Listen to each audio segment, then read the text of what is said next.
And good morning, good afternoon, good evening, everybody. How's everyone doing today? Welcome on into the Dragon's Den. My name's Digital Dragon, aka Luke, and I hope everyone's doing well today. I see KB3D Chris is here, Chewy, Shaudel, welcome on in, welcome on in. And Rad3D21, thank you for the follow. Hey Jose, how's it going? Solar, welcome in, welcome in. Good morning. Kenneth, welcome in. Hey, how's it going? We are starting off the morning with some coffee. Um, I do have to apologize. I know I've talked about possibly throwing up some streams here and there throughout the week since I've been off, but my son's been here, so I've been trying to spend a lot of time down with him. I did do some stuff off stream on the Annex Engineering K3 and posted some pictures today on the Twitters, X, Twitter, whatever. Um, so I did work on that some. I haven't worked on Chewy's build off the stream yet, just because uh, it was shoved underneath my desk, and the K3 was sitting out here. So every time I snuck up here for a short bit, um, it was always on the K3, and I didn't even realize it. But I worked on it for like 2.5 hours last night, and yeah, just sitting up here working for a little bit. So. But today we're going to continue on the Voron 2.4 build for Chewy. As you can see behind me, we've got a pair of 2.4s here already. So this is getting to be a pretty standard build for me. Um, we had a couple of issues on the last stream where we had forgotten to print out a couple of den rail mounts.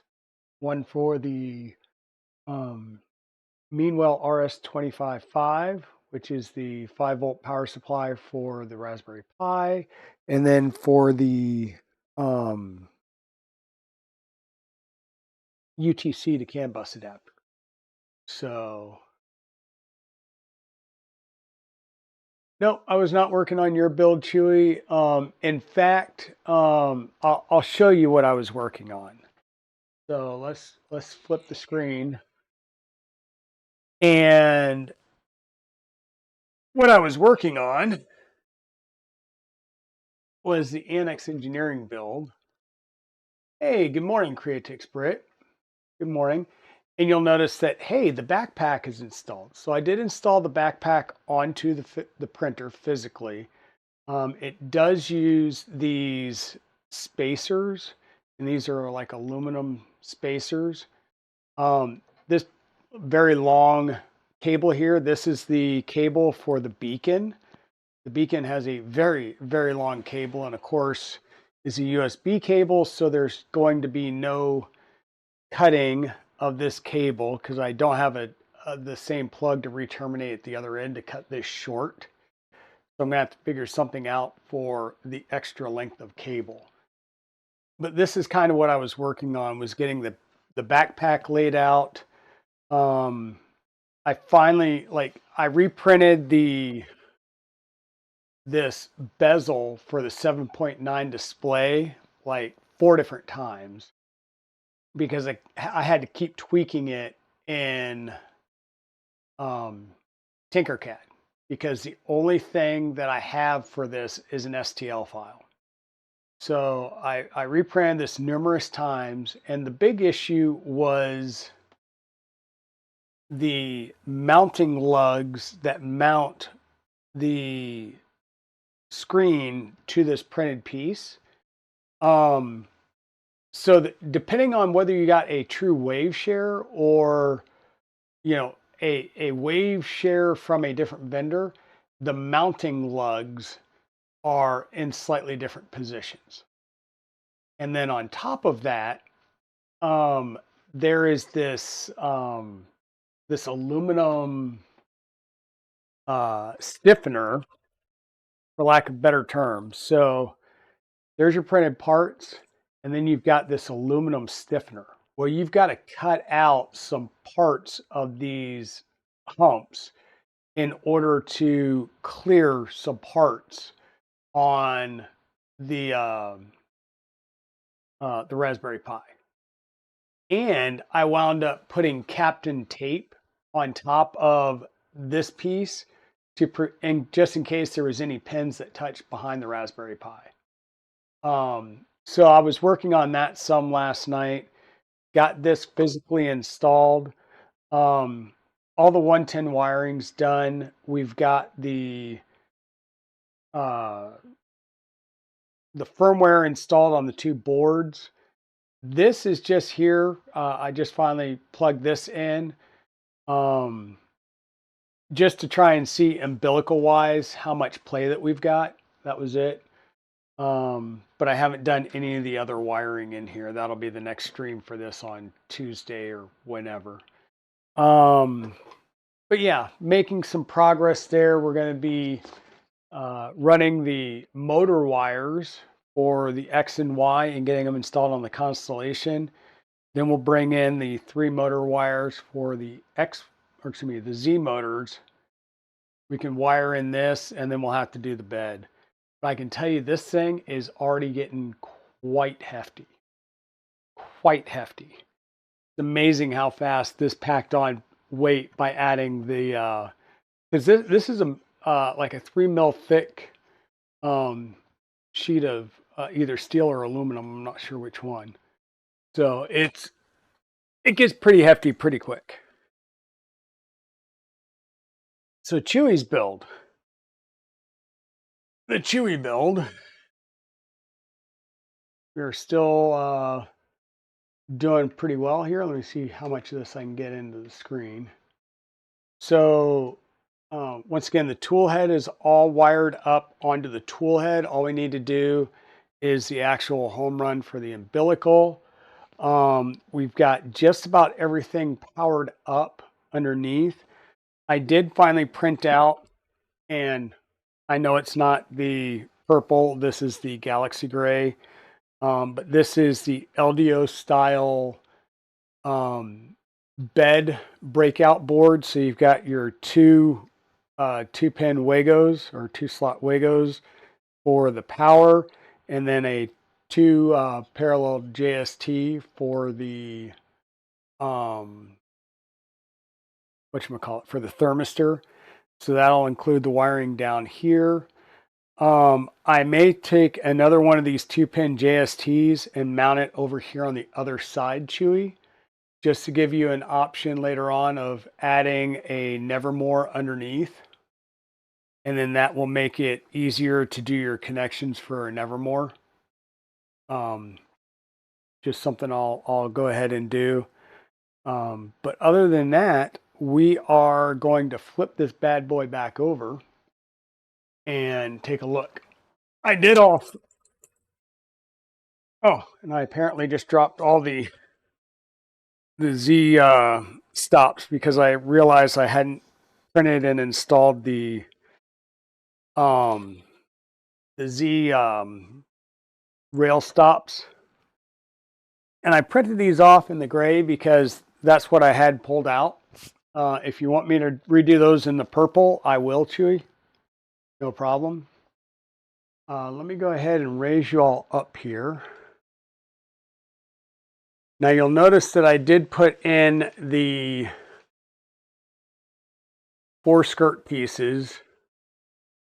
1, 2, 3, and 4. We had the one that needed to be put in because of the power supply. I just went ahead and installed the other 4. We've got our Z motor wiring installed. That was part of the basics. I did print out the support bracket here for the power supply. And like I said, we've got the bracket for the 5-volt power supply and the UTC. So those are physically laid in here now as well. Let me do a quick turn here. Move the mouse over and we'll get our coffee moved over.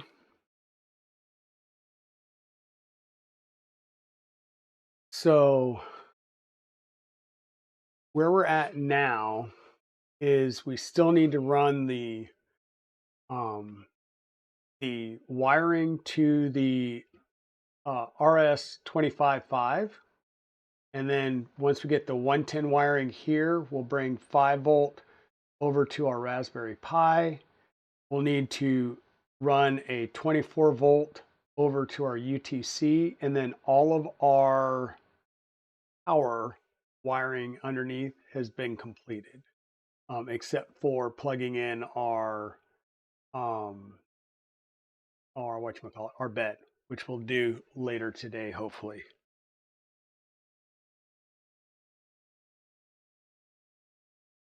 Oh yeah, Creatix Brit. How was the what was it, the slime museum? Slimy.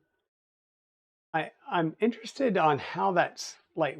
What is a slime museum? I don't know. Be kind of interesting.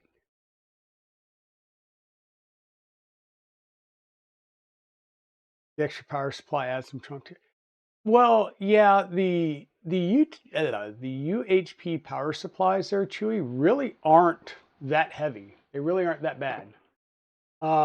But like I said, it's adding that whole backpack on. All of a sudden, that printer like feels like it doubled in weight. Hey, Ramon, welcome on in.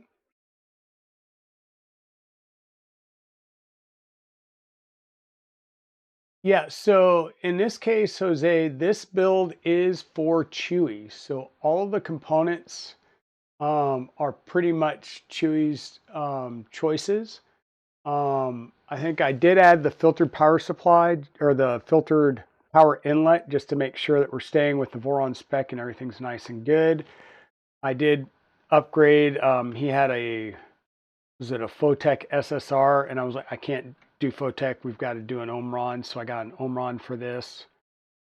This is his Octopus board. This is a original Octopus. So this would be the 1.0. It does support CAN bus. But I have never used the RJ11, RJ12 CAN bus, and he provided the UTC, and I'm very familiar with doing that. So we're going to go that route where we do the UTC from the UTC to the CAN bus. So we'll get that installed that way. Um, what else? What else? What else?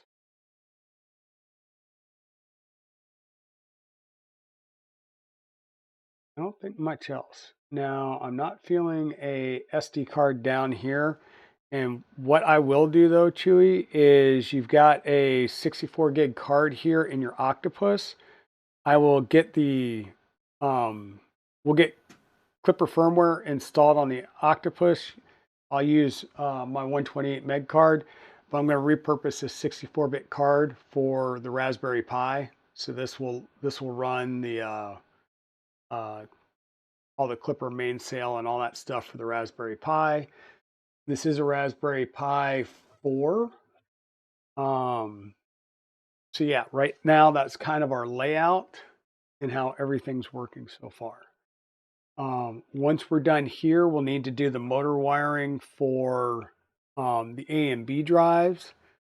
So, but I like to try and get as much down here as possible before I flip it over and start working. Yeah, that's where your good 64-bit card would. Well, if you want, I can put a 16 gig and keep the 64 gig.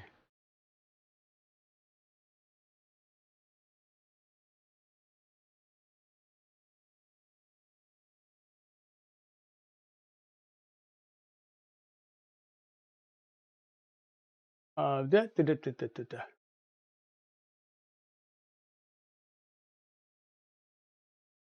That's the color scheme as is. The gantry and the tool head is the only thing that should be purple, but I like the pop of the Z motor mount. So, nice choice.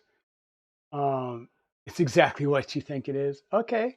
Okay. Well, I didn't know if it was like, since it was, I think you said a slime museum, if they had like different consistencies, they obviously had different colors. But yeah, that'd be interesting.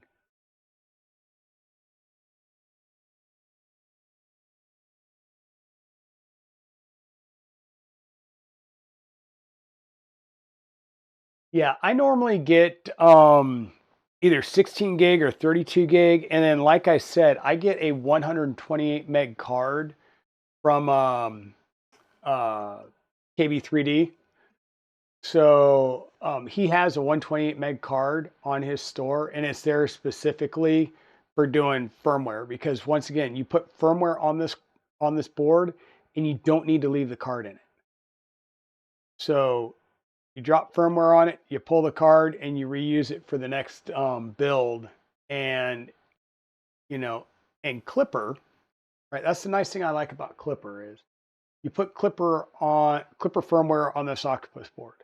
I can take this Octopus board out, put it in a completely different printer with a completely different motor layout, config, and whatnot.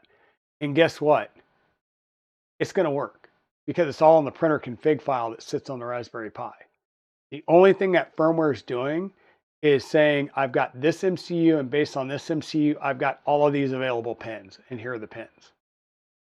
The rest of that is done over here in your printer config that sits on your Raspberry Pi. So that's the nice thing. And then if you ever have something that gets borked on your Clipper install on your mainsail fluid or whatever, always, can't stress this enough, always backup copies of any of your config files. Your printer CFG file, definitely. You run a separate macro, camp, what have you. Always keep copies of those for each of your printer builds, because if this gets corrupted on your Raspberry Pi, all you have to do is put in a new card, drop, especially if you're using a Raspberry Pi, I will suggest drop Mainsail OS on it, plug it in, upload all of your config files, and guess what? Your printer's now up and working again. We did that on the Annex Engineering box because we had a kludged install of Numpy when we were trying to do the beacon. And so I went and tried to just, okay, so install during the, or Numpy failed during the beacon software installation. So I went ahead and just installed Numpy, and then I got some strange error. It was like, okay, we're done. I reflashed the SD card with Mainsail OS. I had to put Kaya on there to add Clipper screen. Uploaded the config files for the boards or the printer config, and everything was reading again. So it saves you so much time. Just keep those printer config files saved somewhere, and you'll be golden.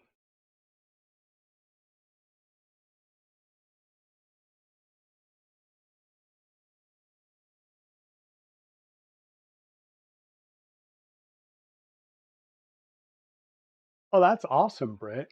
I bet you the kids loved it. I bet you the kids loved that. So okay, so where we're starting off now, provided my little windows good there, is we need to actually do the power run for our RS25-2. So once again, we were using our LDO motors kit, and I really like the LDO motors kit because, like I said, it provides all of your connections and all your cables until you're something, you do something like me and you actually use a cable in the wrong spot, because the only thing I have left here is the bed safety ground wire, which means I'm going to have to make cables for the RS25 unless I've got enough cable in what Chewy had used previously. So we'll see if Chewy's previous cables are long enough. If not, no big deal. I've got plenty of wire and we can make those. I'm going to possibly rotate this another 90 degrees so that it's easier for me to see these connections and where I need to go into here. So once again, it's the same. You've got your neutral, line, and ground, or load.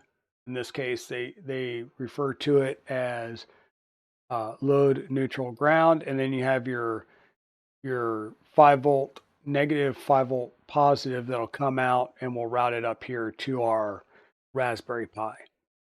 Now, A lot of times, and I've done this myself, I do it all the time, we'll bring our power around and we'll go into the GPIO.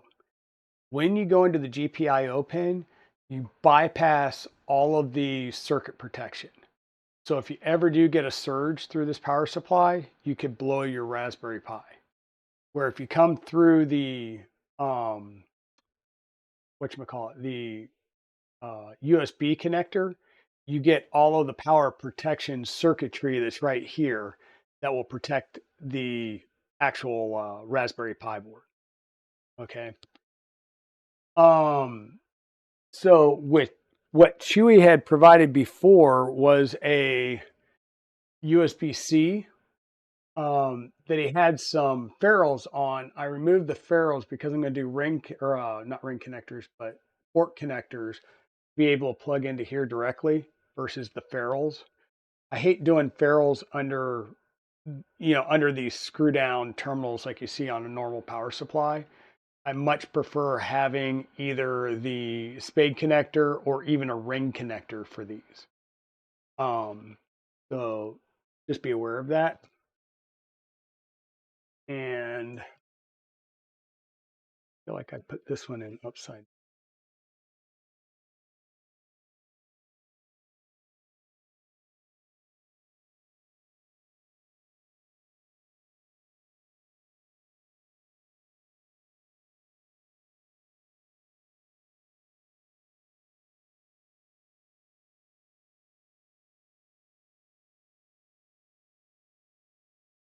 And also because of the way that these connect in here, I will pop this back off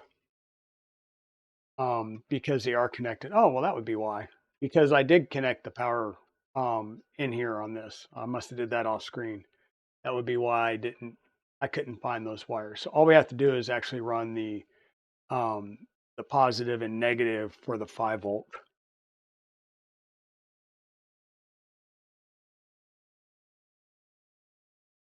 Good morning, Silverback. How are you doing today, my friend?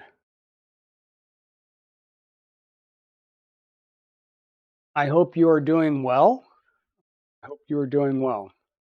So once again, I went ahead and got some new spade connectors or fork connectors.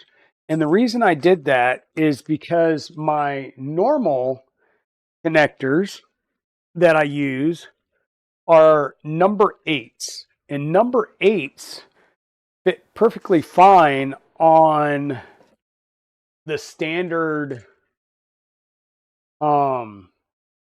these fit perfectly fine on your standard PSUs and even on your UHPs, but they do not fit in here between these. It's too tight and it doesn't fit well. So these are number 8s. I went ahead and got some number 6s, and these should fit in there a lot nicer and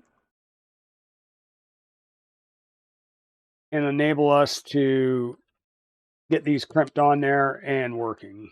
I'm just going to pull a couple of these out.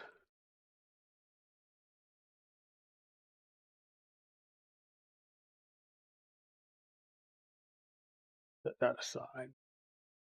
And so once again, I'm going to take this, and as you can see, it slides down between the um, the the plastic pieces. So these will work just fine. So on this cable, we've got a ground wire, and then there's some insulation, and we've got the power wire. Now, this is a simple 2-wire. This apparently is a power only, no data. So there's only 2 pins here. I don't have any data pins in there. So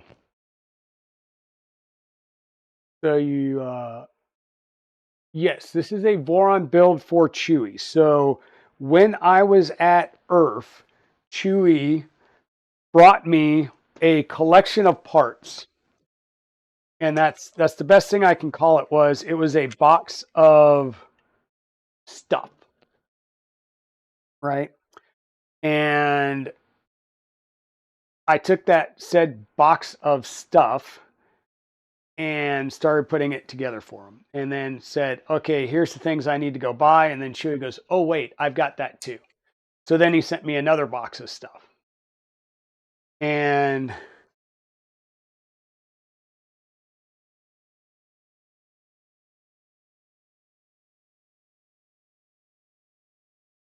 so he was trying to, I'll say, not go cheap, but trying to use components he already had on hand. And so with that, he had a um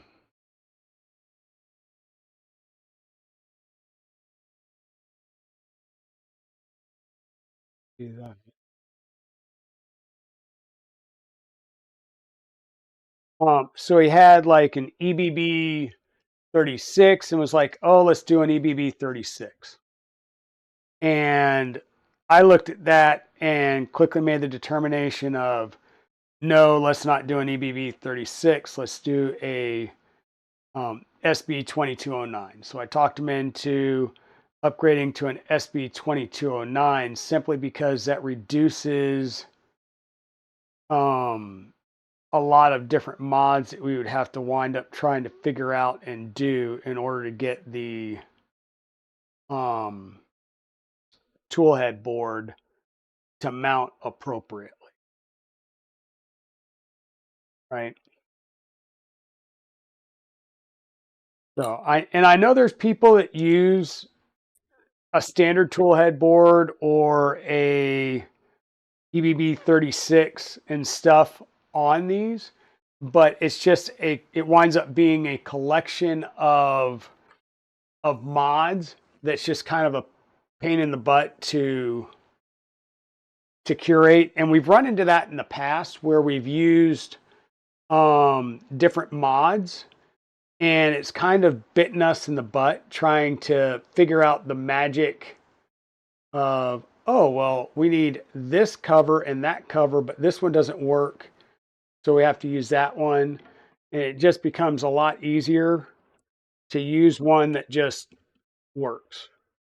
So we're going with the EBB SB 2209 for the tool head board, and we're going with a UTC, partly because that's what he provided, and partly because, like I said, I have never installed and run a uh, can on the Octopus 1.0 boards. So it really comes down to, let's work with what we got, let's work with what we know, and make it work. And then we'll get in here and do some other things. So I'm also leaving some of this cable a little long. Like everybody's noticed, we do have a clear polycarbonate base, but I am leaving some wires long here because the plan is for Chewy to come in and do some cable wrap or what have you to tidy up his cables as much as he would like. Because normally I would use some type of cable channel, but since we have the clear polycarbonate, that means you would see the VHB from the underside and you would see the cable channel from the underside, and it's not going to be as clean of a look. So we're going to do the build. We're going to get the build functioning. Then we will come back around and work on, Julia will work on doing his cable sleeving and things like that. And I will leave that to him because everybody has their own desire for what their cable sleeving and stuff would look like, right? So we've got our Raspberry Pi plugged in using the USB-C connector, and that will enable us to use all of our lovely circuit protection here. We're going to plumb in our 24 volt to our UTC. On our UTC, when you're mounting your UTC onto your board, you really need to use button head screws If you use socket head cap screws, it gets in the way of the screw down terminals here on the side, and you stand the chance of arcing, right? Which would be bad. Arcing is bad. So, yeah, you just got to be cognizant of that because your power is on the left side here. So you've got your 24 volt, your ground, and then your can high and low on the side. Now, I bring the 24 volt in here, and then we will come out through the white connector when we do our cable. So the cable will be terminated on the one end, and then we'll bring it around, and this is your input. These are your outputs. We'll create a 4-pin output here for this particular board, and that will give us our connection to the tool head. And then USB, so it's USB-C to between here and USB-A on the Pi. That's a communications channel between the Pi and the board. And then the board out to CAN will go up to the CAN bus, and then we'll have a connection from here over to our Octopus board. So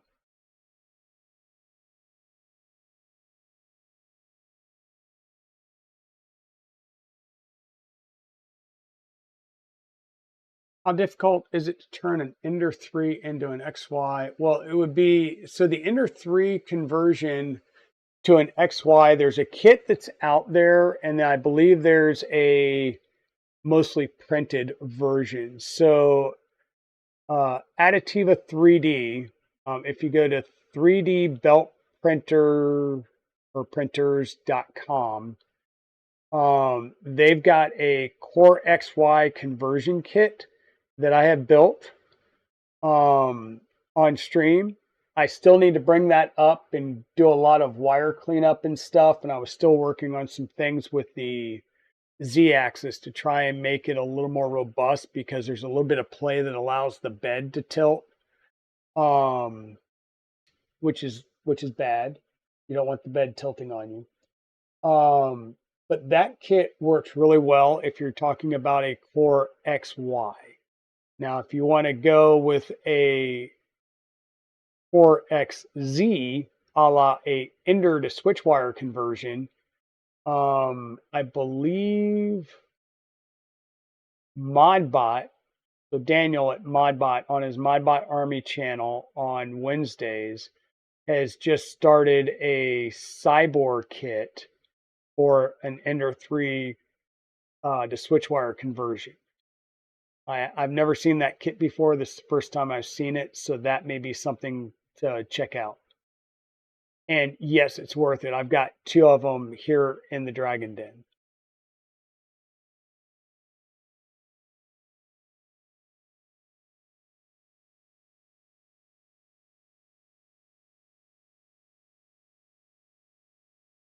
Yep, there you go. There you go. Now, Chewy, the thing that I like the most to use, so that, that plastic spiral bound is crud, but I like using the split loom versus the kind that you have to, like that mesh that you have to push together to get stuff moved in and out. I have too many problems trying to get wires through there once they have connectors on, but that split loom works awesome. Works awesome.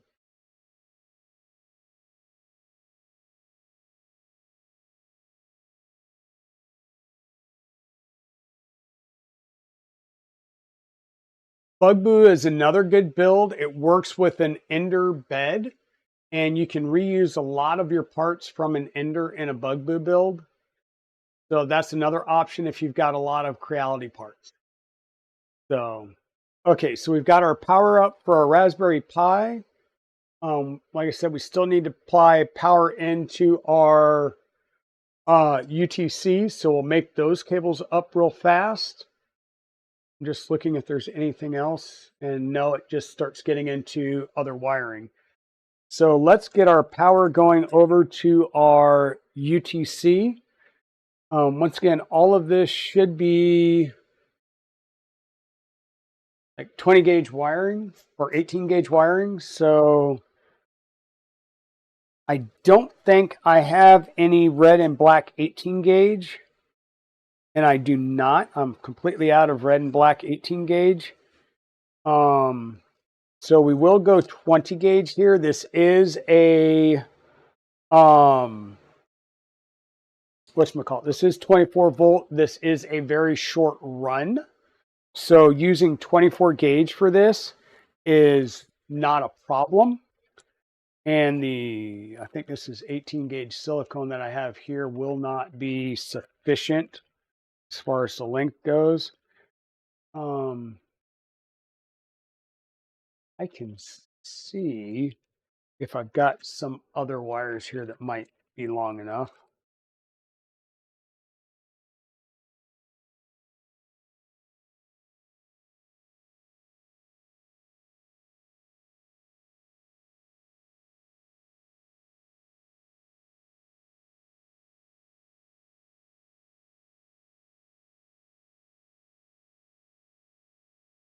These might be long enough.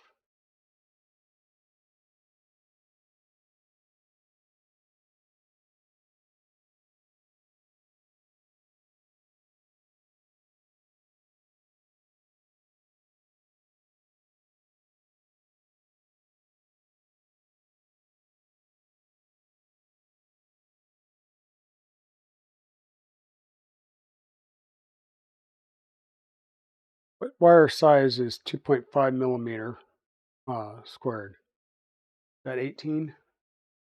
Could be. Definitely a lot thicker.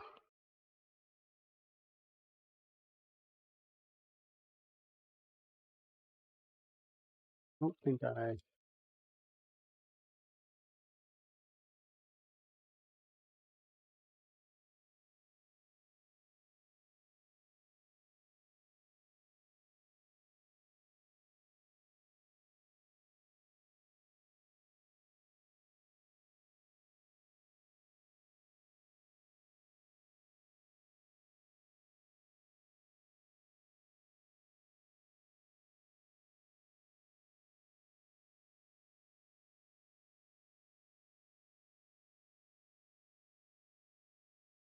Sorry, I'm just trying to flip through my brain here and figure out what I want to do here.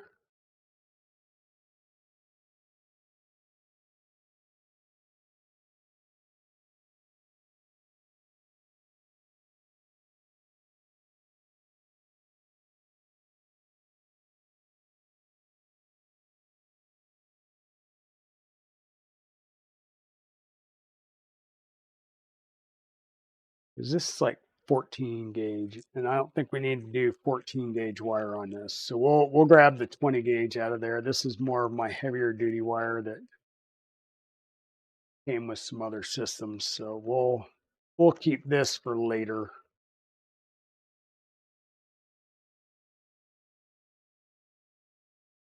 And hey, Chris, I saw you on here earlier. Are you still there, Chris? Is in KB3D, Chris?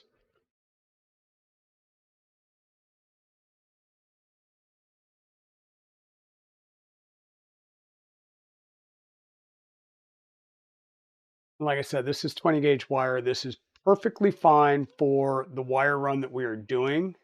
Um, and the length of wire that we need.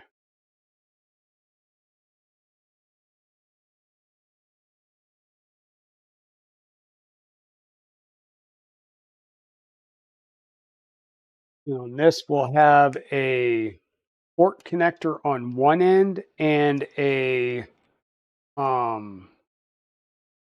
whatchamacallit, a ferrule on the other.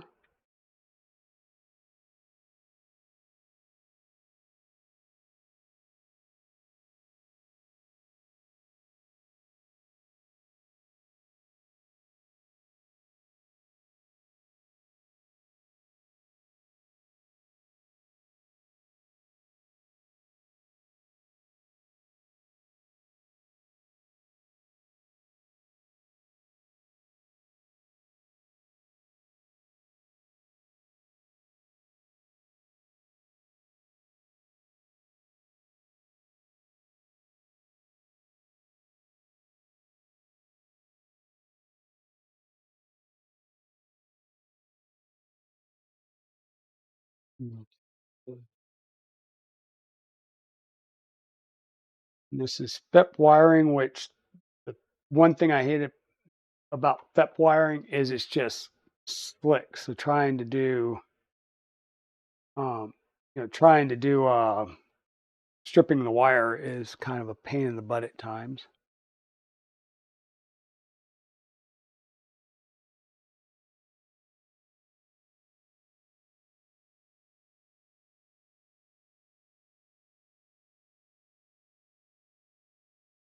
So I tend to wrap it around my finger, um, and that way it gives me a band that it will tighten up on, but it won't be too much of um, it won't be like a hard bend that could lead to wire fatigue.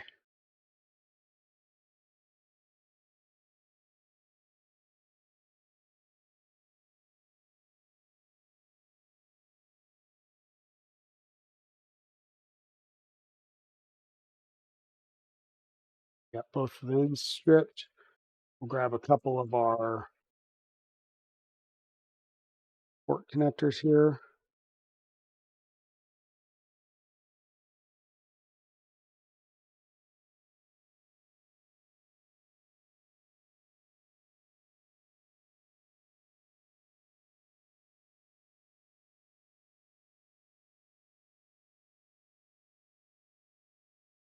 Okay, Chris. So I sent you a DM on Discord. Just want to make sure that you see it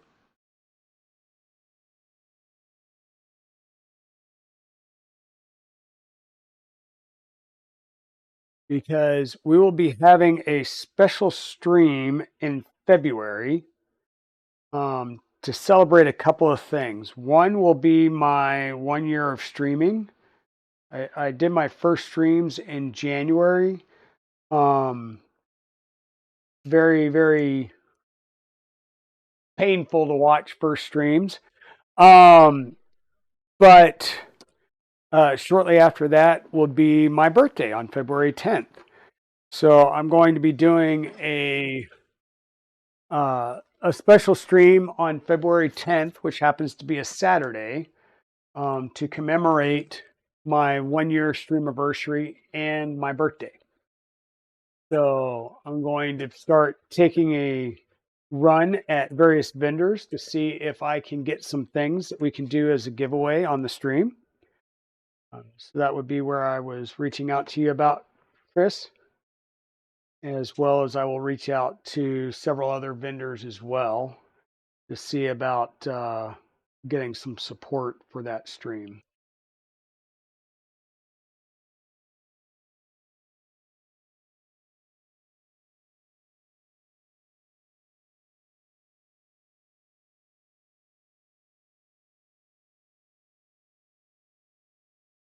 Once again, this particular wiring that we're doing right now would not be in a standard wiring kit.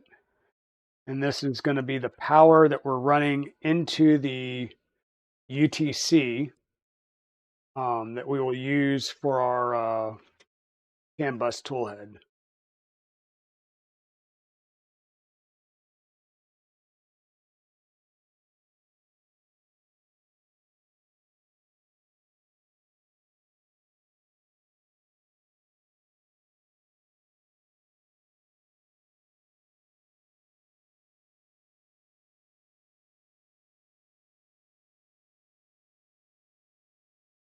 Oh, sweet silverback. Yeah, it's funny how that happens, huh? So you're February 11th. Nice. Nice, nice, nice. Okay, so we got to run our power connection once again for our UTC. So we will plug in, and I'm just going to try and yeah, get my wires to come up in a somewhat nice fashion here. And I'll have to go back and look at Twitch to figure out exactly when my first stream date was. 'Cause I don't think I've published my first couple of streams over to YouTube. Probably horrified to do it, but let's say the first couple of streams were definitely learning experiences and trying to get used to the idea of streaming.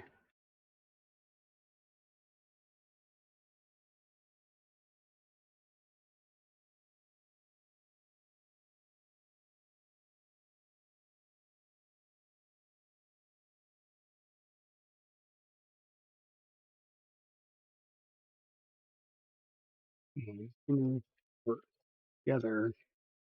There we go.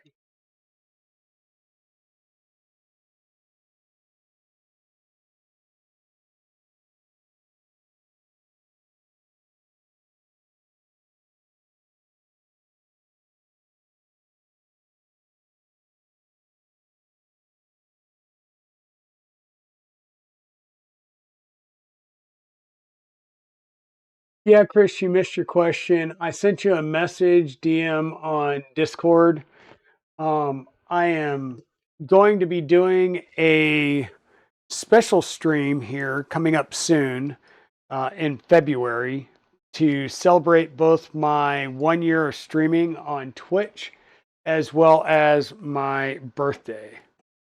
So the plan is to do that stream on February 10th, which is my actual birthday. And I would like to do some community giveaways. Okay, so positive towards the PSU, um, negative right next to it, of course.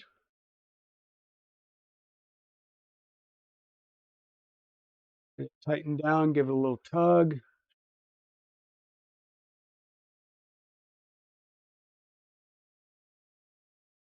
So, of course, being my sponsor, I just want to reach out and see, uh, make sure that you got that DM so that we could chat a little bit about it in the coming days and plan accordingly for said amount of fun. So there's that. So we've got our power coming into our UTC as well. So now if we apply power, we hit the button, we should get lights on everything down through here. So our basic electronics are done. Now, before I get going too much further, yeah, before I get too much further, I should have, validated that we're good at like 24 volts over here, and things like that. But we will apply a little bit of power to this and make sure that everything's coming up. Let me spin this around some so that I can get access to our plug. I am going to unplug the Raspberry Pi for right now simply because, well, we don't have a USB, or not USB, an SD card in it. And we will start to do that. So I'm going to want to kind of do all my firmware loading for everything under the deck panel now. So first, power on. So 3, 2, 1, power. Nothing go pop pop, so that's good. I'm seeing light over here on the UTC. And let me see if I can't angle this for the camera. So we've got light on the UTC, light on here. We got light on our motherboard, or our Octopus board. So that's good. We are getting power everywhere. We've got 5 volt there. So everything powered up. That's good. Yeah, no magic smoke is always a good day. Hey, Monlight, welcome on in. And welcome for the resub for 4 months. Thank you, Jose, for the drop. Yes, we do have drop game on here. I'm going to scoot this back and over. So I can try and bring my keyboard around here a little bit. Yeah, it's still not going to work. I need a bigger uh, workbench. I need like a KB3D Chris workbench. But I think I need a bigger place before I can do that. Um, so yeah, I kind of want to get firmware on here and make sure that things are talking before we go through too much more. You saw that with the Annex Engineering K3, where I don't have, I didn't have any of the motors or anything actually wired up. All I had was power to the boards, and then we went through and did the basic configuration. Yeah, I do need a bigger workshop. We are running out of space. In fact, I've got the salad fork still sitting on the ground over here. I got a Core XY in the closet. Um, I've got one of the ender wires sitting on the ground here that turned into a horizontal surface. It's just got a bunch of stuff on it. See right over here. The K3's there. So I've got space for at least 2 more printers on the bottom deck that once I clean stuff out. And then the Flying Bear Reborn 2 is going to be leaving and heading over to Evil Diesel's house because he needs to print some big stuff for his wife. So he needs a printer that can do some bigger stuff, and that'll make room up on the shelf as well. So yes, what we need to do is go ahead and install our um, mainsail OS on our micro center card. So then once we get mainsail going on here, we can build the firmware for our octopus, and we can start cabling up these things to start our communication path. So, Chewy, I'm not sure if you had anything on this previously. Not sure if you want me to check and see if anything was on here previously or just blow it away. But we will see. We got an ad break going right now.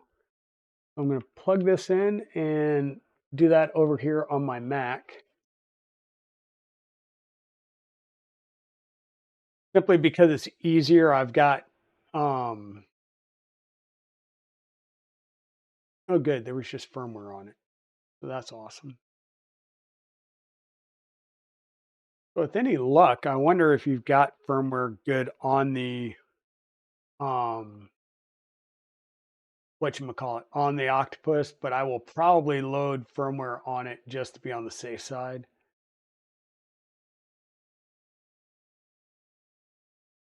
And that was a Raspberry Pi 4. And we're going to do other specific purpose, 3D printing, mainsail.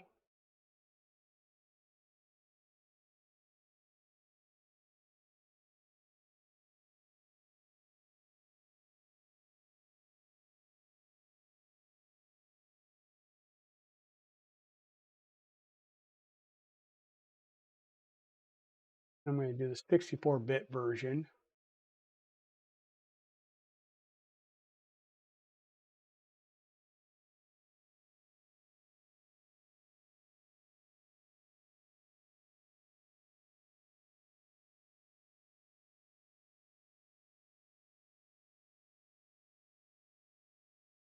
And now it'll take a short bit to do its writing and stuff. So you didn't have um,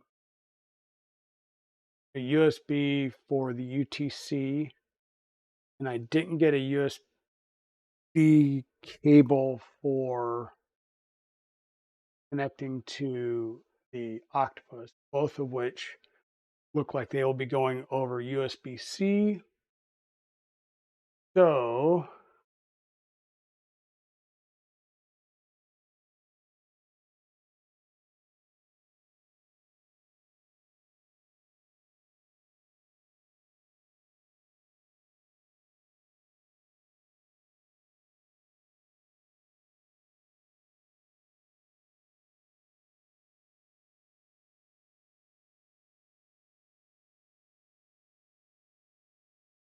I'll need to be replenishing my USB-C stash here soon. So the one long one, this will be coming over here for the octopus.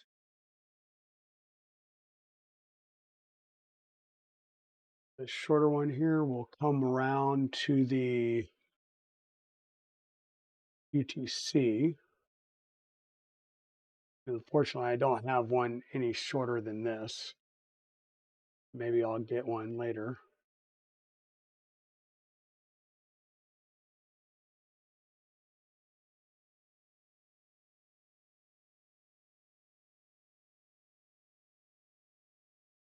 Yeah, I'll go through and redo that anyhow, just to make sure that we've got a good install. If you ever get a board from anybody, it's always best just to go ahead and do your own install just to make sure. It's just safer that way. So we've got all of our fans configured by default for 24 volt. We've got all of our 6 motors installed, or our steppers installed, and they're set to UART mode. So I set all of my sockets as UART mode in case I need to do some troubleshooting. We can always pop a motor into a different socket, call out that socket in the printer config, and check to see if it's an issue with a driver or stepper driver or an actual port socket, what have you. Um, no diag pins are installed because we're going to be using end stops everywhere. We will do an end stop for the Y. Yeah, for the Y. And I tend to do a top mounted end stop so that you can remove it later on if you want, and it's an easy removal. I know like was it last night? Yeah, I think it was last night. Zombie was doing his 2.4 350 build for his Voron tap changer, and he was actually using a motor mount, which is your back right motor mount, that had a embedded Y in it. I think like they do on the LDO motors.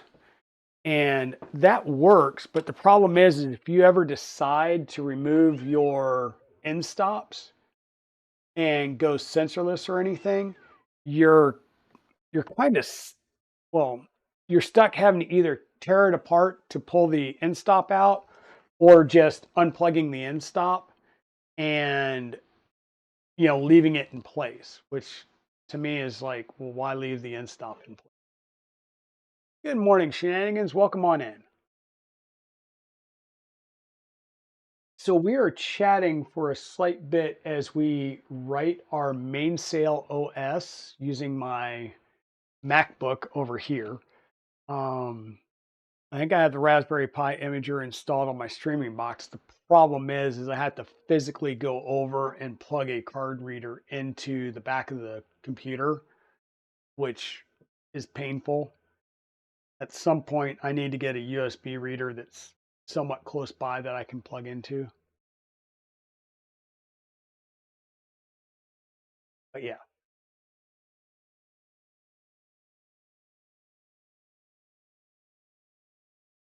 yeah. Um, and Chew, you were talking about doing, builds when my son's here. The one, my son is lick math. Dear God. Well, my son's 28. Um, he's a little self-sufficient. It's not like I've got a young son. Um, but he's 28. He's very self-sufficient. Um, we're going to be heading out later today to probably go out and do some things. And then tomorrow we're going to head out and see his grandparents again because he's going to be leaving Monday morning to head back. We got him completely off his normal schedules. He normally gets up at like 3:30 a.m. to get ready and go into work. And he's been staying up until like 1, 2 o'clock with us. So he's completely off his schedule at the but yep, we're into the verification stage right now. So once that's done, we'll be able to pop this out. We'll get our Raspberry Pi. We'll get the part installed. We'll plug the USB-C in. So that would come up. And then once that's up and running, we'll be able to start the rest of the config. And we'll do that on the streaming computer here. So,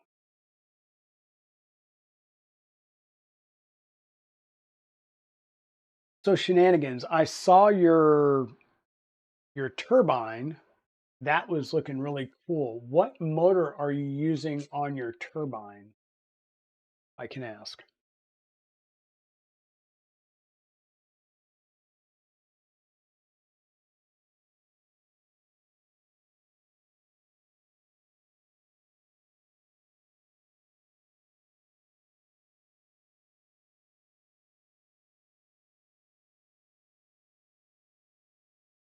Just a DC motor to test? Okay.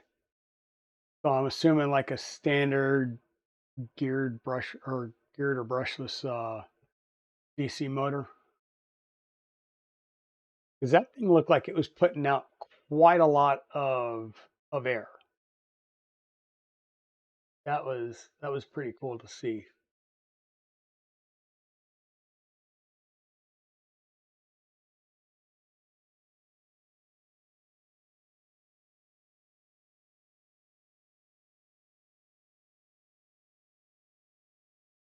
Brush 24 volt, nice.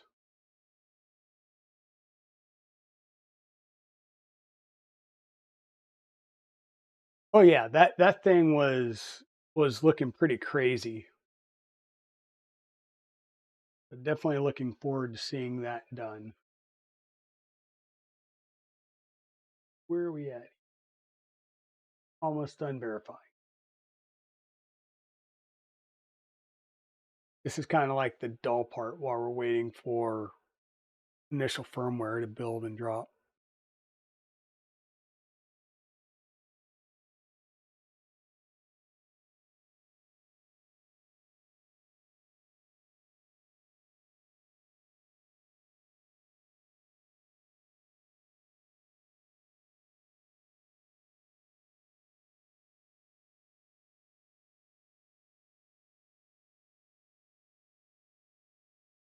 Yeah, and that was the other thing too, is on some of your boards, like the Octopus boards, the Manta boards. I think there was a couple of them.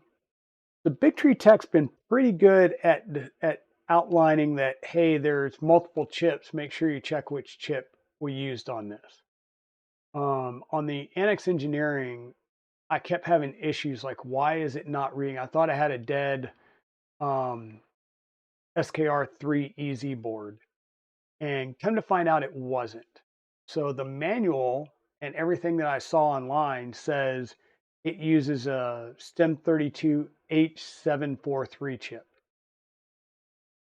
Well, I finally popped out my phone and did a little zoom in to check the chip. And my particular board has a STEM32H723 chip, not a 4.3 chip, which means that it basically had a different board pinout because the processor pinout is going to be slightly different between them. So after we got past that frustration, um, and as soon as I defined the right board or the right processor, and we reflashed the board, it came up and all was right in the world again. So just something to be aware of is when you're doing your firmware, always, always, always double check what actual processor is on your board. Um, I thought with the SKR EZs, since they were newly out, that the chip shortage issue was solved, so we wouldn't have had that issue. I was apparently wrong.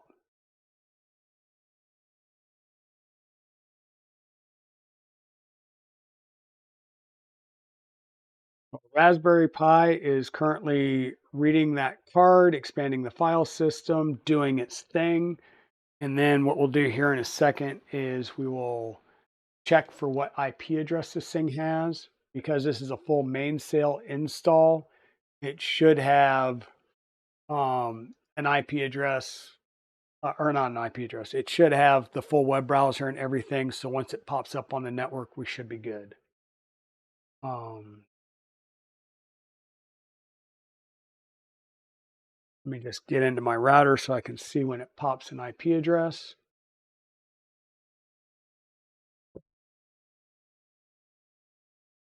It won't have a motor when finished.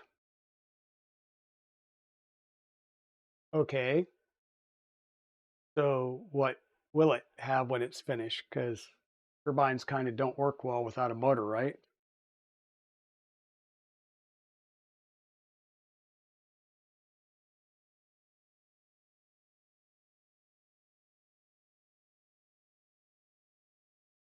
I mean, yeah, I guess if it's going to be a straight wind turbine.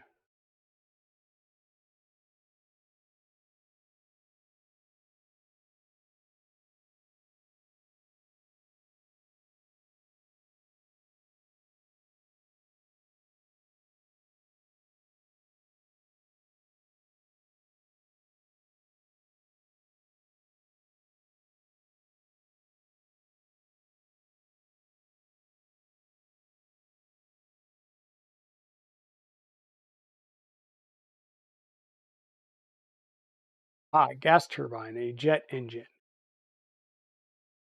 Heat.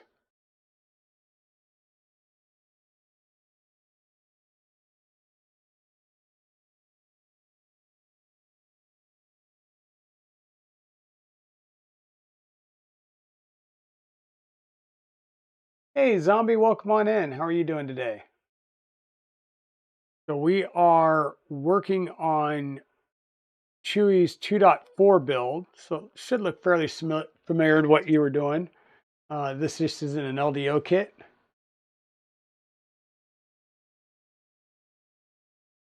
Oh, well, there we go. I'm looking down at the bottom and it showed up all the way at the top. So check out.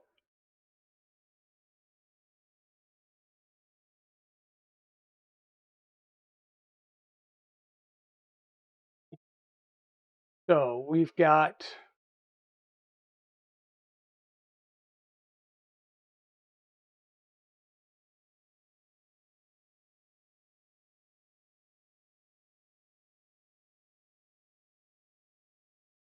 as you can see down here, we've got our uh, mainsail interface here.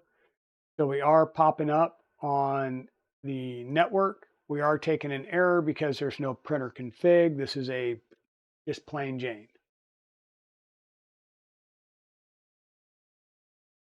Yeah, but I tell you what, the LDO layout looks really, really clean. It really is.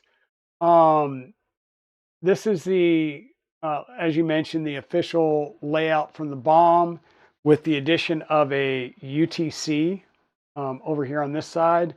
It's a little hard to tell. Let me see if I can get us a little closer here. There we go. So we've got an Octopus. This looks like an Octopus 1 board, not a 1.1. Raspberry Pi 4B, a UTC module, the RS-255 that's powering the Raspberry Pi through a cut USB-C connector. So we do get all the power regulating, power protection still there versus coming in through the GPIO pins. We've got an Omron Omron SSR. It's all wired except for the bed. And we've got the Meanwell LRS 224 power supply. So we're good to go there. We just installed our mainsail OS on the Raspberry Pi. We're going to update everything, let it go through and do its update.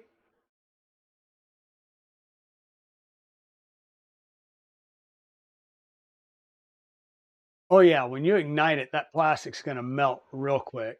What kind of plastic did you use for it? Was it just standard PLA shenanigans?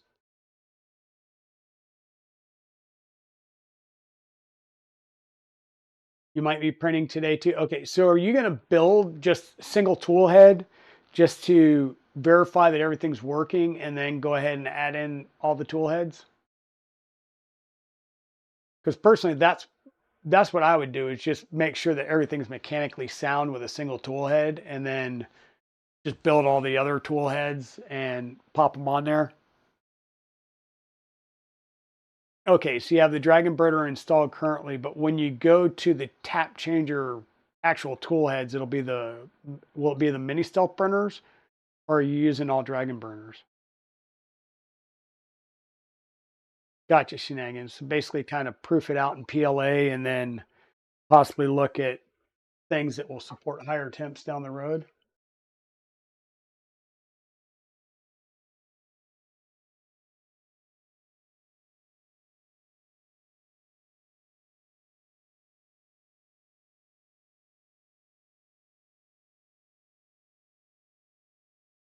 Oh, okay. So the Dragon Burner winds up being a little bit smaller than the standard mini stealth burner. Nice. Hello, why not? Because welcome on in. You found me through Zombie Hedgehog. Nice, nice. Well, glad you're here. So we're doing a Voron 2.4 build today. Why not? Because um, this is a subscriber build. So when I was out at Earth, which is now 3D Printopia in this past fall, one of my subscribers, Chewy, brought me a box of parts and we had agreed that I would build his Voron 2.4 for him because he's having to work some extra shifts and everything and just doesn't have the time to do the physical build. So he's asked me if I would be willing to build this. I said only if I can do it on stream. He said not a problem, which means it's taken about 3 times longer than it would have taken because this could have really been like a week-long project. Um, but we're doing this build here for Chewy. It's going along very nicely. And then on my weekday streams, which are Tuesdays and Thursday afternoons, I say afternoons, it's 5:30 p.m. Eastern time is my start time for those days. I've been working on an Annex Engineering K3. And we're kind of sort of at the same stage, which is electronics. So um, this past Thursday, we worked on doing the main cell install on a Raspberry Pi and then flashing all of the controller boards. And that's kind of where we're at here. We've got our 110 power quadrant over here. Everything goes into DC. So anything in the front half of the printer is DC voltage. And everything here is 24 volt. And now we're just going through and we're getting this updated. Once our Raspberry Pi with our main cell OS is updated, we will rebuild firmware and install good firmware using the latest Clipper build on the Octopus. And then we'll be able to get a printer config file set up for the Octopus. And then we'll work on checking to see if we even need to flash the UTC or not. Some of these come up great and they've got the right firmware. Others of these come up not great. In other words, you can flash hand boot, which is now what's the new name? Catapult. We'll install Catapult on the EBB SB2209 toolhead board via USB. Then we will unplug that and we'll plug in the CAN bus and we'll just loop our CAN bus board around, make our initial connection, and we'll see if we can talk to that board and do the Clipper firmware install. If if it will let me do CAN boot or Catapult over USB, but does not let me actually install Clipper, then that means that I need to install the latest factory firmware on the UTC, and then I can flash Clipper onto the toolhead board. So,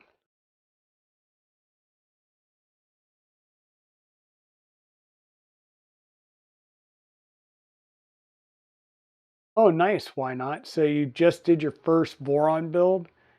Very nice. Very nice. Good morning, Sally Prince. Good morning. Welcome on in. Um, yeah, so this one we've made some pretty good progress on this build. We did the electronics, and I find that doing the electronics layout in a Voron, because I've always done a 300 size Voron, the layout's just so much easier. You've got plenty of room to work with. It's really how much wiring do you want to mess with, and how pretty do you want it to be. Now, in this case, you might be able to tell we're using a clear polycarbonate deck panel, which means you can see all of the electronics underneath. Um, so I'm doing the initial build, and I will get this shipped off to Chewy. What Chewy will then work on is, does he want to shorten any of the wires? Does he want to clean up any of the wiring with um, uh, cable sleeves and stuff like that? Because we made the decision not to put any raceway on here, because you would see the raceway through the polycarbonate and you'd see the VHB tape, and it's just not pretty. So he's going to determine how nice he wants the wires to look and how much cable sleeving he's willing to put into this to make it look nice. Once he gets it, I'm just going to make sure that it's functional and everything's working well. Yeah. So we just did a full update of all of the Clipper stuff and the OS.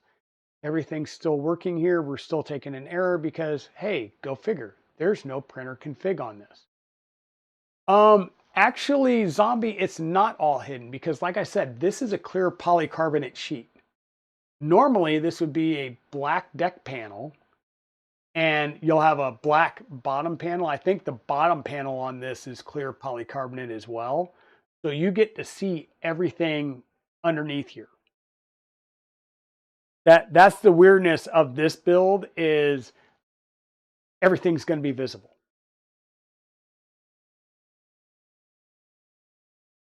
Don't hide the wires, show them off. Yeah. Well, like I said, that part will be up to Chewy. The wires are going to be seen for this build as it stands right now.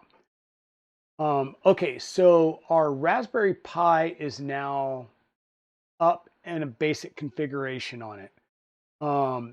And I'll kind of tell you what I'm going to do down the road here, which is I'm going to drop a printer config file from uh, one of my other builds. Because if I remember right, Kyber Dragon, let me double check here.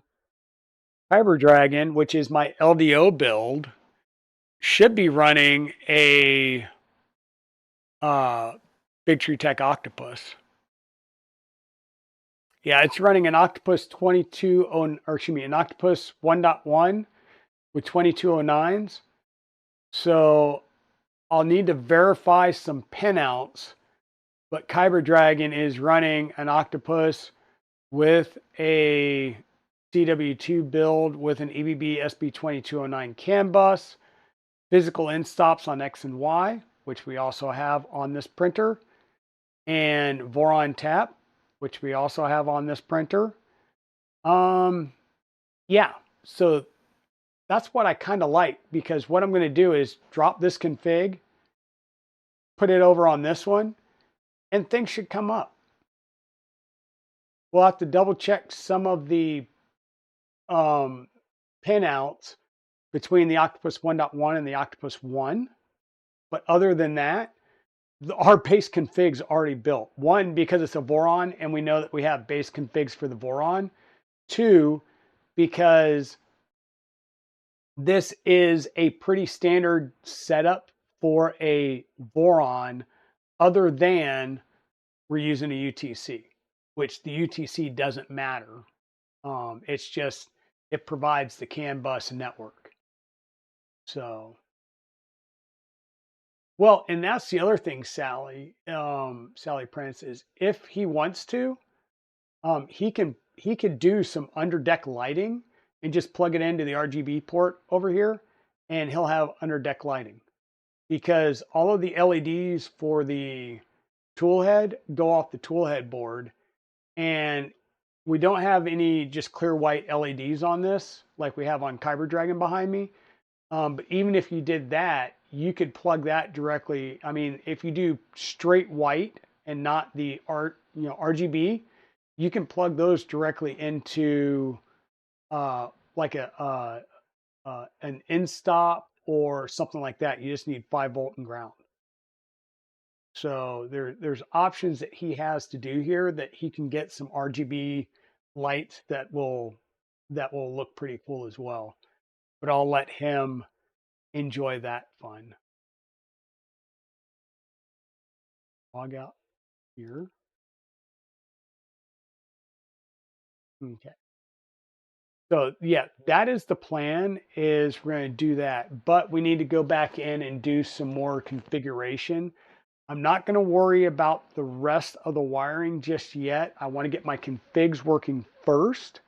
Then we'll start adding on additional wiring. Okay. And I really like, if you saw me with the K3 build, there was nothing, like none of the motors were wired in. The SSR hasn't even been wired in yet.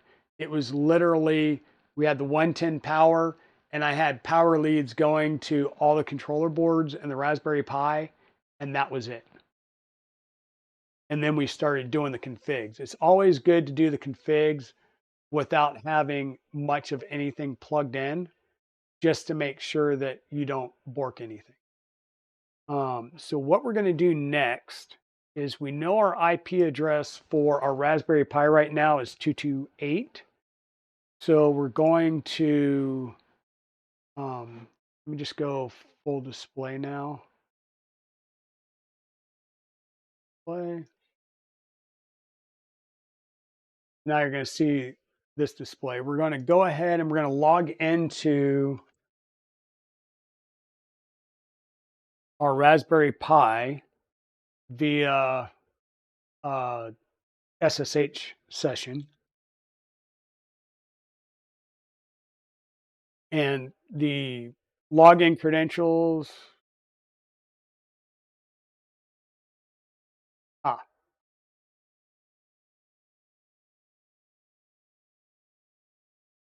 could have been standard. So give me a second here.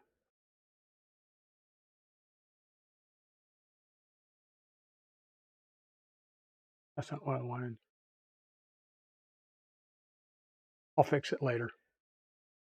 Hey, Bob from California, how you doing? Welcome on in. Let me move that out of the way so I can bring my keyboard over here. Make life a little bit easier, because we're going to start doing some configurations. So what you'll see me do in the background here is I'm just going to go out to the Voron docs. So we go to the Voron design page, out to documentation, and we're going to come down into the build section. There's the wiring and then the software install.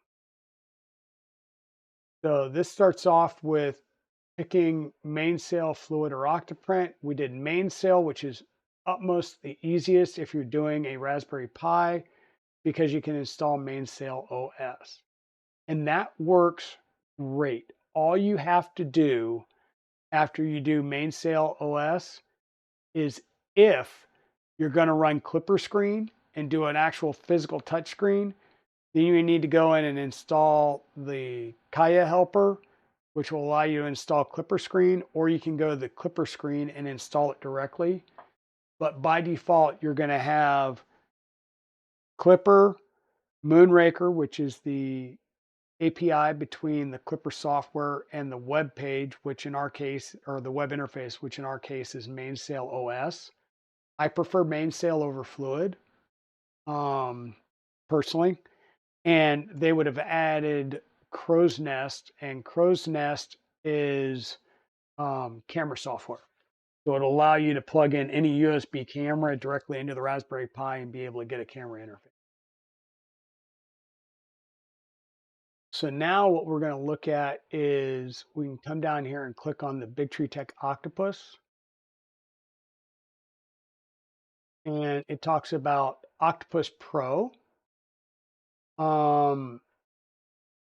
here. And we're not doing an Octopus Pro. We're going to be doing a standard Octopus. Might have to just jump right on over to the Big Tree Tech software because we're not using an Octopus Pro.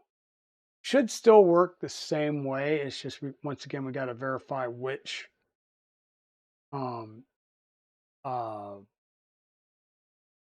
chip we're using.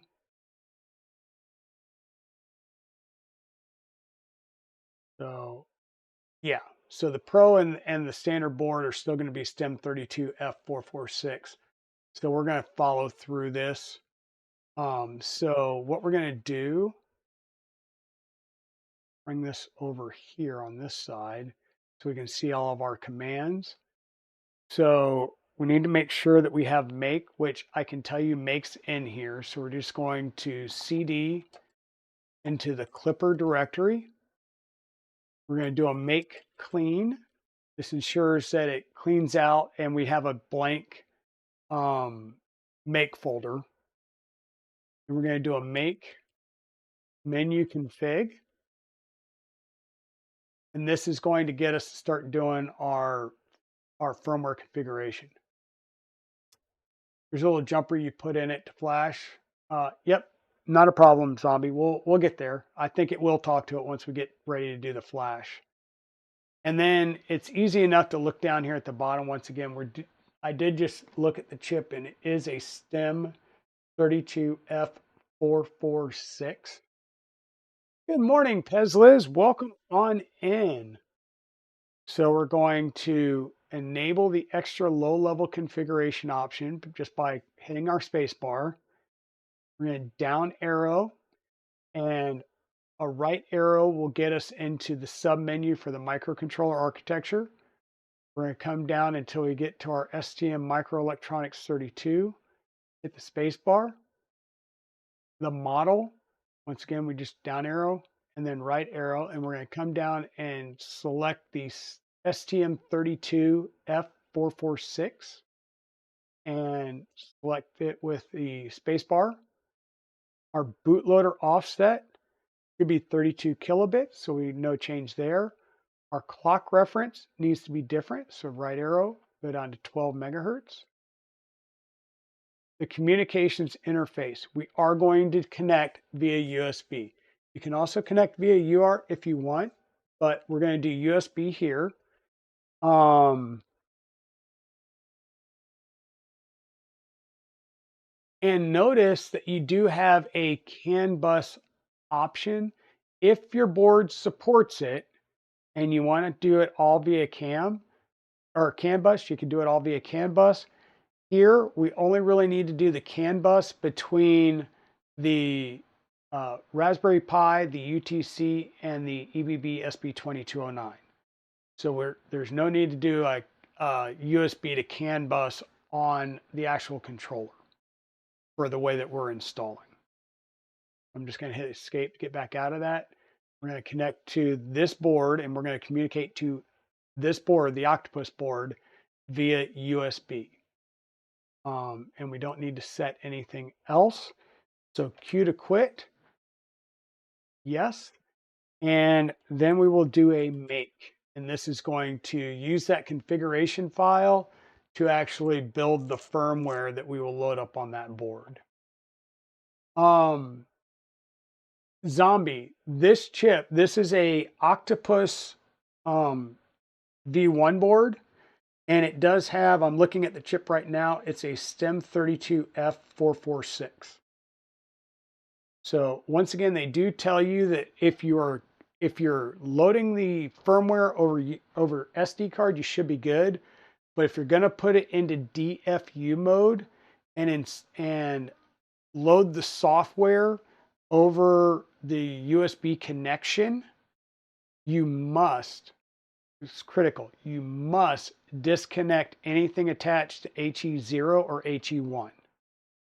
When you put this in DFU mode, it uses the same pin that's attached to your heaters. And if you do not detach your heaters, they will start heating up.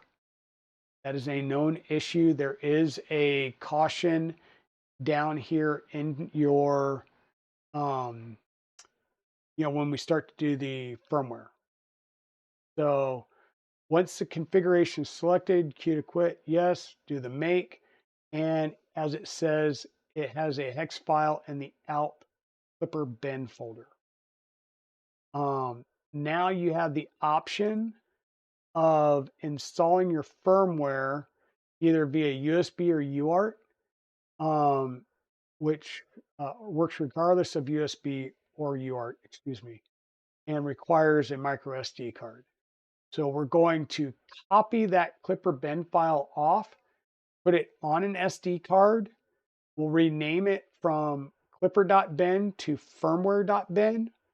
We'll install it into the Octopus, and then we will reboot the Octopus. So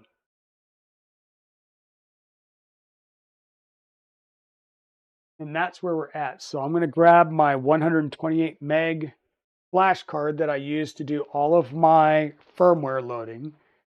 And I'm going to do this off screen because once again, if I download this firmware onto this streaming computer, then I have to like get a card reader and everything. And it's more of a pain. So I'm just going to grab it and drop it to a USB, or excuse me, to an SD card over on the Mac.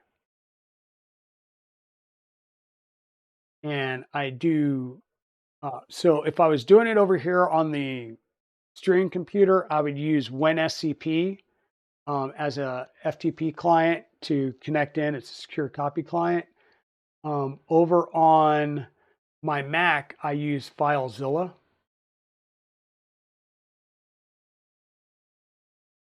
And all I'm going to do is log into the Raspberry Pi.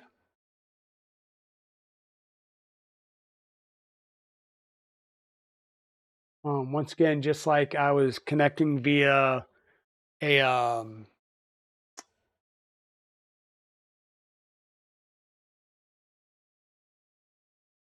sorry, just like a SSH connection.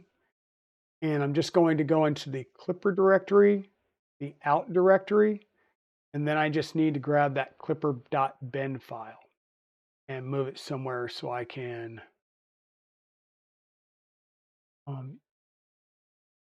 copy that over to the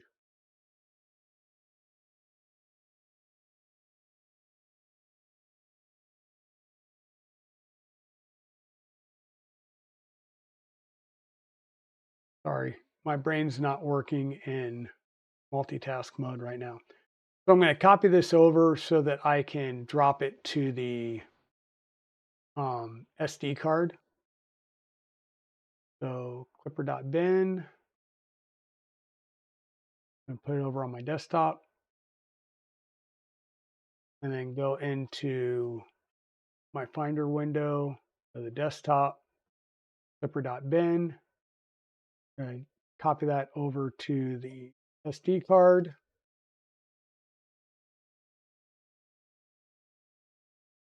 Rename that file to firmware.bin.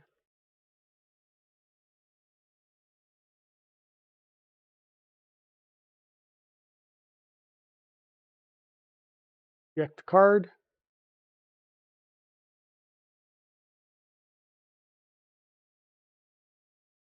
And then what we'll do is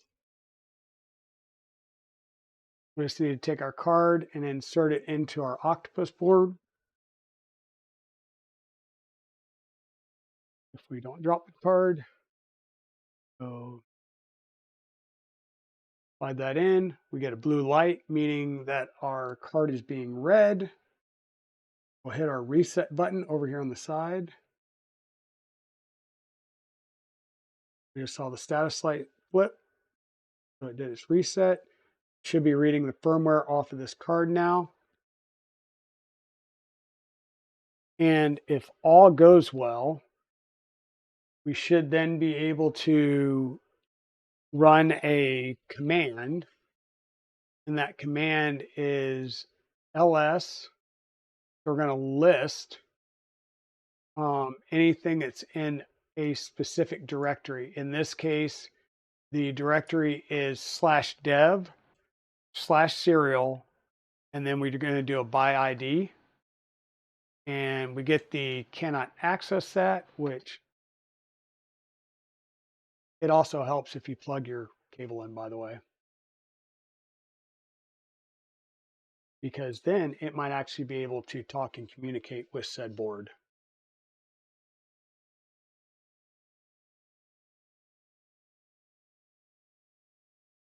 And there we go.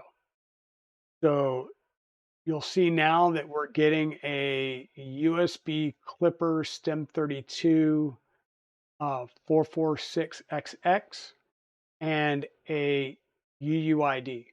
So our Raspberry Pi is now talking to our Octopus board, which now has the correct firmware on it.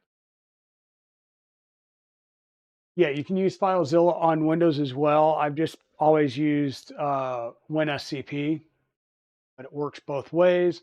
Somebody was telling me about, was it MOBA Xterm? So I need to take a look at that because you can do your SSH, your secure copy, and everything in the same.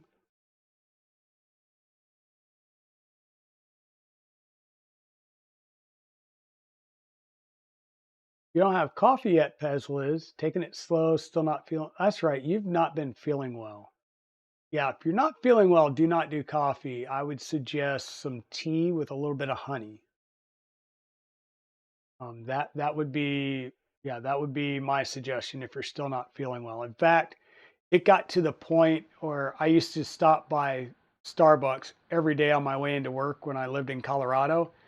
And whenever I would come in, number one, they normally just start making my drink as soon as they saw me. I didn't even have to order.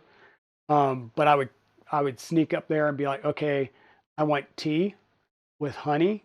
And they immediately knew that I was sick. That's how much I went there. Is if I ever got something other than a coffee and I got tea, it was, are you feeling okay?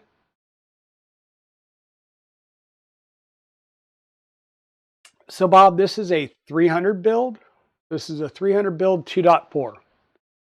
So once again, we've got um, our our serial ID here for our clipper. Now, what I want to do once again is, since this is basically using the same type of build, the only difference is this is an Octopus 1.0 versus a 1.1, and we're doing a basic build here. So you're going to see me do a couple of things, and that's I'm going to download the adaptive mesh. I'm going to download line purge. I'm going to download my macros file. The we don't have a nozzle scrubber on here. I will download that. The printer config and the self burner LEDs. And then I'm going to come up here and I'm going to argue with Chrome and tell it, yes, I really want you to download these files. Chrome and its lovely security.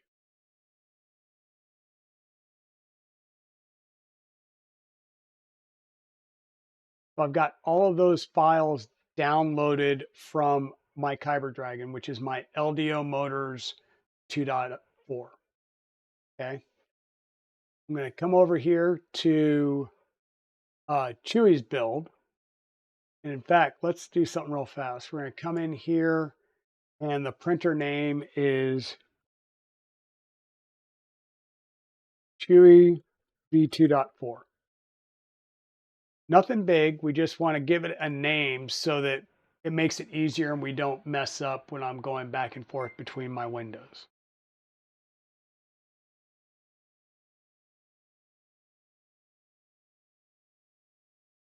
Exactly, Chewy. It's a copy paste. Why go through the hassle if you can copy and paste and then just have to go through and do some verification?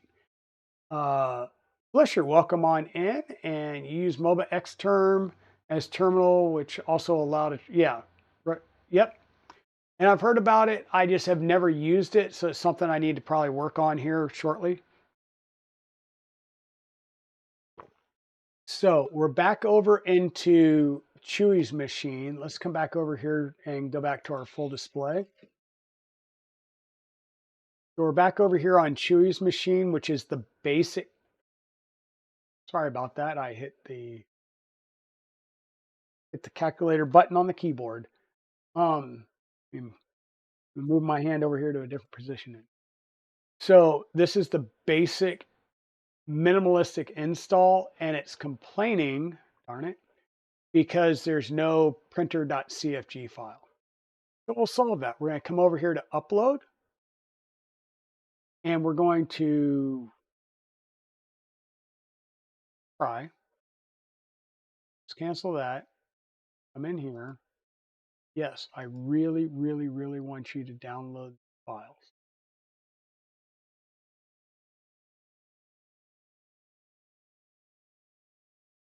Apparently it requires more than one. One that says keep and the others to say, yes, please download the unverified file that I told you to. Okay, so now we're going to come over here to upload. We should have all of those files that we just dropped down. Don't worry about the extra little like two and stuff like that. We'll fix that once we get them uploaded. We're going to grab all of those files and we're going to say open. And that's going to bada bing, bada boom, upload all of these files. I am pretty familiar with Clipper Flisher. I've built a V0, two 0G Mercury 1s. One is a Ender 5 Plus that was converted to a Mercury 1.1 with Hydra. And then I built the full frame build enclosed Mercury 1.1 based on a closed beta. I've also done two Ender wire conversions. I converted my Ender 3 to Clipper. I've got an Ender Core XY converted to Clipper, a solid fork, a Trident, and two 2.4s, as well as a Ender 3 belt printer that's also converted to Clipper. So fairly Clipper fluent. So all I'm going to do here is just do a rename and just make this back to adaptive mesh config. We'll go through to do the same thing for line purge.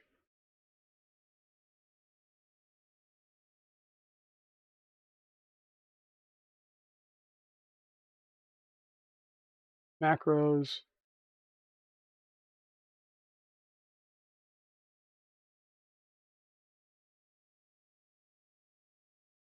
And looks like the printer.config file as well.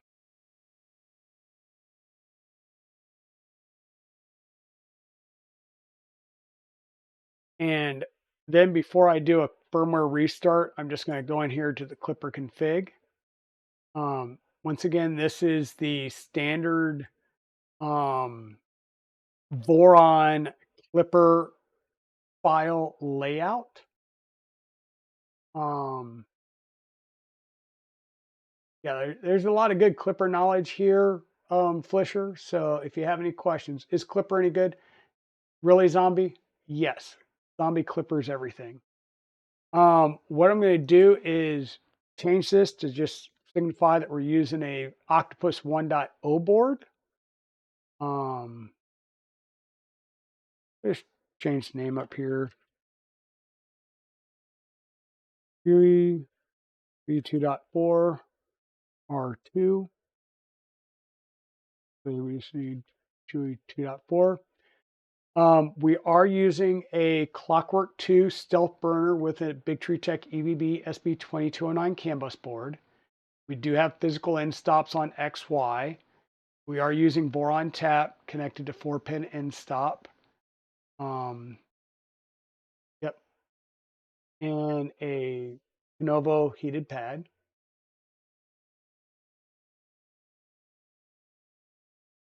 Yeah, it is a game changer.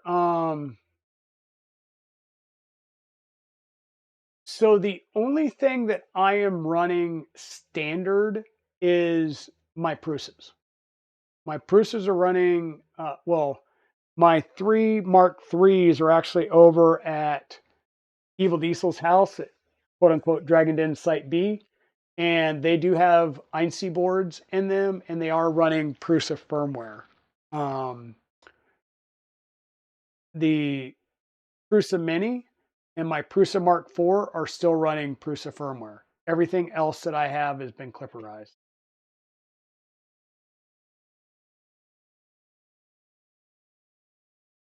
Yes, the exclude object feature is awesome.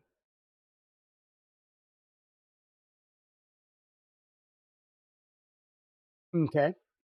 So what we need to do here is update our serial. So we're going to grab this serial from our SSH window. We're going to just grab that.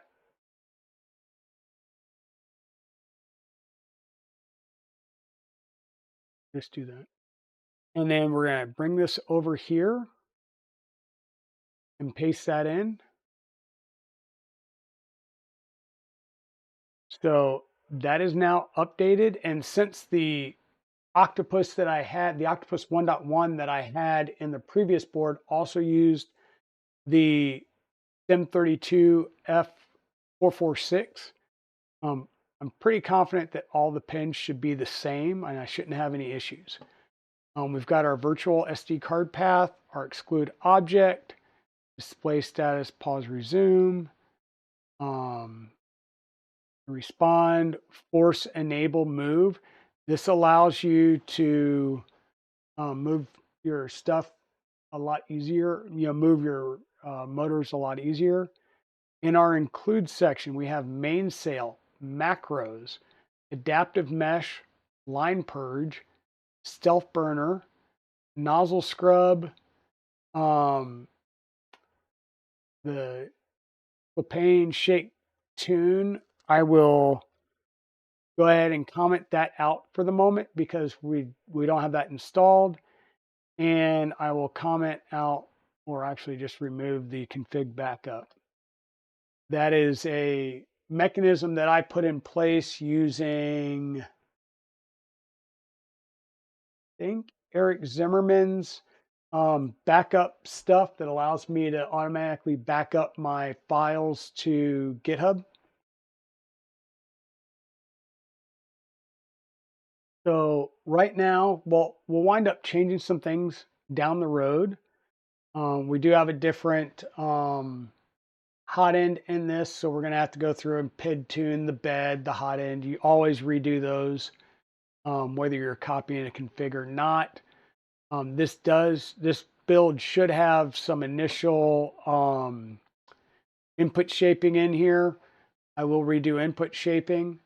The EBB SB2209 board has a accelerometer built onto the board, so we can input shape directly off of that board.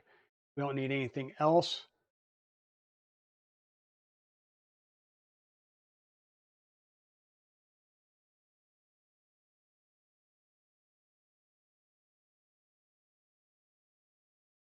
Um,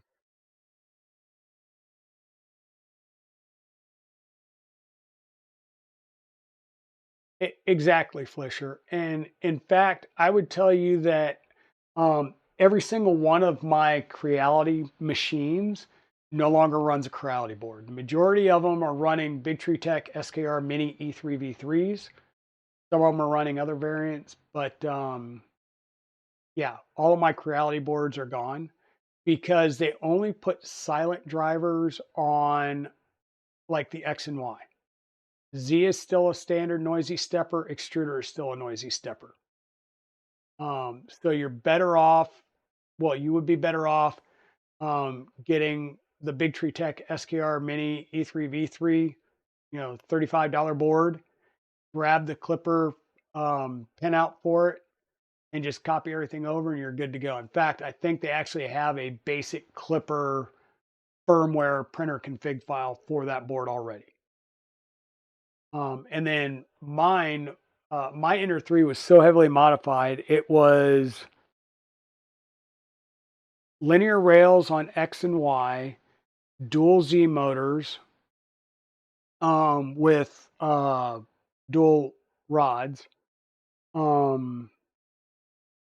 Micro Swiss all metal hot end, which was a drop in for it, a Sherpa Mini in direct drive, a Penda probe. What else? Of course, the SKR Mini E3V3 Clipper firmware. I had a Mic 6 build plate with a Canovo 24-volt heating silicone pad on it, spring steel, Ultra-Stick black textured build plate.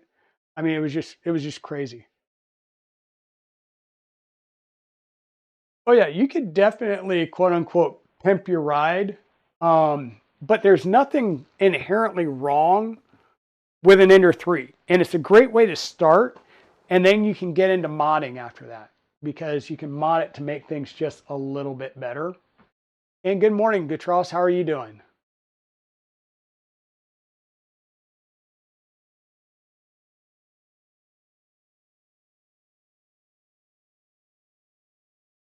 No. The SKR, the Big Tree Tech SKR Mini E3 V3 is a direct replacement for the Creality boards, Gutros, and you can plug in the LCD and it fits with no problem. And you get the display, so you still get to. So with Clipper, you can keep that same base display. Now, if you want to go with Clipper screen, then you're going to have to do some more additions. But that SKR Mini E3 V3 is a direct board replacement, and you can run Marlin or Clipper on it, and the screen plugs directly in. Okay, you have a CR10S Pro. That's a little bit different. And same thing for the E3 V2. Any of the Ender 3s that has a touchscreen interface, you'll probably have some weirdness with going to Clipper because their touchscreens don't support Clipper.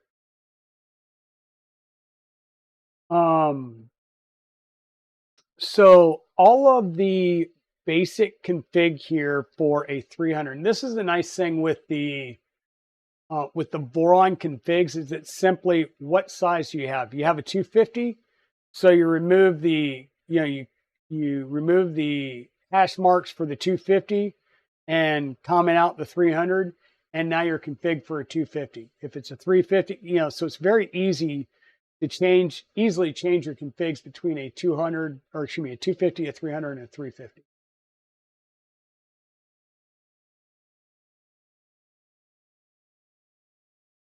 Yeah, any of the Clipper-based printers. So the Creality one, the Big Tree Tech Huracan, the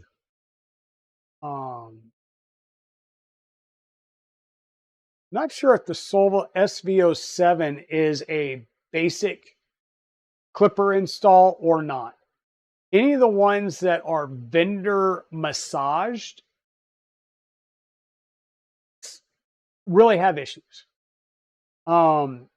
Because like we found with the Huracan, as soon as you say no, force go to the Clipper, when you try and do update, it'll take an error. You can try doing the soft, can't remember what they call it, which will fail, and then you do the hard one to force it to go and download the latest from Clipper, and then everything breaks. So for something like that, I've always download, because the Huracan uses a CB1 module. I just go and do the base CB1 minimal OS install, and then put Kaya in and go straight Clipper on it. Yeah, soft and hard recovery. So, our stepper motors should be good. Z motor settings should be good. Everything here should be good to go. I will parse through here and validate that there are no pin differences, or I will verify off stream that there are no pin differences between a 1 and a 1.1. I don't believe there are.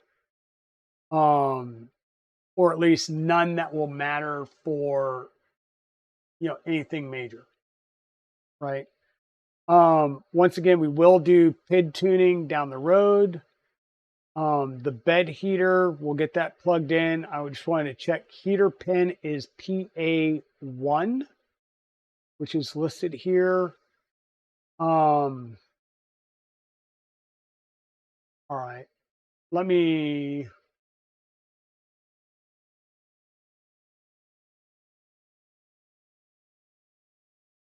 do some quick validation. So we'll want Big Tree Tech, Octopus, GitHub. Good search. Really?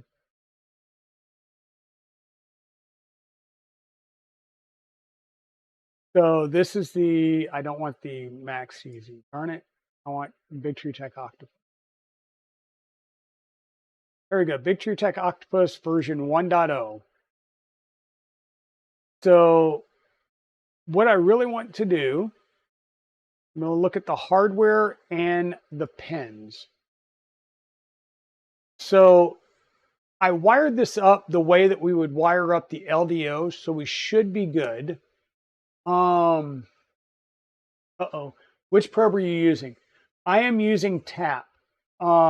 I have got induction probes on my ender wires, my Trident, and so my Trident and my 2.4s are running TAP. The Salad Fork is running Boop, and my V0 is just running the standard end stops. We are going to upgrade my V01 to a 02.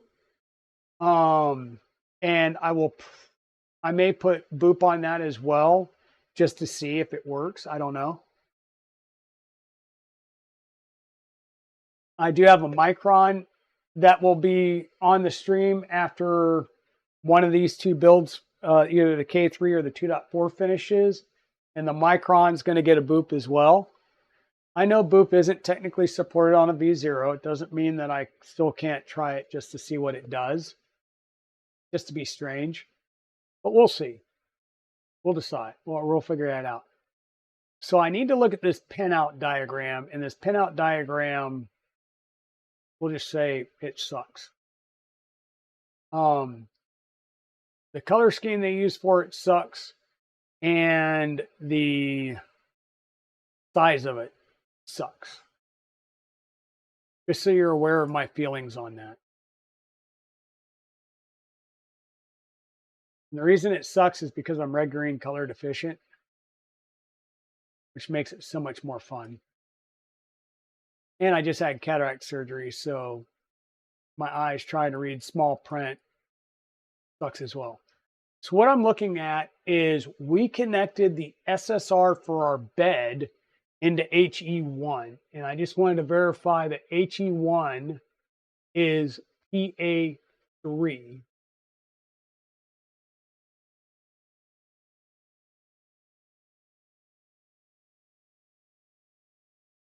Yeah, is PA3. And apparently on mine LDO one, I have it connected into the standard bed out. Now, here's the thing is, normally Because there's bed power and bed out, your bed out pin will not work unless you're putting power into the bed in. So that's a key trait there is unless you're putting power into bed in, into the bed power, you you normally can't use anything out of bed out because they're directly linked together.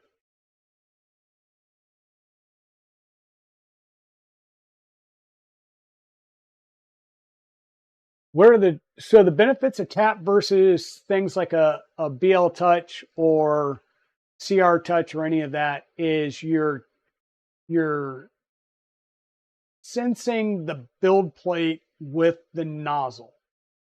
Okay. And your tap sensor is either a in-stop switch or a optical sensor. Okay. So in effect, your tap acts like, think about it like clicky, right? In clicky, you're using a in-stop switch. And you're physically touching the plate with the in-stop. The difference is you're having to set your Z offset, which is the distance between the switch trigger and your nozzle.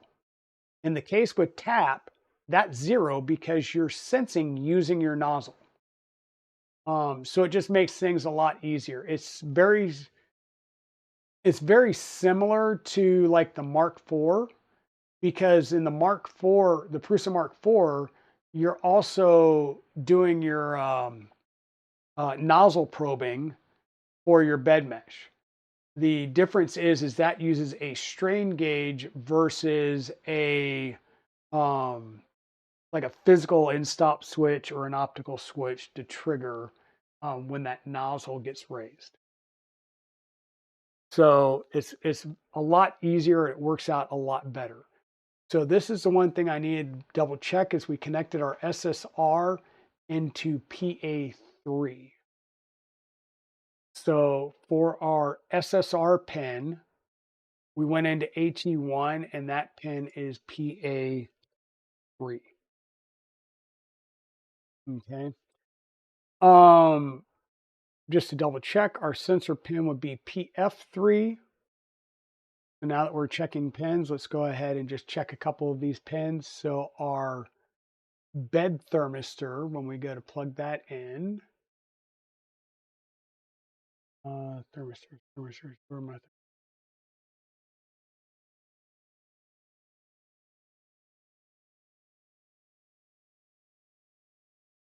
Yeah, TB3, the bed thermistor is PF3.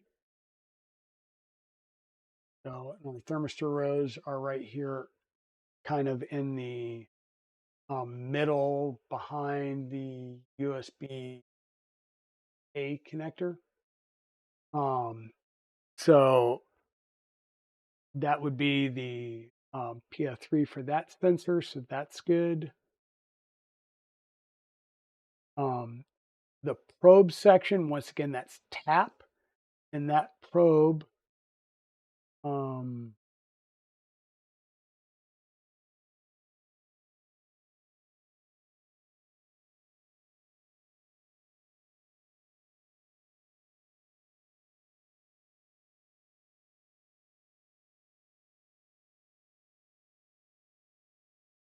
let me come back up here real.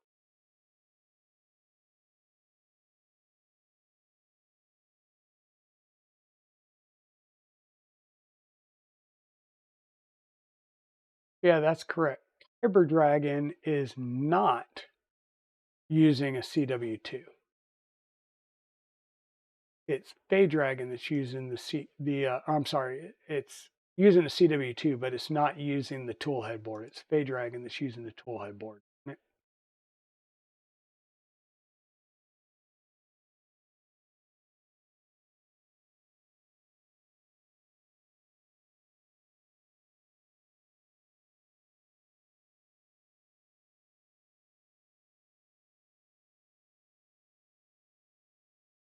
Um,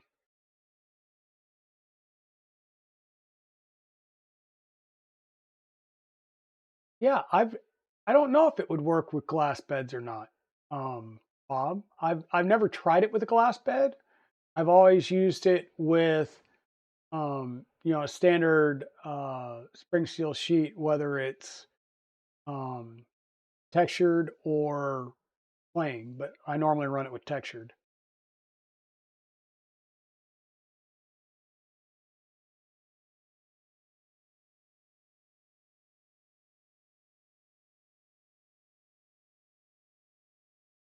So you've had issues where the BL Touch fails and the nozzle rams itself into the bed. I've had that happen on a Ender 3 Max.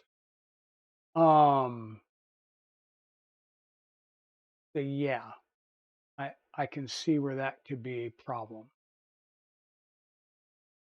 So hey, this is Fay Dragon. Fay Dragon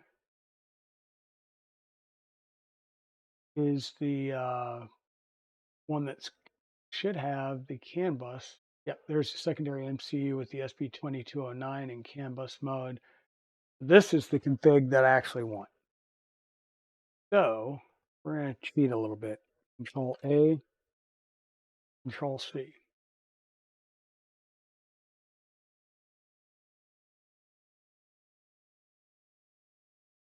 So I just copied and pasted and overrode everything. And oh, wow, shenanigans. What are you doing to me? So Shenanigans just gifted 5 tier 1 subs to the community. Thank you, thank you, thank you, Shenanigans. Thank you very much. That is awesome. And let's see. Uh, Master Moon, Karen Chow Designs, Tony LeBond, Texas Leo, and Solar 3DP were all gifted subs. Thank you so much, Shenanigans, and 300 bits as well. That's awesome. Thank you, thank you. And Zombie with 100 biddies as well. My goodness, thank you guys. And a golden Kappa train is close. Okay, wait. What is a golden Kappa train other than a hype train with a different name? That that kind of freaked it.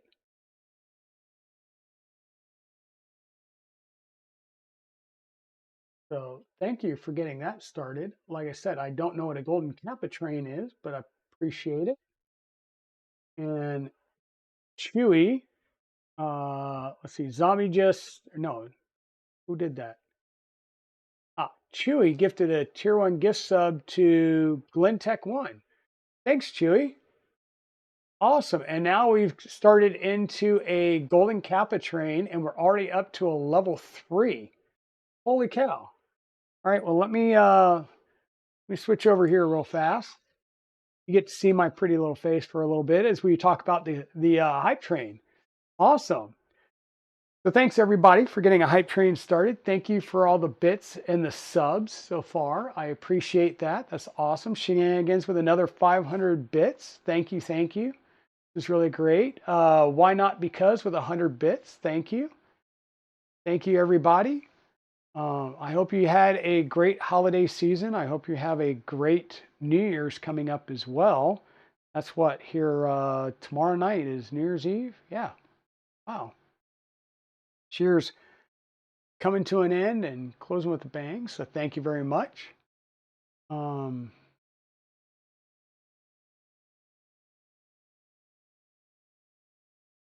an exclusive emote became available. Yeah, that's awesome.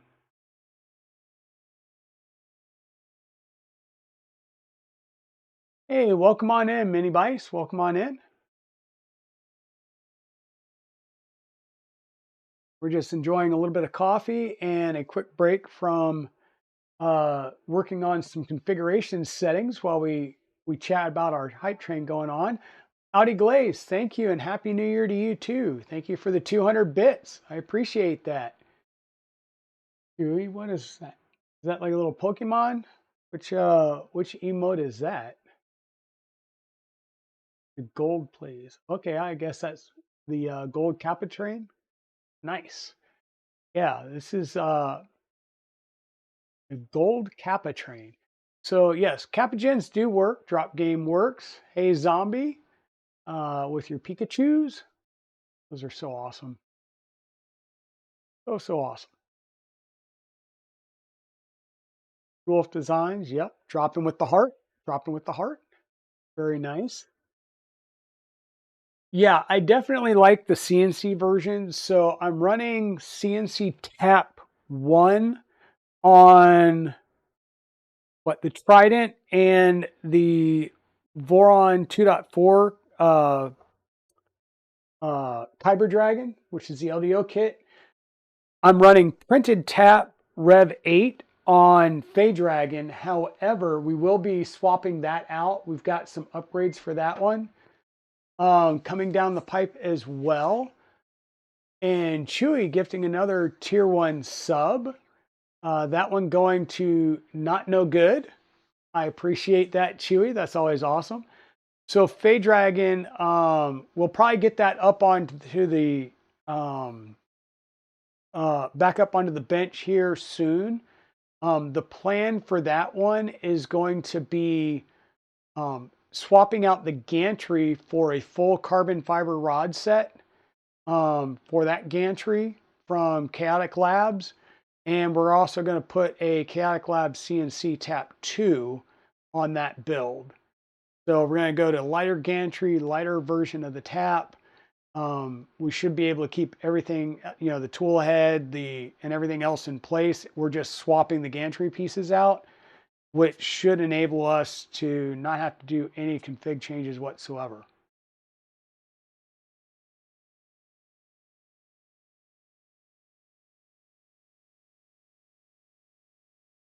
Oh, we got Pac-Man going as well. Awesome. Yeah, we're about to beat our last record, so please keep up the hype, keep up the hype train support. I appreciate it. Um, Thank you for the 500 bit shenanigans. Thank you, thank you. That puts us to a level, or excuse me, 85%, I believe, still of a level 3 hype train going. So thank you for the extra bits here. I appreciate that. Yeah, let's keep it going. Keep it going. Everything that you guys give, whether it's subs, bits, or whatever, goes right back into supporting the channel and supporting the builds that I do. Um, Other than uh, one or two things like the V0 build that we built and sent up to um, the Free Heathen, which was a sponsored build by KB3D. All the builds you see here, I, I'm paying for them. So they're great builds. They're fun to do. I love doing these builds and showing off different printers to you guys. Chewy, thank you for another tier 1 gifted sub to Mini Bice. I really do appreciate that. Subs helps you stay on during the ad breaks, so you don't have to listen to ads and stuff like that. Never required, definitely appreciated though. Thank you, thank you. Um, awesome. So Mini Bites just got subscribed and gets the golden Kappa emote for 24 hours. Nice. That must be something to deal with the upcoming new year. So that's good. That's good.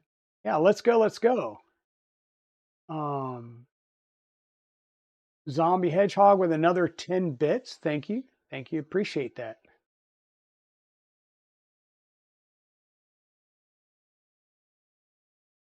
So did our hype train end or are we still going? I'm not seeing that out there.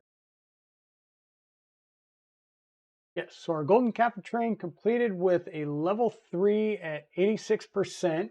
We had 7 total gift subs and 1,700 bits.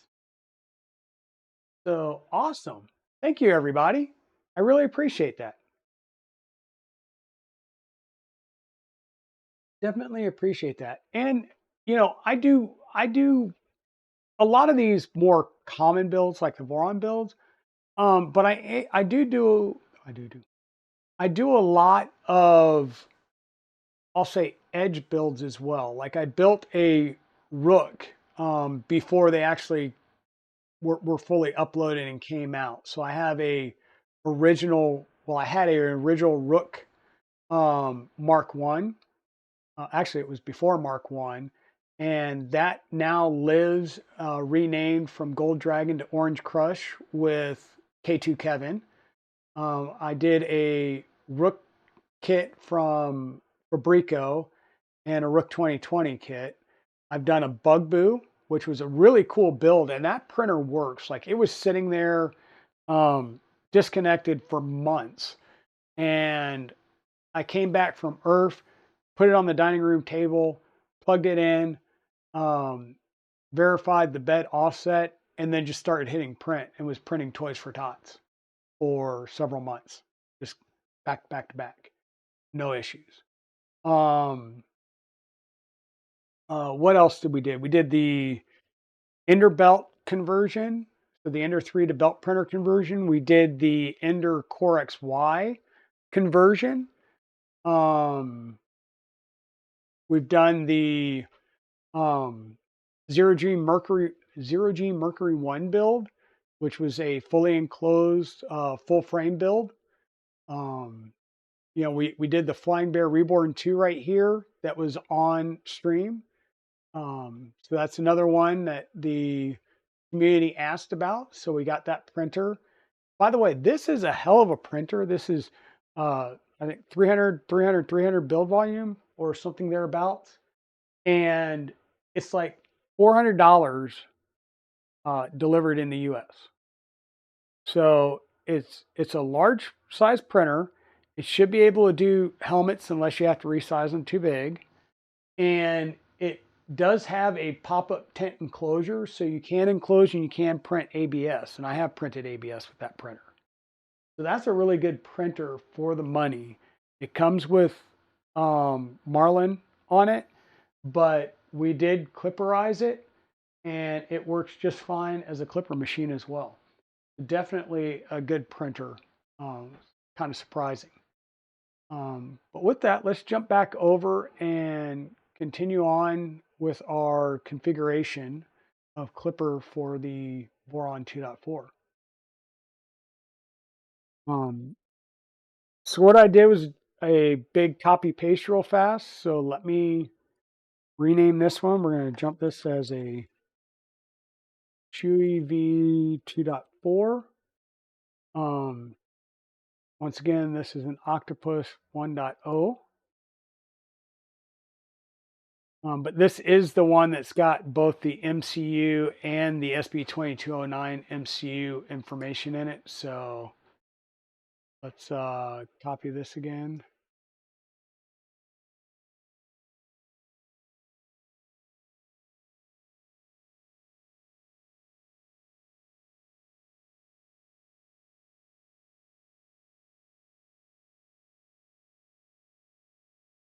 Okay, we'll have to get this information for SB2209 here shortly.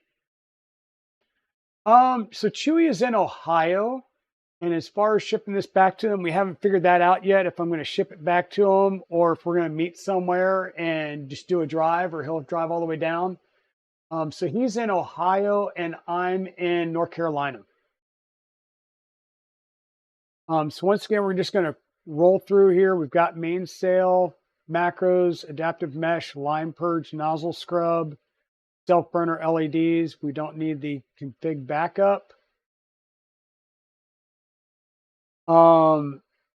The nozzle scrub, we don't have a nozzle scrubber on here. I'll just go ahead and comment that out. You can add a nozzle scrubber pretty easily, Chewy. It does have the ADXL pins for SB2209.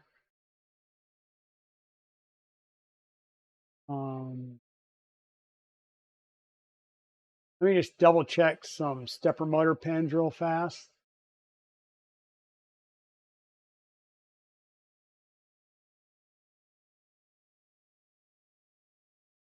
Oh, there's the motor. So driver 0 would be enable pin. We have 14, 13, 12. Yep, so it looks like our pin assignments for the X and Y motors are going to be the same.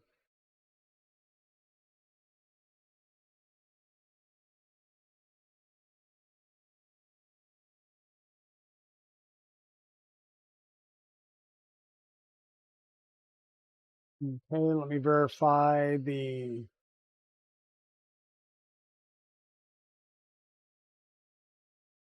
rear motor would be motor 6, P4, P32, P3, PE1. Yep, all that's lined up.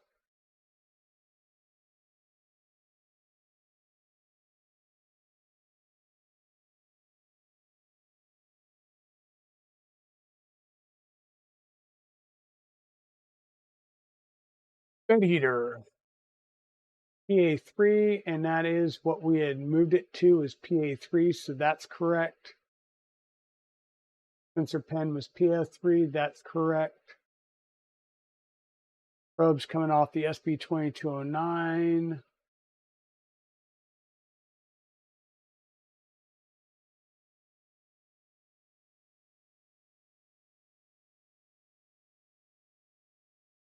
Yeah, all that's good. Sorry about that.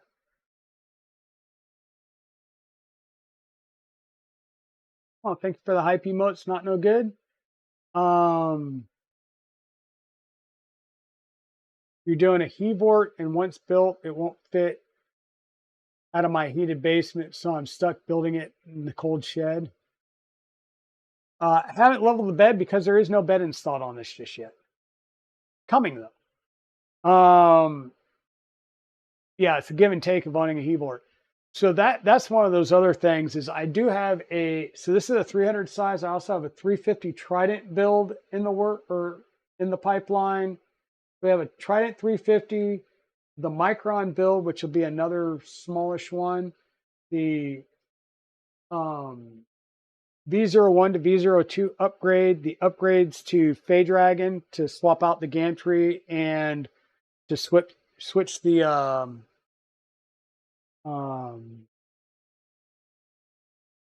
from the printed tap to the tap 2.0.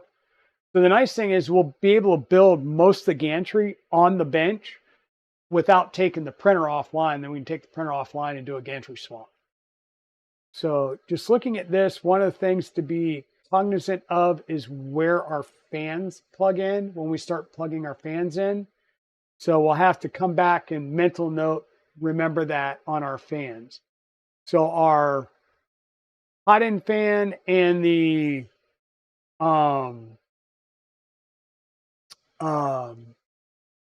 whatchamacallit, our hot end fan and part cooling fan will be going into the SB2209, and our hot end fan went into fan 1, and our part cooling fan went into fan 2 on that board.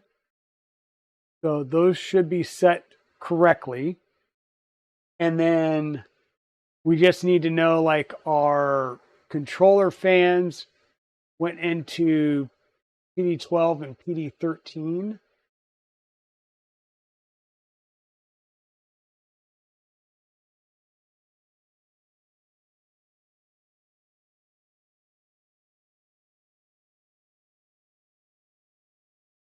Yep. And then PD14, which would be the other one, would be the one that would go for Nevermore. So I will get that wired up. I just won't build the Nevermore.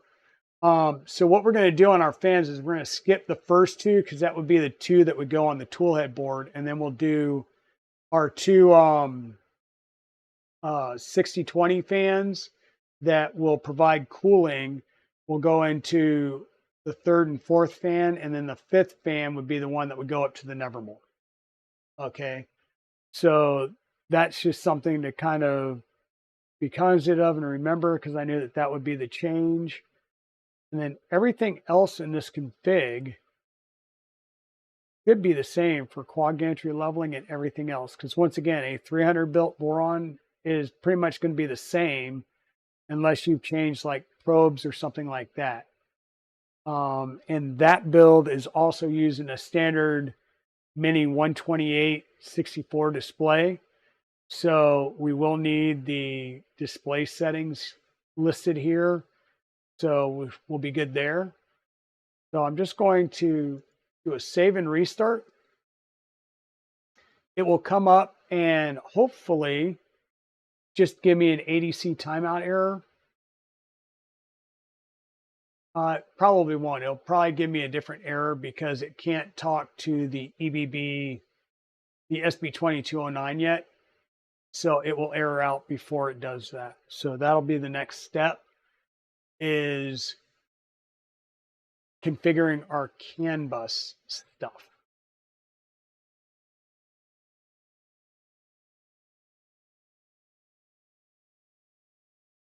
So while it's doing that,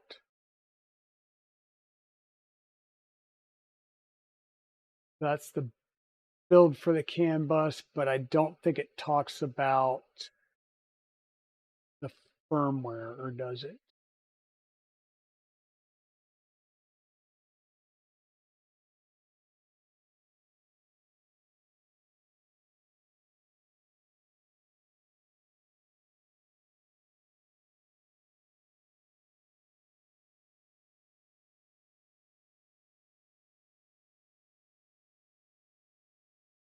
And I don't want to use their firmware. I want to build my own SB2209 firmware, simply because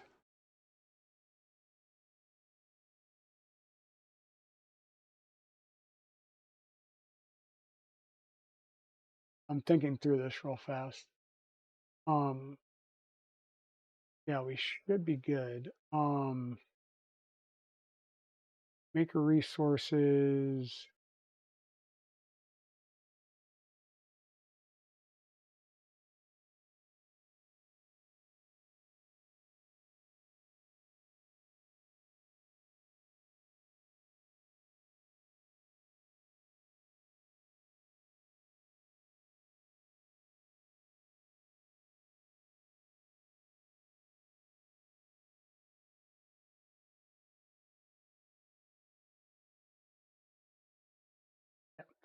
So now we're going to start working on doing our CAN bus install. And this will get somewhat interesting because I'm going to need a USB wire, and I'm not sure, excuse me, not a USB, a USB-C to do the initial install. And I don't think I have one present at the moment. Well, I will. I do. Sorry. So we need to go through and start working on the CAN bus. And this is another thing. The CAN bus, I have yet to have a CAN bus install go, perfect right off the bat, right?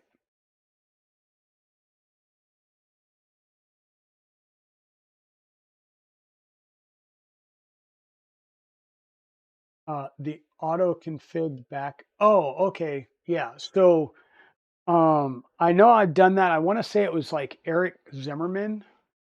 This is an esoteric one. I want to say it was, I think it's Eric Zimmerman.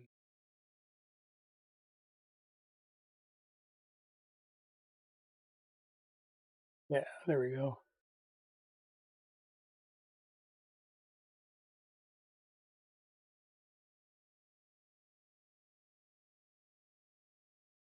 Yeah, so this is the one that I use, is Eric Zimmerman's backup printer configuration to GitHub. So this is the one that I'm using. There's a couple of different guides out there for how to set this up, but I've got this set up for most of my systems now so that it's auto backing up to a GitHub repository. And you can configure it cron job on your Raspberry Pi so that it does that often. So yeah, that's one of the things that you can do, keep things going. Um, so I believe Eric Zimmerman is the one who has the CAN bus that has provided the, I'll say, the best. Um, the ones that work the best for me. Let me see if I can find his CAN bus stuff.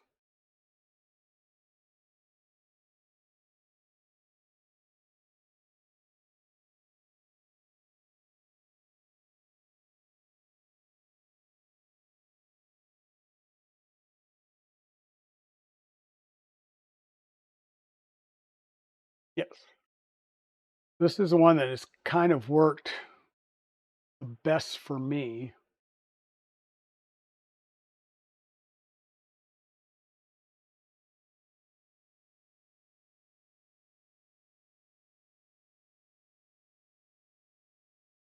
So we're using a UTC. We're going to try and go without doing any updating.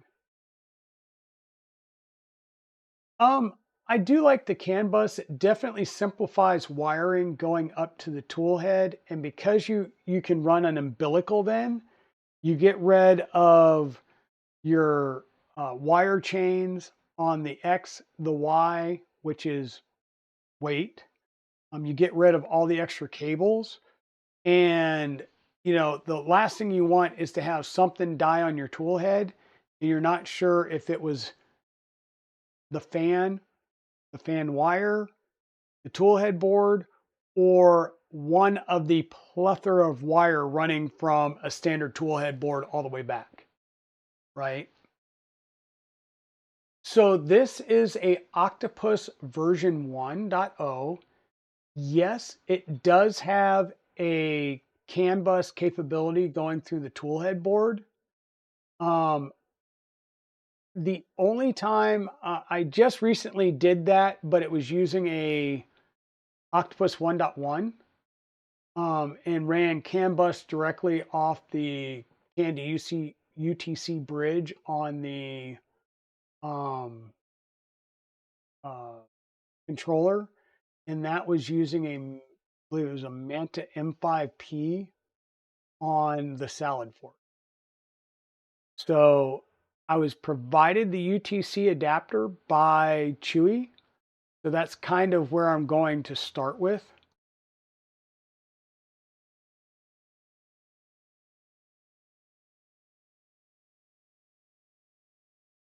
So we're going to start by setting up our network. Yeah, and even when I did it the first time, like I did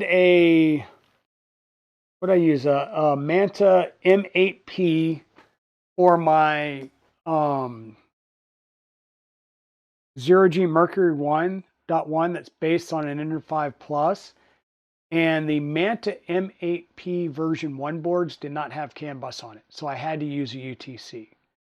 So when I did my second 0G Mercury 1, which was the full enclosure build, based on an Ender 5 Pro size, I still used the Manta M8P, but it was a version 1.1 board, which had CAN bus on it. And I still chose to do a UTC instead because that way it's the same config between the two. The only difference is the sizing. And I wanted to keep it for consistency's sakes. So yeah, yeah.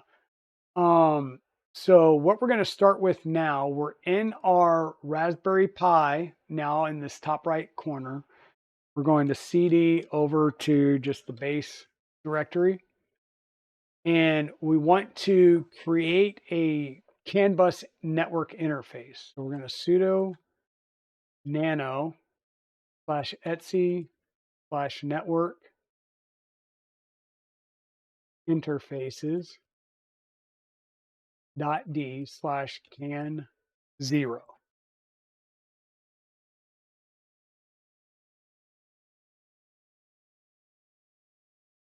Put in our password. And then the quickest and easiest thing to do here would be just to copy this and paste it in. Now, this sets up a CAN bus with a bit rate of 500,000. We are going to change this. And we're going to change it and do a cool 1 million. Means we also need to change it down here and make this a cool 1 million.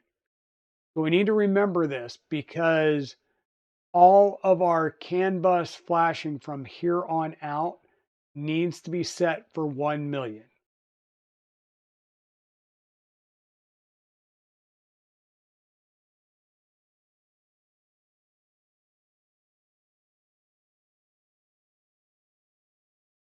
Yeah, so that's the thing is if you look at our current wiring here,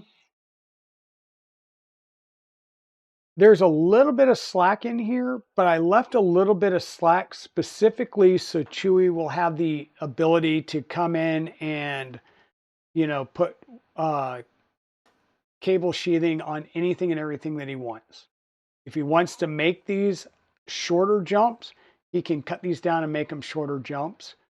But when you get the cable kit, so I tend to use the Lineo under the deck cabling kit because it comes with everything to cable all of your power supply, your Wagos, just about all the wiring underneath here came out of the Lineo kit. And that kit is made to work with a 250, a 300, and a 350 size. So if you're doing a 250, everything's going to be way longer because it's made to support up to the 350 size. This is a 300, so I did cut a lot of these cables down.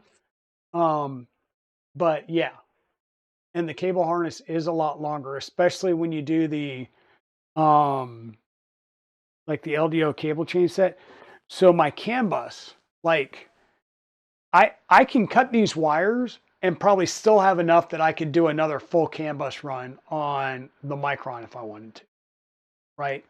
So we're going to plug this in and then we'll figure out how much cable we need to come down, come around and go into our plug. And then we'll cut it, we'll peel it back and re-terminate it, and then we'll have a plethora of extra cable here. Um, and you do not want to run these pre-made CAN bus cables in a cable chain. This is not cable chain rated, right? Not cable chain rated. These are umbilical rated cables. So, so we've got our CAN 0 CAN bus interface now configured. So we need to save this out. So we'll do a Control X. We'll do yes or Y to save, enter to save it into that same location. And now we need to do a reboot. So we're going to do a sudo reboot. We'll take that little error there. Let me switch us back over to the full display mode.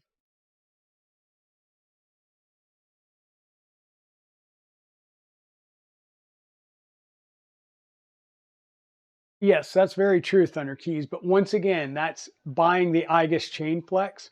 This is the cable that's pre-made that came with the SB2209 kit, which once again is worth its weight in gold because it's pre-crimped nicely for the XT30 JST 2 pin.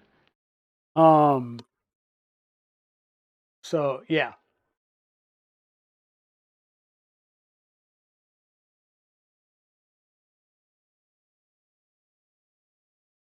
Well, and if you go to CAN bus, you're getting some different boards and stuff like that. But all of your, all that cable that you pull out, don't throw it away. That becomes extra cable. I mean, hell, I've used a lot of Ender 3 wires or Ender wires in other builds just because why are you going to throw away perfectly good cable? You know, buying buying wiring is expensive. Hey, MakerMind Nexus, how's it going? Ask me because I just bought a bunch of Lenio FEP wire from KB3D. I mean, it's not stupid expensive, but it's not cheap either. So now we're going to check and make sure that our CAN bus is at least up.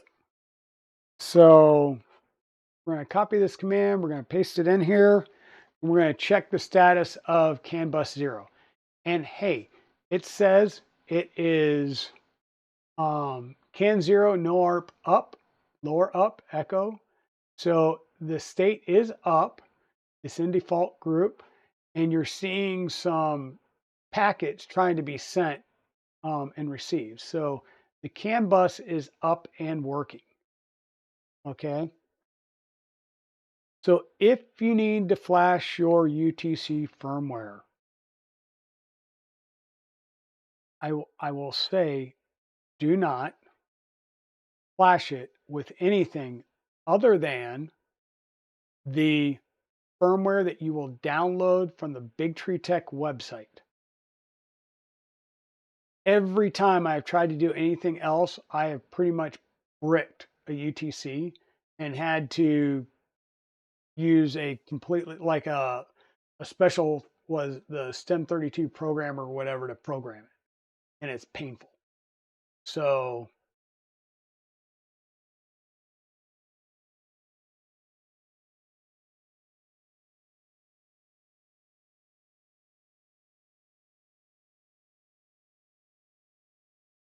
hey, thanks for the subscribe. Why not? Because I appreciate that tier one subscription.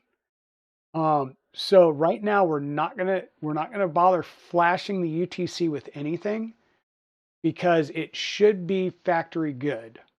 If it is not, then we will come back and work on it. So we're just going to do a back and special bootloaders, optional but recommended. The tool head boards. Um, yes, not all tool head boards use the same wiring. Double, triple, quadruple check your wiring. If you're having to create your wiring yourself, which I did do when I did a EBB 36, I create my own 4 pin or 4 wire CAN bus using 20 gauge wire for the positive negative and 24 gauge wire twisted at least once per inch all the way back to the CAN bus connection.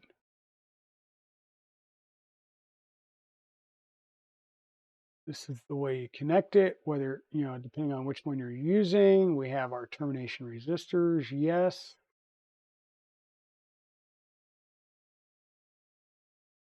So we need to do our SB2209.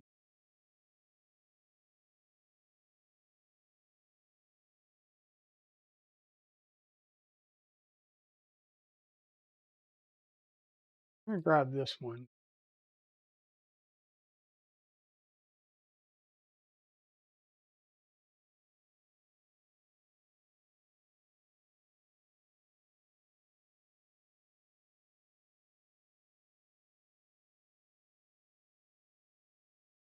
And we're doing this one because the SB2209 is pretty much the same, but okay, looking at this, we will double, triple, quadruple check.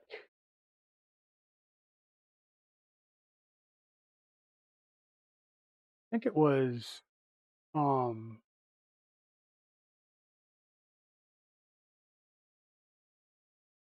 hey, there's the can to Eric Zimmerman went on.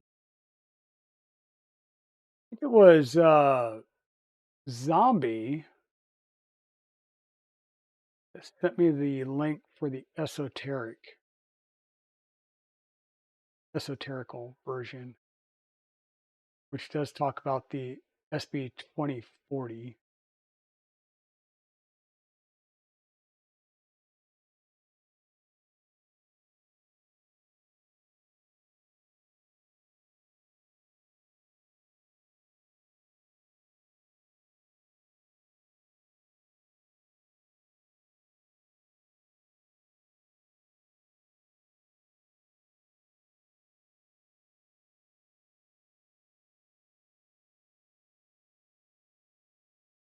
Yeah, so this is where it says if you have a Big Tree Tech UTC version 2.1, then please flash it with the latest version of the V2 firmware. Like I said, I'm going to hold off on that because it should have it and it should work and talk with no problem. Okay. We will flash it if it needs to be reflashed.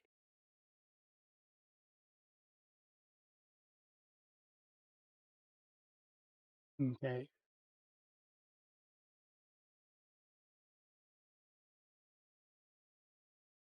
And that's the other hint right here. So let's do real fast. We're going to do an LS-USB, and we're going to see the STEM32F446X, which is our octopus board. And then we're going to see the Geschwister Schneider CAN adapter, the Open Moco. So that should be our CAN bus tool board, or the, not CAN bus, that should be the UTC. So that's how we know that we're talking to these things via USB right now. Yes. Seamless so far. So that's how we know that we're talking and we're good.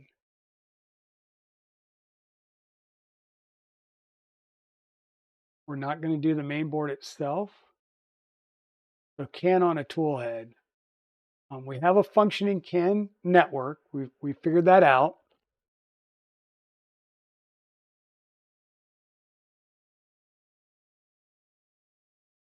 We need to flash our tool head.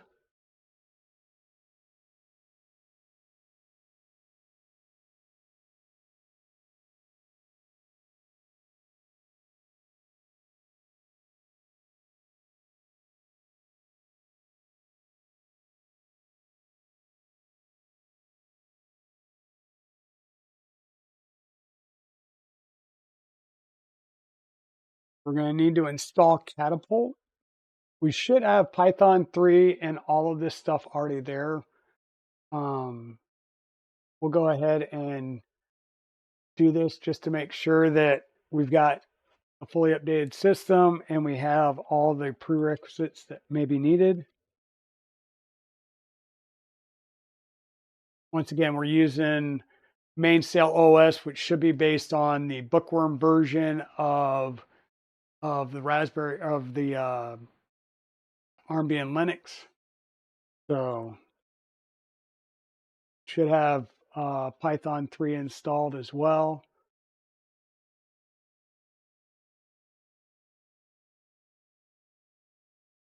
And so far, I mean, like I said, there's multiple guides out there. So we just got to make sure that we're using the right one. Next up, we need to do Catapult. Now, Catapult is going to allow us to put what used to be CAN boot. It's a bootloader onto the SB2209. Oh, after switching your power supply over to 115, it works? Awesome, zombie. It always sucks when you forget to do things like that, doesn't it? So we're going to copy this and we're going to CD back to the base directory for our user, which is the Raspberry Pi directory. And then we're going to do a git clone and download the Catapult software.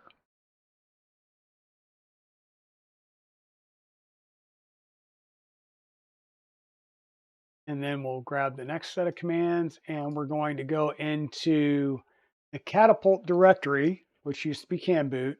I'm going to do a make menu config.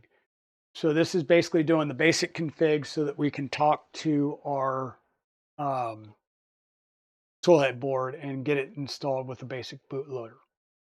So this is where we want to double check the GitHub for the SBB 2209. All right, I've got a lot of things open, so I'm just going to close a few things out.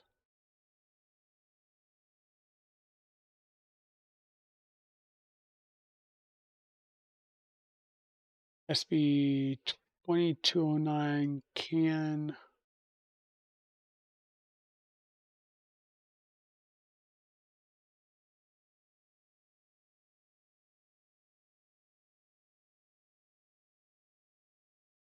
Firmware CAN bus.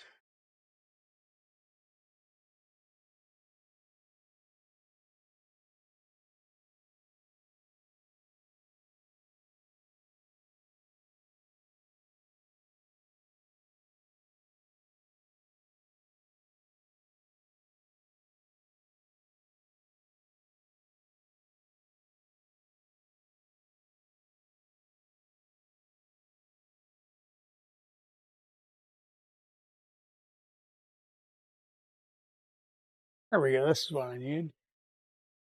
We're going to need to do some configuration on here when we uh, do our connections. So we'll need to do that. Our catapult config, we're going to get this ready before we do anything.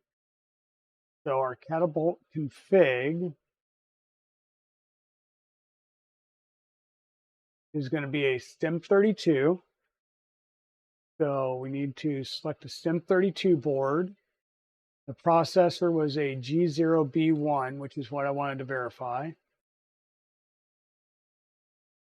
We do not want to build a deployment application. So we want the 8K bootloader, 8 megahertz crystal, and CAN bus on PB0, PB1.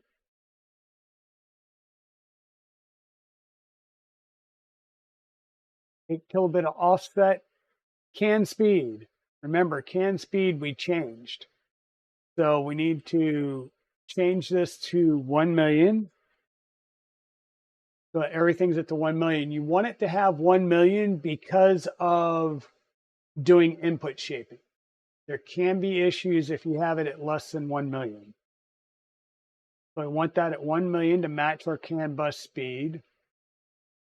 GPIO pin is blank. Bootloader, yes. Enable a status LED. And said status LED is PA13.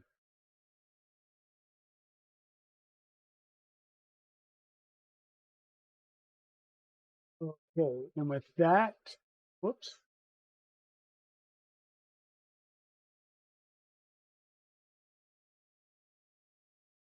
Probably a clipper piece. So with that, we're going to do a Q for quit, Y for yes.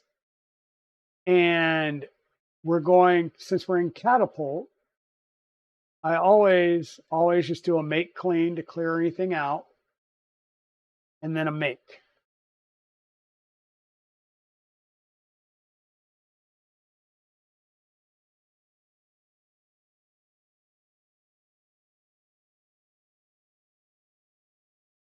Now that normally happens sometimes, Zombie. At least it wasn't, set to 115 and you plug it into 230, because that turns into a bad day.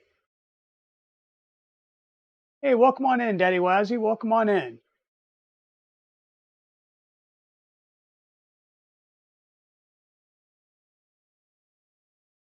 Ooh, that would be bad, Gutros. Now I've fried a UTC because I plugged it into, instead of plugging it into 24, I plugged it into 110. So that makes the blue smoke get out as well. Okay, so right now we've got our catapult config set up, and we need to get that going.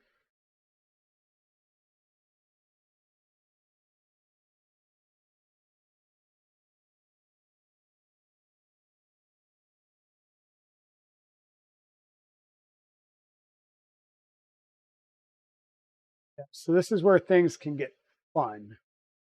Because I need to work on the board. Okay.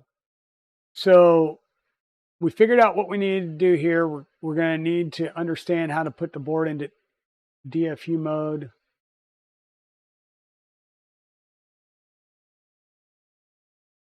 So installing catapult, we get our catapult config.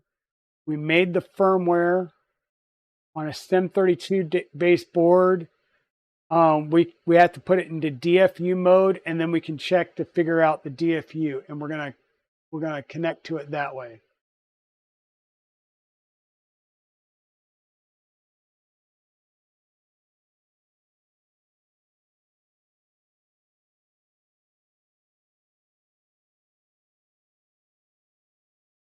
There you go.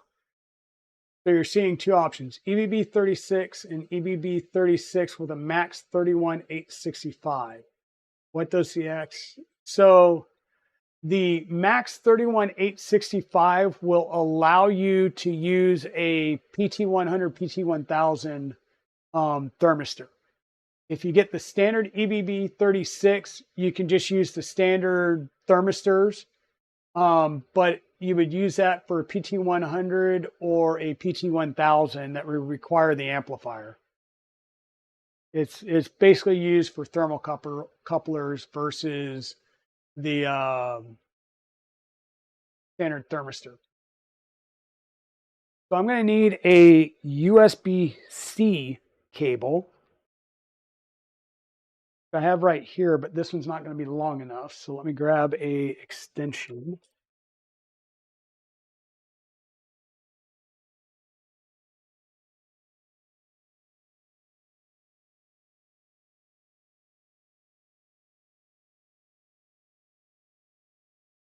So in this case, we're going to be plugging it into a Raspberry Pi, right? In order to do this. And then we're going to have to set a jumper and do some various things. So we need to open our door here to get access to our SB2209.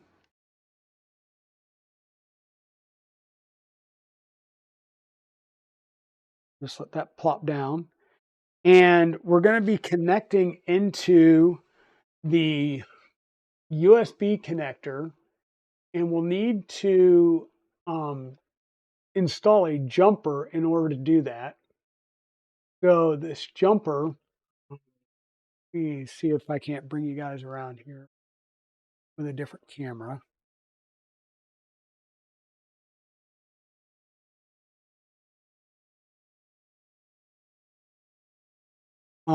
So we put that there. We changed cameras.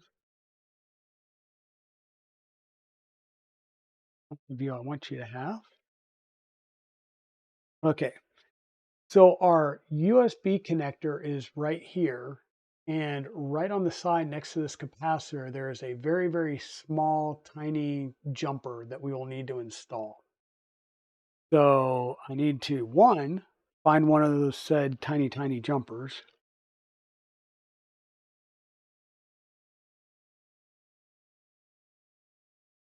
Um,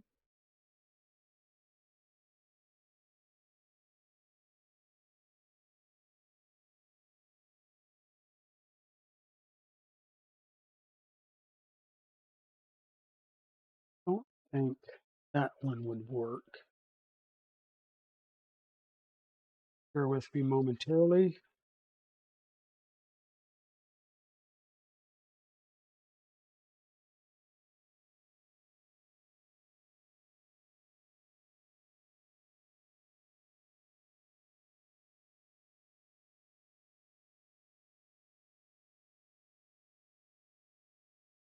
When I talk about tiny, tiny jumpers, I do mean tiny, tiny jumpers.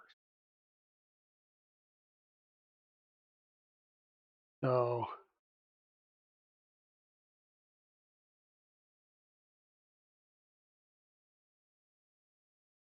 this is the size jumper I'm talking about. Whoops, that I just dropped on a black table. So let me get some light in here so I can see a little bit easier where I'm putting this jumper. Like I said, it goes right in front of that capacitor.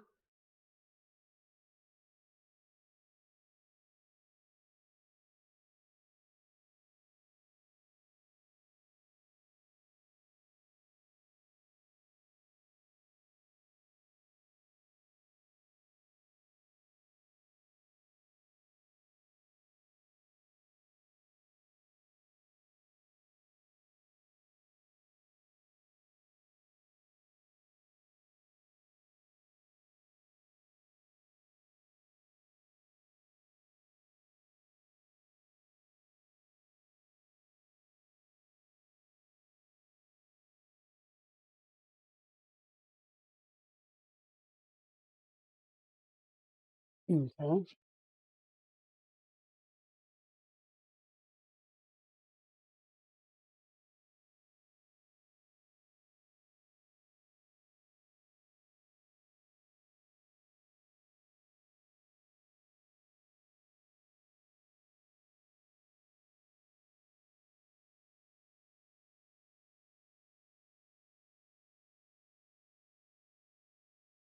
I'll make definitely sure that I got that on there, which I did.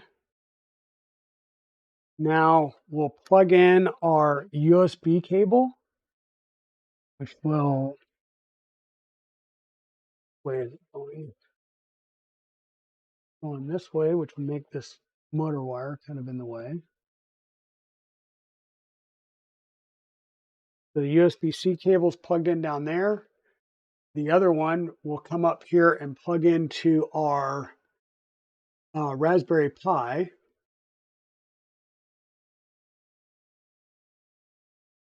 Okay. And then we're going to have to plug in some cables. So you saw that light come on. That means it's pulling 5-volt power, which means one, we're connected via a USB with 5-volt power, and the 5-volt jumper's there so it gets it.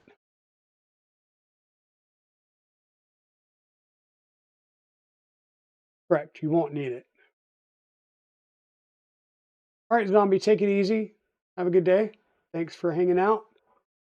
So now what we need to do is get it into DFU mode so that we can see it. So in this case, to figure out the DFU mode,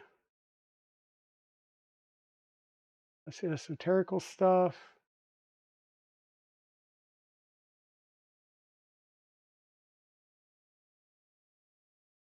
The DFU mode was press and hold both the reset and boot buttons, and then release reset, then release boot, and that should put us in DFU mode.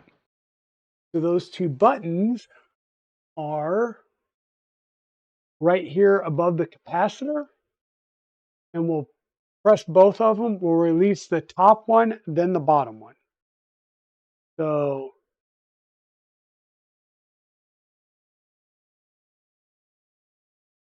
that should have hopefully just did that. It should put it into DFU mode. And if we come up here back into our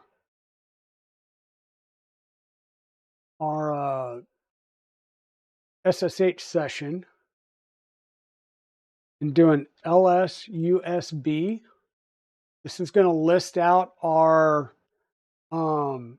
boards, and you'll now see that there's a STEM32G0B1XX, but it doesn't say it's in DFU mode. So it's not in DFU mode.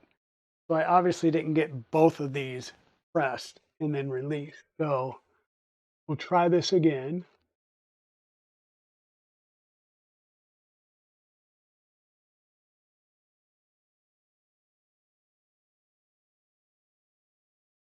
And then we'll try running our command again. Still not there. Okay. And it is release the reset first, then the boot button. So I'm going to have to use some tools because trying to do it with my finger is not working. Preferably, you would do this without a metallic tool because there is power to this board. You do not want to jack up your board. So let's see if we finally got that. Yes, there we go. It is now in DFU mode. So now that it's in DFU mode, you'll have the ability to upload firmware to it using the DFU command. Okay, so we'll come back to our esoterical stuff. Now we're going to run a command here, and luckily the STEM32 boards always comes up when you put them in DFU mode. has pretty much the same ID, which is 0483 colon DF11 winds up being the address. And we can confirm that right here as our STEM32 board, which is this line right here. Its ID is 0483 colon DF11, which is the same ID found in this command on the esoterical page. So what this command does is says we're going to run it under sudo, so we're acting as root. We're going to run the DFU utility -R -A 0 -S with an address. This is setting up saying there's an 8 kilobit bootloader. Force the erase of that drive that it's going to see, that device, and then it's going to say -D is the directory and the file. So we're going to basically upload the catapult bin to this USB ID. So that's what we're going to do. So we're going to erase the firmware. We're going to leave an 8 kilobit bootloader, and in that 8 kilobit bootloader that we erased, we're going to upload this catapult.bin. Okay, so we copy our command over, we hit return. It's going to want our password for the sudo.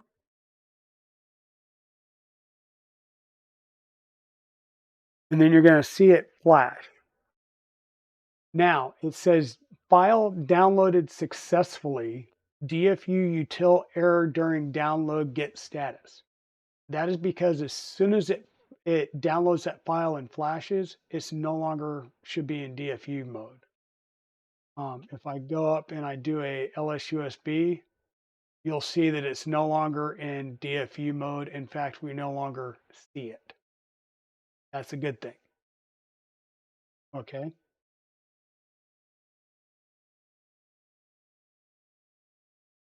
And it even states here, when you get that error, don't worry about it. Not a 2040 base board, so we're good there.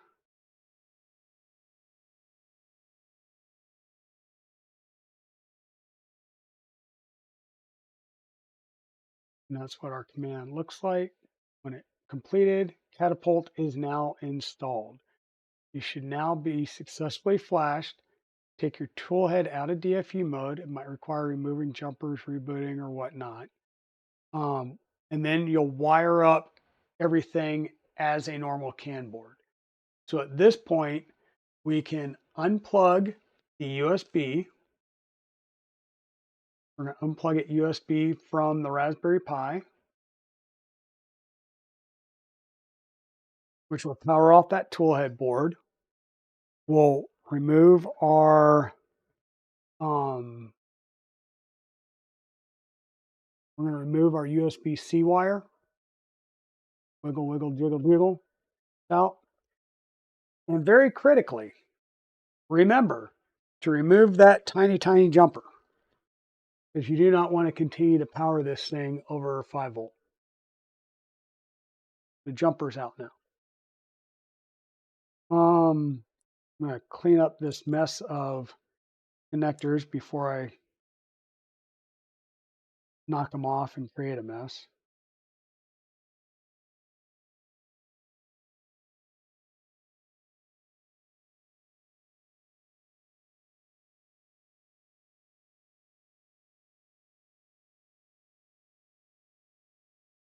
Okay. So we didn't disconnect anything. All we did was drop our door down and we plugged that stuff in there. So this can now get closed back up. I'm going to move our cables kind of out of the way a little bit. Make sure nothing's catching.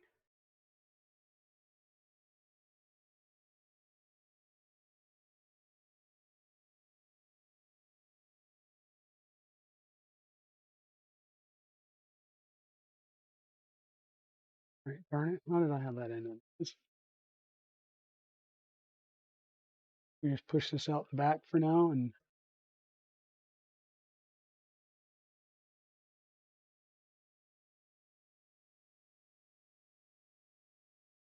we'll figure that out. So what we need to do now is plug in our umbilical cable, and we'll have to do a little bit of wiring. So when we go to do our umbilical, there's two ways that we can do it. I will be bringing this out and up through the back. So it'll come through the back panel at the top. So let me see. The umbilical will be coming through the exhaust panel down here. So it's going to come out, go down the back, and come in through the back of the printer. That is what I did on my Trident and my 2.4. It works out pretty easy that way. Once again, you don't want to run this through a cable chain because it's not rated for a cable chain. So just heads up there. We're going to plug this in.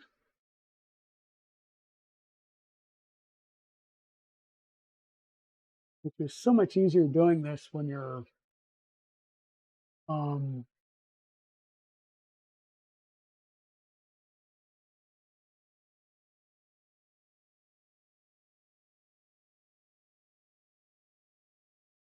facing the right way.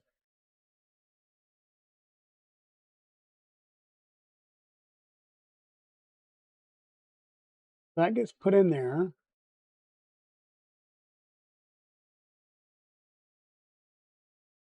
Put in there. Comes up.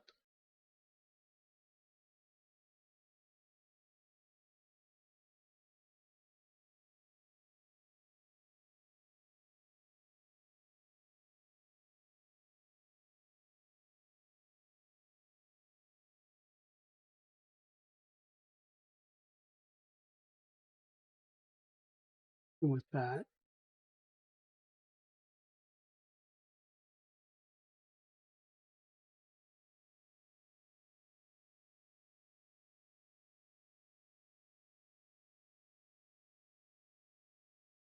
I'll figure the door out once I can put the printer back up on its top. So we've got that plugged in. Now what we need to do is get the bottom connector plugged in. So we really need to just kind of leave a gap, figure out about what it's going to look like. In this case, let me just kind of shut that camera off. So we're kind of leaving this a lot of slack. We'll bring this around, kind of loop it a bit, and we're gonna cut this. I can terminate this here, and we leave this way super long and then have to cut and re-terminate. But yeah,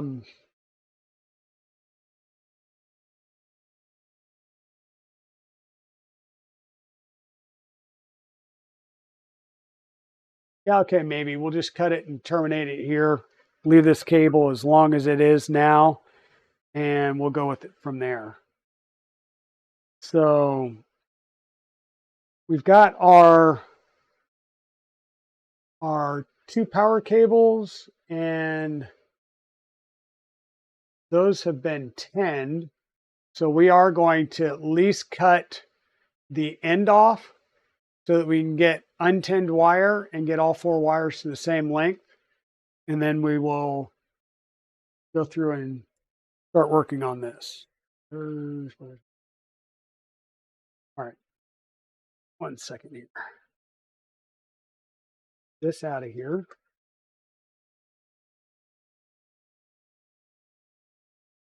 Because at this stage, I don't have the physical, amount of wire that I'm going to need laid out. So I'm just going to go ahead and terminate this, and then I will have to re-terminate a little bit later. Off stream, no big deal. What I'm going to do is I'm going to cut this right at the end of the heat shrink tubing on here.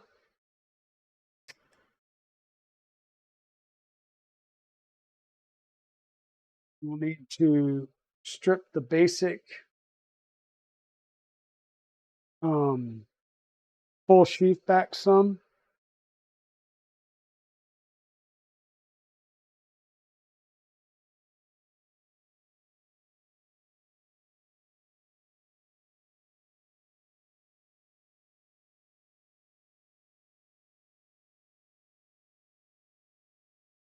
Expose our 4 wires.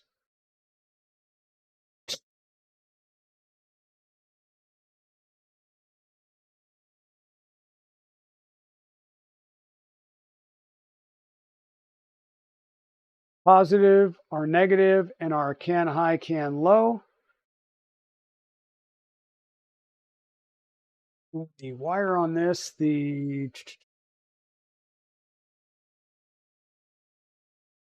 oh god, I can never remember which one was which. It will tell me though in the guide. I just need to go ahead and get these things. So these will use the 4-pin Molex microfit. I'm going to need to find whichever one of my kits has my 4-pin microfits.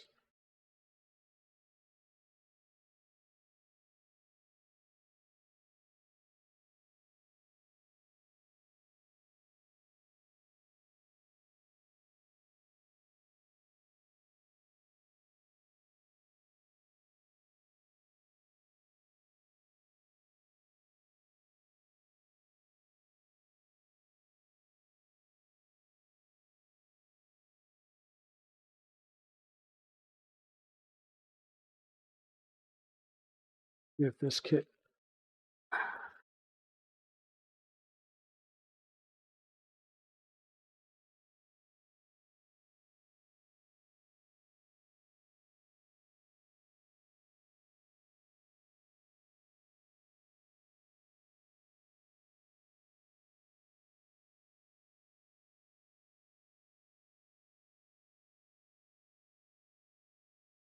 DuPont and 2-pin.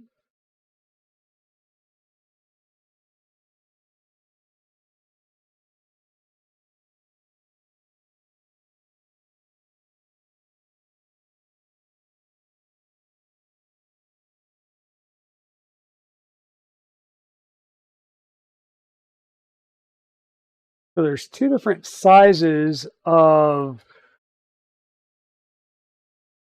microfits on here.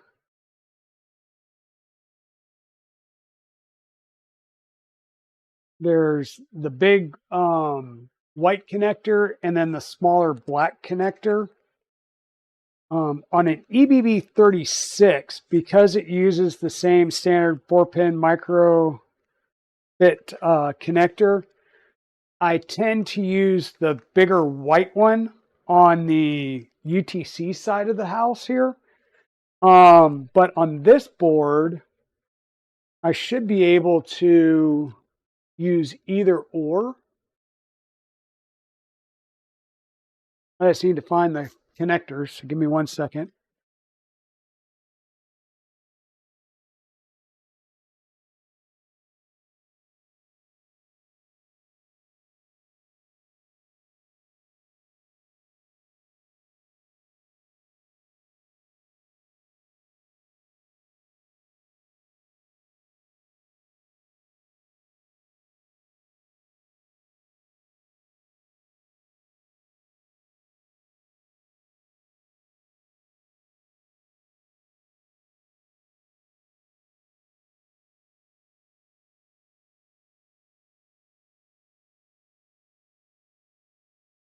Hmm.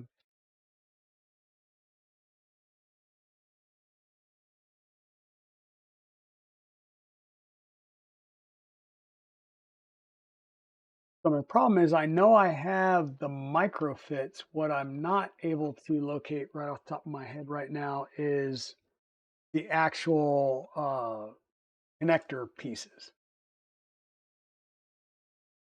So I've got the pins. What I don't have is a um, is the actual microfit connector housing, and that's what I'm trying to find.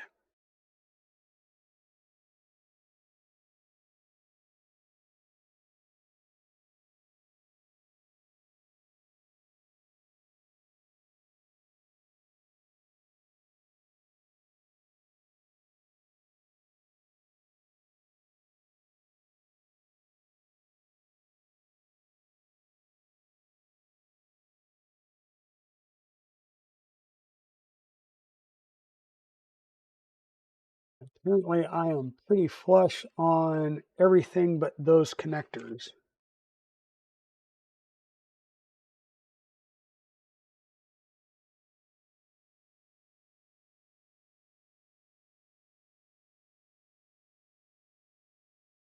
The JSTs for days and no microfit connector.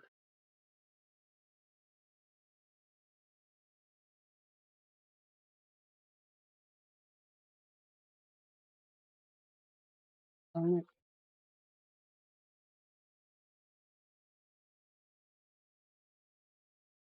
Oh, wait a minute. Oh, my bad. I've got the smaller 4 pin. Let me just make sure. Yes, I've got a smaller 4 pin. That's what I need. Okay.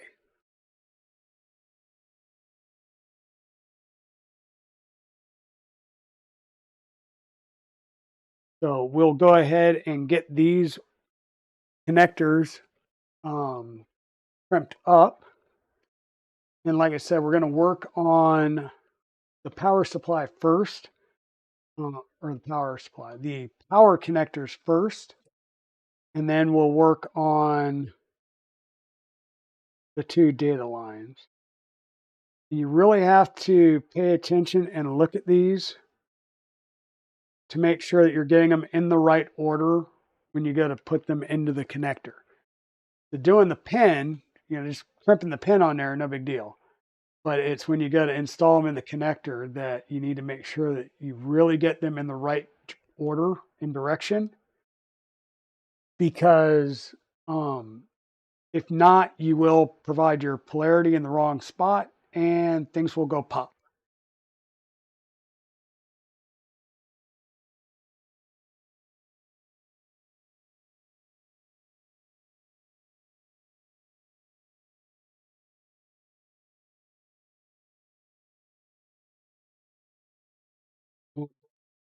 Just stripping the 4 wires.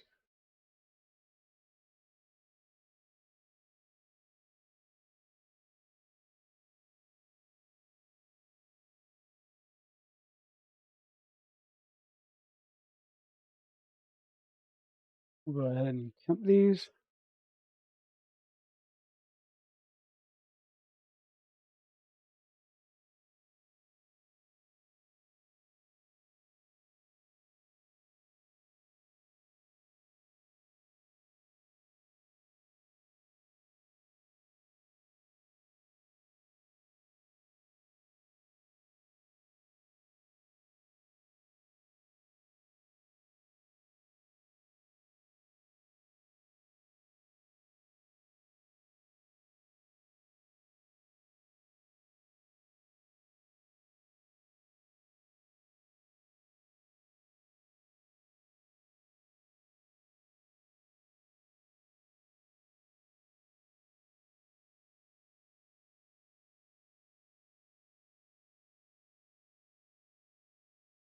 I'm sorry, I know I get quiet when I crimp just because I'm focusing on getting good solid crimps.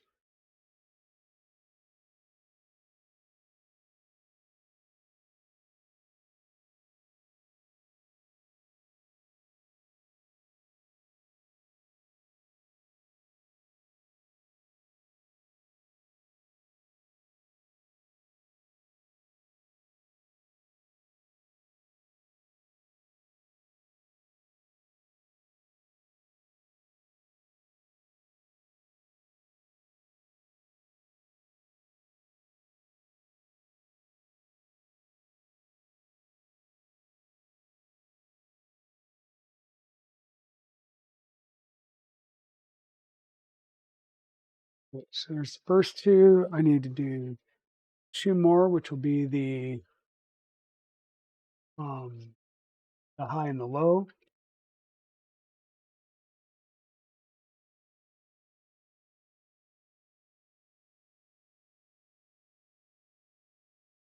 And it's really, we got to look, double check, triple check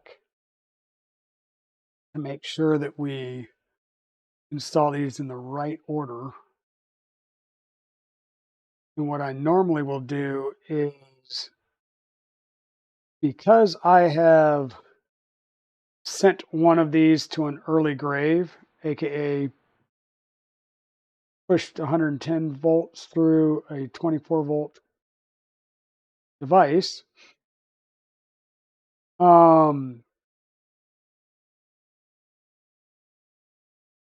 I tend to take that one that I've blown and use that to make sure that I am getting it in the proper orientation when I install the pins in the connector.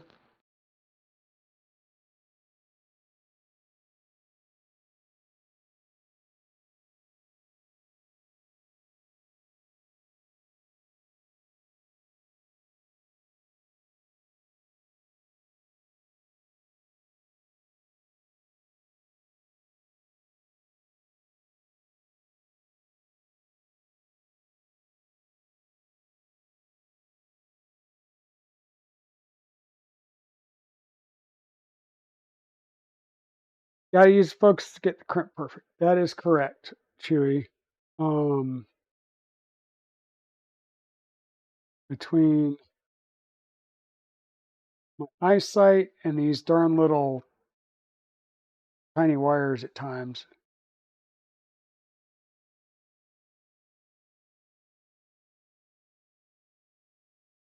These connectors aren't too bad, but those really, really tiny, I think they were like EH or XH connectors that are on the SB2209. Those things are horrid.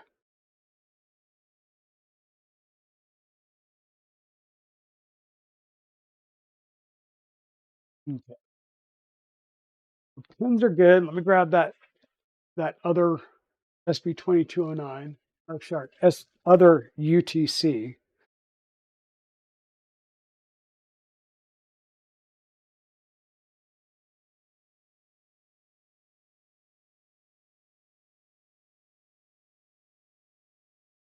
And the reason I keep this around, even though it's blown, is because it gives me the ability to look at the connector and really look at, because the pins are marked at the bottom on the silk screen. So once it's mounted, you can't really check it. But in this case, um, the pins that are the further back are the ones that go into the top, and they are high and low, which means the pins on the bottom are your plus and minus. What I tend to do is take my little 4-pin connector,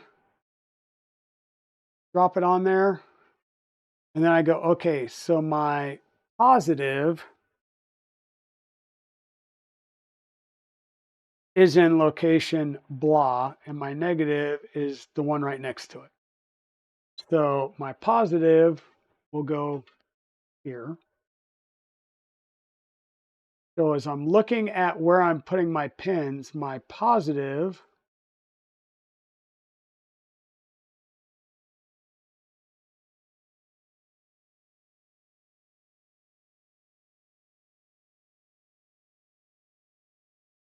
which is great because, believe it or not, I crimped the wrong style.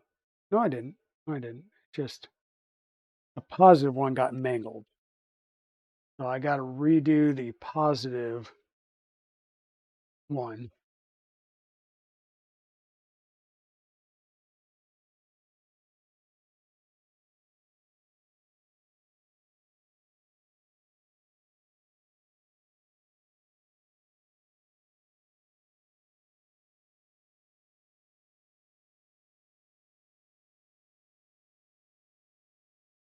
Positive wire got a bit mangled. And I probably mangled it when I did, when I crimped like one of the next ones. So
so the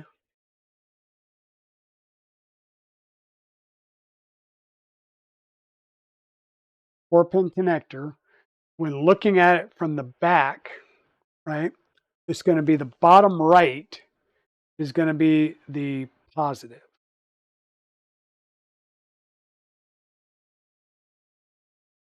and the bottom left will be the negative.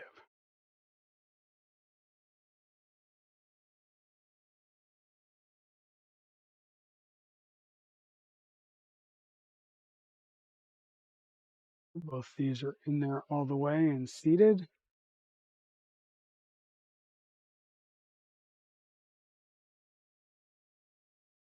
And then we should have our high and low, and the high goes over the positive and the low goes over the negative connection. So what I need to do is take a quick look real fast at the Big Tree Tech board.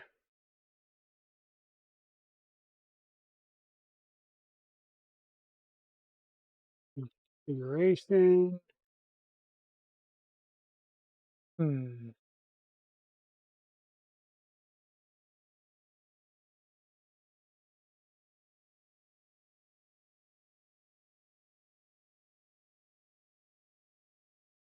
What I want to do is see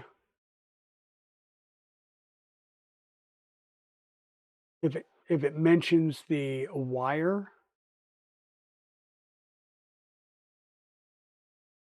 That's the esoteric.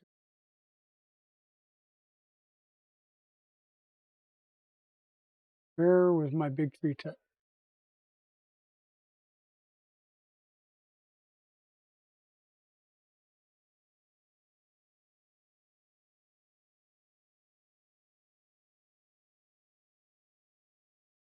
Okay, apparently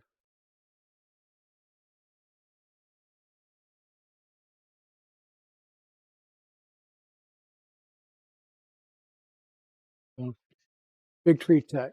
It's jumping us over to the esoteric pulse. So does it have?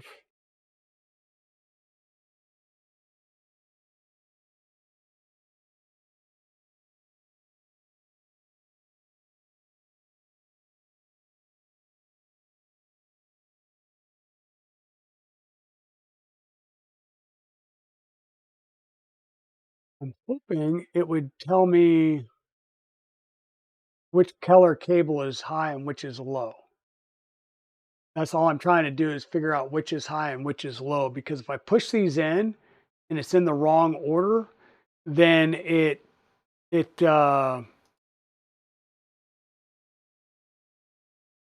not that it's bad. It's just it will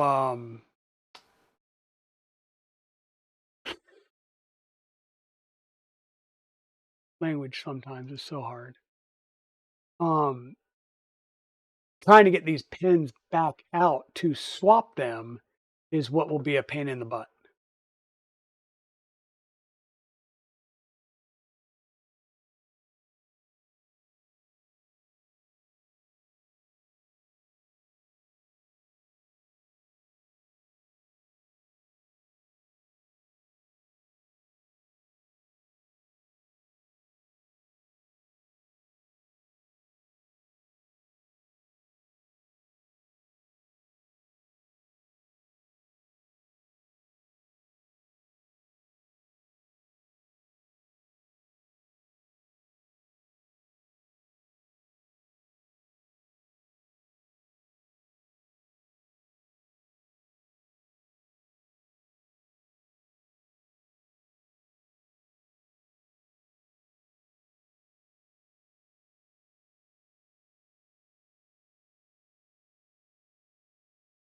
There we go.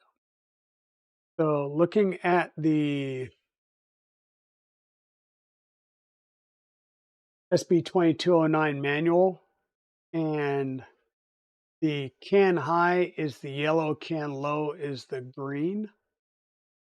So my can high yellow is going to go over my positive connection.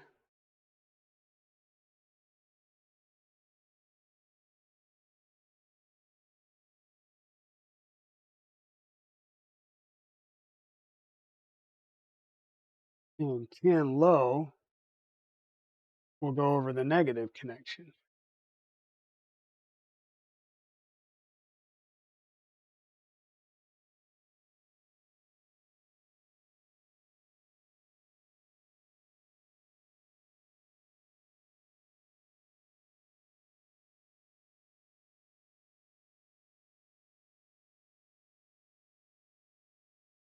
Always one of these that just likes to be filled to get in.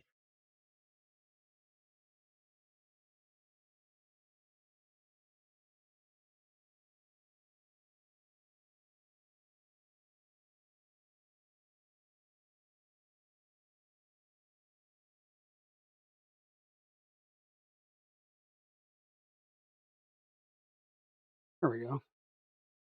So we've got all of our wires, and we just need to plug this in. So once again, we validated.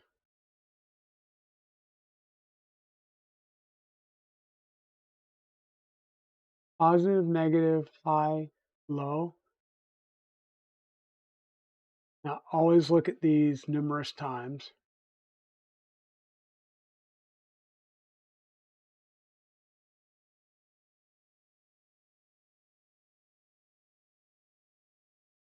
Take and plug this in.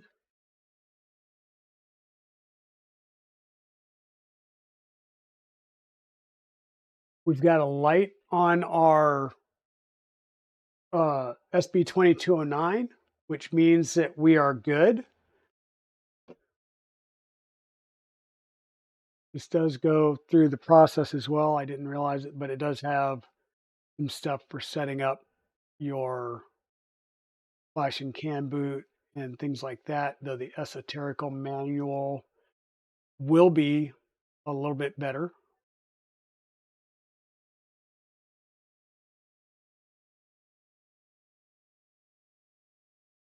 That got us in our DFU mode. This will give us the um, configuration we'll need to do for Clipper when using Catapult.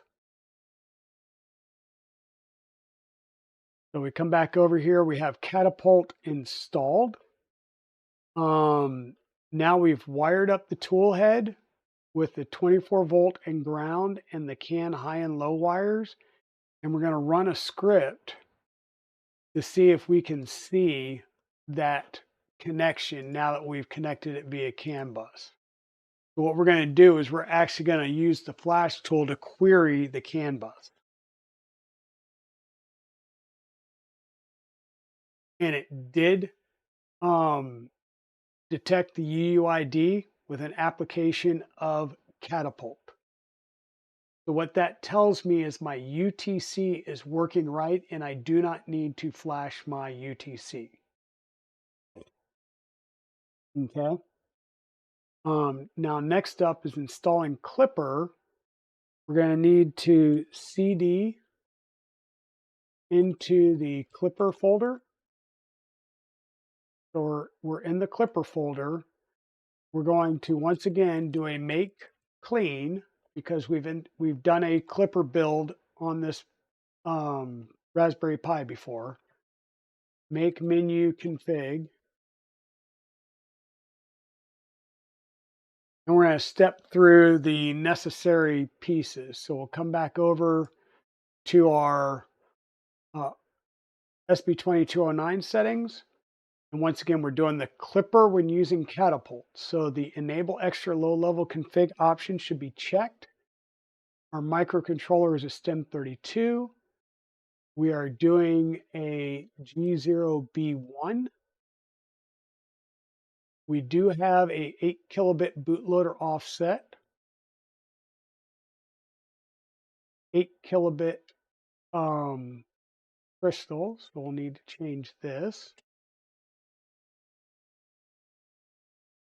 Communication interface is going to be PB0 and PB1.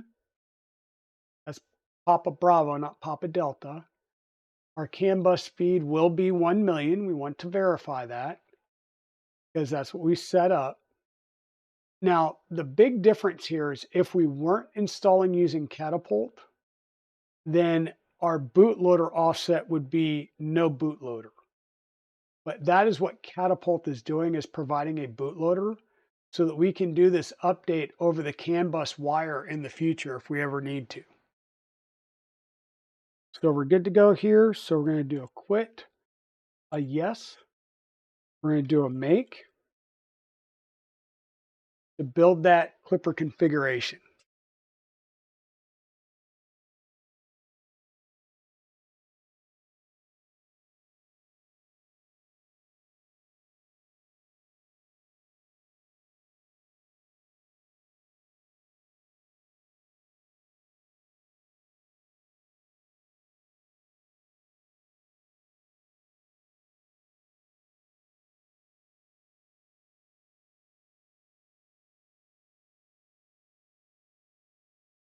So now we have our clipper.bin.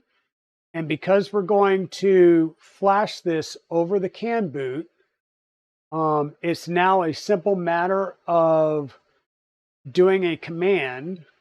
And we're going to kind of cut and paste some things out of this command. So one, we're going to come up here and do our Python command again to get our user, or not user, our UUID of our Catapult device, which we have that here. Now we're going to grab this other command and we're going to kind of do it in chunks. So we're going to copy the first part of the command.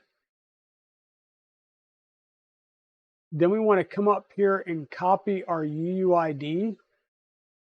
And we just highlight it and then right click and it adds it into our command line down here. We're going to build in a space. And then we're going to come in here and grab the rest of the command. We're going to copy that in. So what we're doing here is we're going to run a Python 3 script out of the Catapult Scripts Flash Tool Py. We're going to tell it to use the CAN0 device. Rather than query it this time, we're going to tell it to use a UUID of the device, which is our SB2209 toolhead board. We're going to, since we're doing a flash tool, we're going to tell it you're going to use this file, and it's the Clipper output file that we just created. We're going to say enter, and it should be flashing that toolhead board right now. We got verification complete with the SHA hash, and the flash was successful. So that should now be working, and Clipper is now installed. So what we want to do is do a query of that CAN bus network again, but we're going to be using the Clipper-based CAN bus query.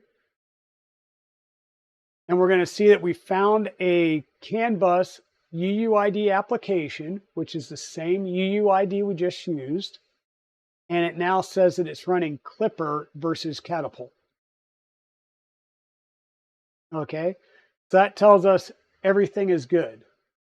So our toolhead is now talking and everything is right as rain. So if we come back in here to our main sail config, it couldn't connect via the SB2209 before. Let's do a firmware restart.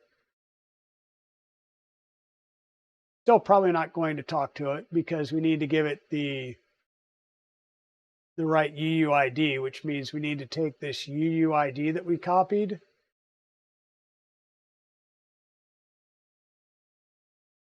Go into our printer config. And down here for our CAN bus UUID,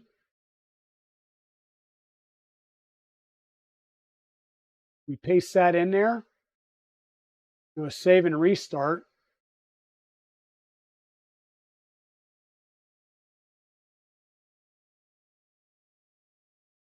Now some things came up and we're getting an ADC out of range. ADC out of range means it's talking to all of our MCUs and it's not getting a temperature setting or a temperature range from something.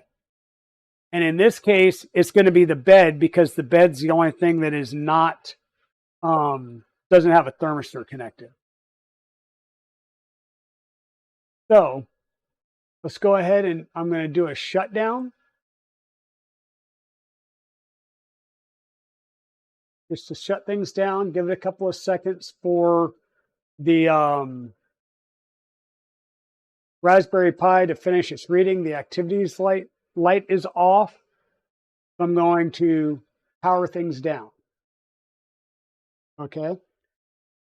So at this point, if we want to do a little bit more testing, I will come over here and grab my testing devices.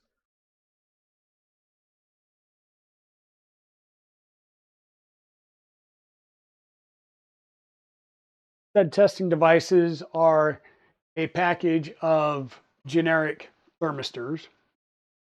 And once again, we should just need a thermistor in here for the bed. We shouldn't need one in there for the tool head because the tool head thermistor is going to be coming off of the tool head itself. Bada bing, bada boom. So at this point, I should be able to turn things on and it should boot into the full Clipper interface because we have a printer config file. We're going to watch this. We've got our activity light going. This light's on. We've got our 120 meg resistor jumper on both sides of the CAN bus, so that's good. That's why we could have seen the CAN bus tool head to begin with.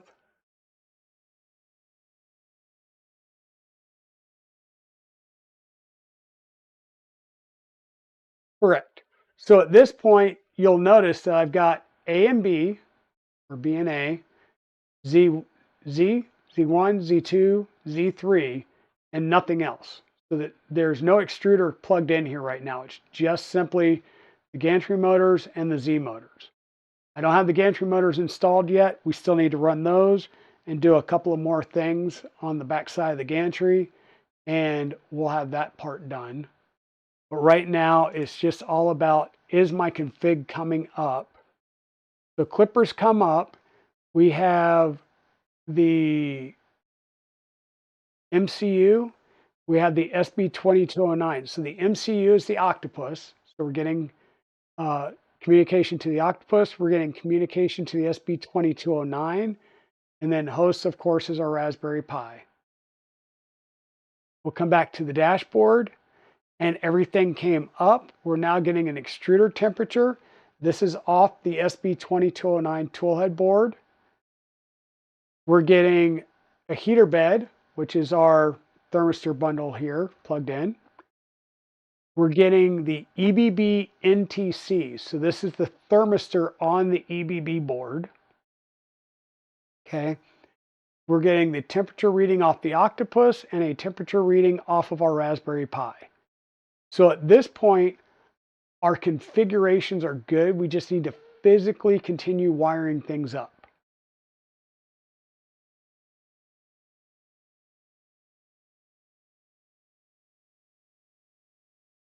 So Dan, Pez Liz has been under the weather, so she's good for finally getting to her first coffee of the week.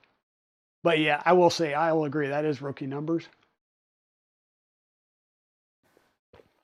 But I do hope Pez is feeling better as she's willing to have coffee. That's a good start. Chewy, do you have additional microfit connectors and stuff? Or actually, no, let me refrain. Never mind. I will cut this to length. It's going to be long and in the way for the time being. I will cut this to length, or at least cut it shorter to give you some cleaner routing options.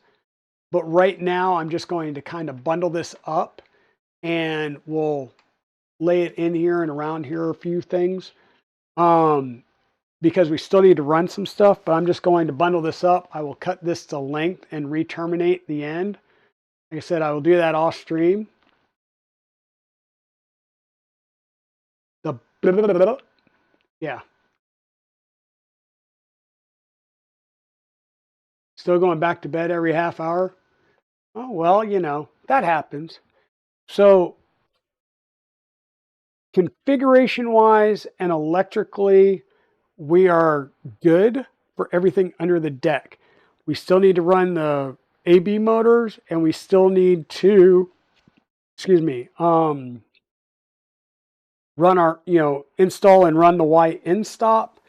And I think that's pretty much it. So the cable chain that goes up to the gantry, and we're going to be good. I mean, the other things that we can do, of course, would be to run a Cat 5 cable over and route a USB-C, so USB-A to USB-C if we had one. I'll let you do that, Chewy. And then yeah, it's skirts and fans and stuff like that. So it's coming up on 2 o'clock, which means I've been going for about 4 hours. I'm going to call this stream for now. Because once again, my son's here. He's leaving on Monday morning. So I've got today and tomorrow with him. Oh, ad break. All right, we'll let the ad break go. I'm going to go ahead and shut this back down because we will need to do some more configuration.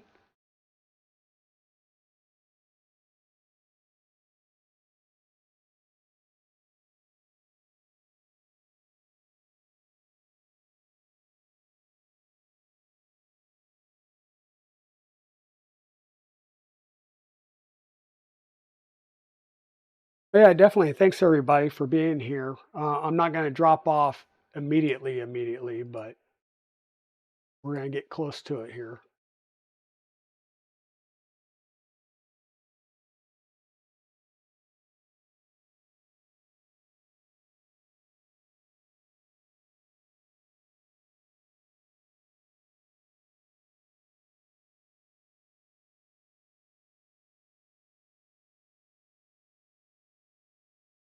Um, so as we were talking, we do have a few things still to fix and resolve on this build, or not fix and resolve, but complete on this build.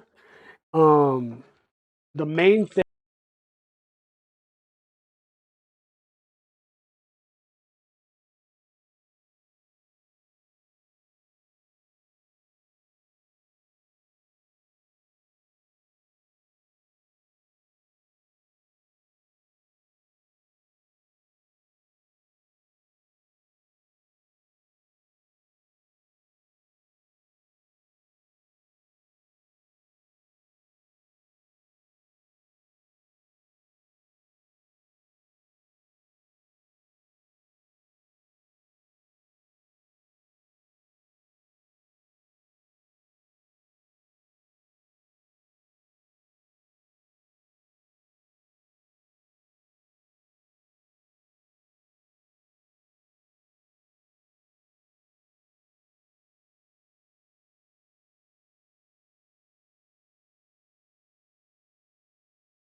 Mike's back. My bad. I actually hit the button when I put the keyboard off to the side.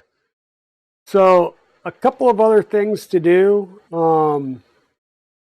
We need to trim our belts. We'll probably need to go through and check belt tension.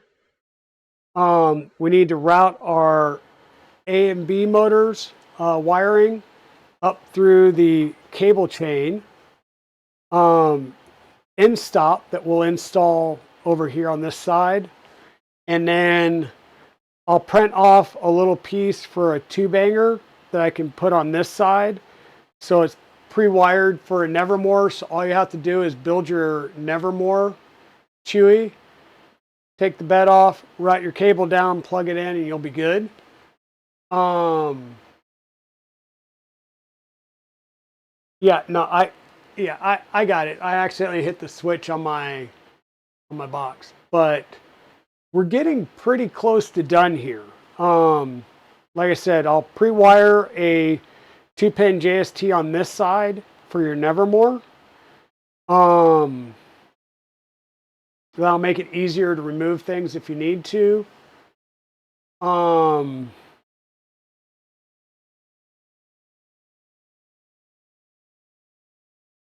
B&A motors, in stop. Bed, of course, we need to install the bed. So yeah, I think we'll probably do a extra stream, right? We'll do an extra stream sometime during this week, and we'll work on doing the little bits of this.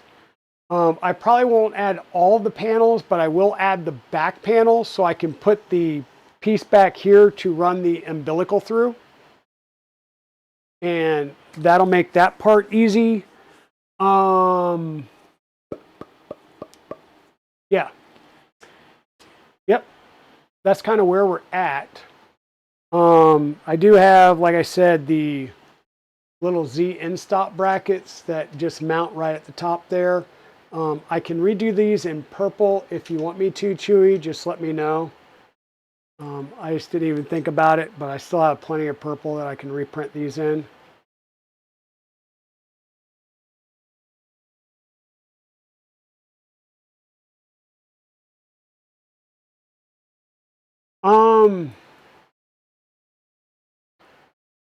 So one, you're not going to get the bed magnet off and it still be reusable. So if you need to take the bed magnet off, why not? Because I believe what I've heard is cool it down. So what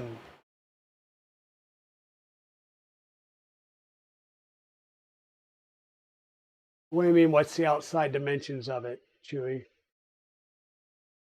So why not? Because if you cool down the bed, the magnet, like put it in the fridge overnight, it'll help it be a little bit easier to start taking it off. But then it's really just manhandling it, using the scraper underneath, like the big putty scrapers that you get with printers. Use those to get up underneath and try and lever it off. And then once you can get a good handle on it, just slowly peel it back. And then you're going to need to use a type of adhesive to clean all that crud off. I know there's special stuff. If it's a PCB plate, like a Creality plate or something like that, you almost might be better off just buying a replacement, because the chances of you getting that off without warping the PCB bed is slim to none. Like, you're single digits at that point. You're going to warp the bed. If it's a Mike 6 plate, you'll be able to get it off without, of course, bending, or yeah, you won't deform that. But if it's a thin PCB plate, you'll probably have issues.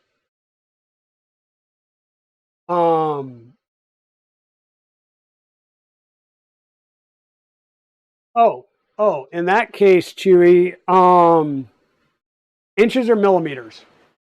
I can do either one. But what I'm going to do is I'll look at one of my other 2.4s because I need to account for the side panels and the clips and stuff. So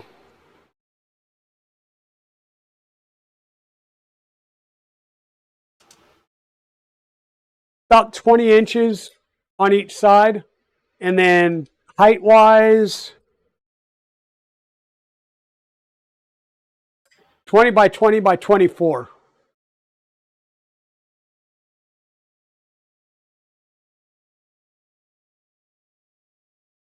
Yeah, 20 by 20 by 24 should be good.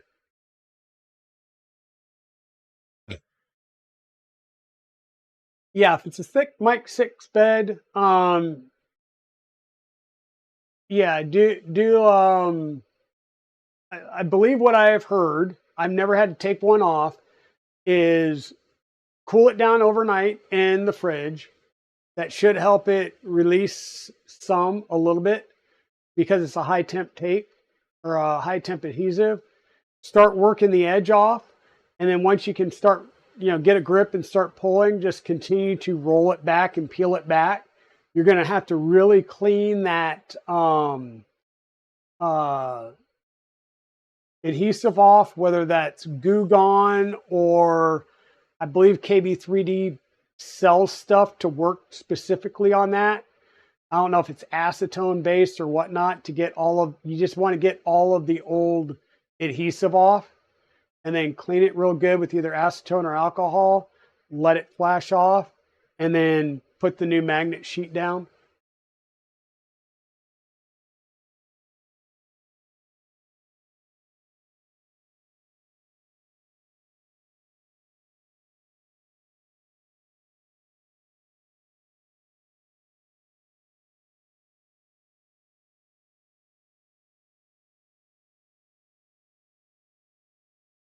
Okay, so the insulation's too thick, so you wanted to take the bed off.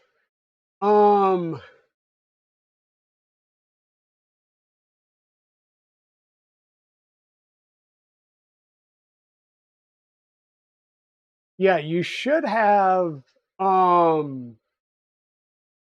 it's a 2.4, you should cut the little spots so you can get to the holes. You just unscrew the 4 bolts so you can lift your build plate off. And I would actually suggest putting thicker standoffs. You'll lose a little bit of Z height, but if you go with like an extra tall standoff, that would probably be better than trying to rip the insulation and stuff off your bed. I would leave the bed the way it is and just sacrifice a few more millimeters and add an extra thick standoff.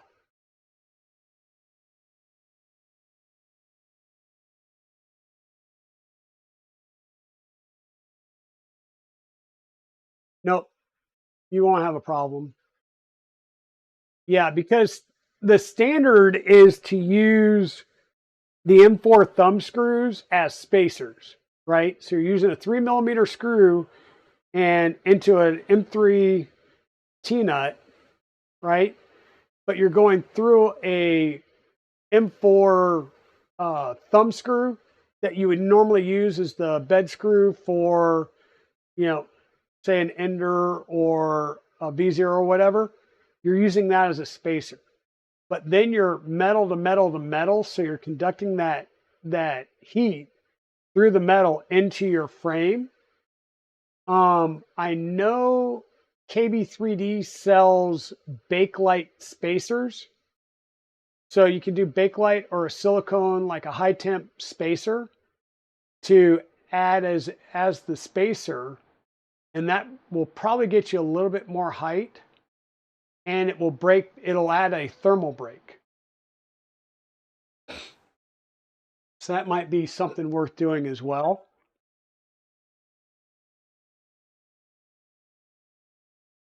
But the Chewy build is coming good. We now have all the electronics. I keep saying electronics. We have all of the electrical power and everything done and all the firmware configured. We're talking to our CAN bus tool board. now what we need to do is just wire in the last two motors, the Y end stop and the bed. Then we can flip it over and do the final connections underneath. Now the Y end stop, I've actually created that already. I just, a couple of 24 gauge FEP wires that are soldered on there. And this will be the end stop for the Y. Now there's a couple of different ones where you can basically embed it in the connector or the connector in the motor mount. I chose not to do that. What I did, brackets, I got to find the part.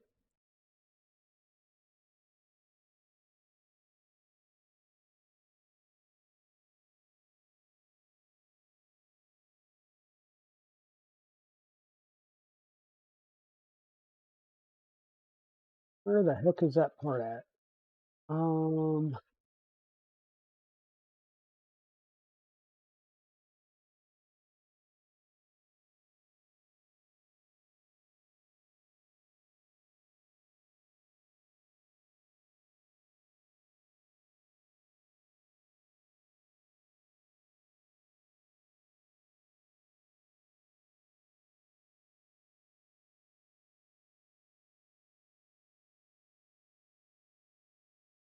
well, darn it. So anyhow, I have a printed part, and that printed part sits right on top. So we'll replace these two mounting screws with longer mounting screws, and that Y end stop will sit right on top there. As soon as I find said Y end stop piece, we can install it because I believe it to be um, the dark gray as well. But we'll work on getting that stuff ready and getting it installed. And like I said, I may do some things off camera and then just do a show and tell of what I did. But we will be revisiting this build sometime during the week so that we can try and get this ready to at least get a back panel on it and get the wiring fully completed so that we can then start getting some movement on this. So thank you everybody for being here. Let me see who is online that we can raid out to. So hopefully we have quite a few people online on Twitch today.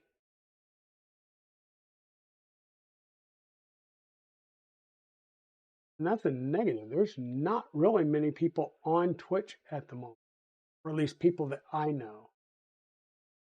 Um,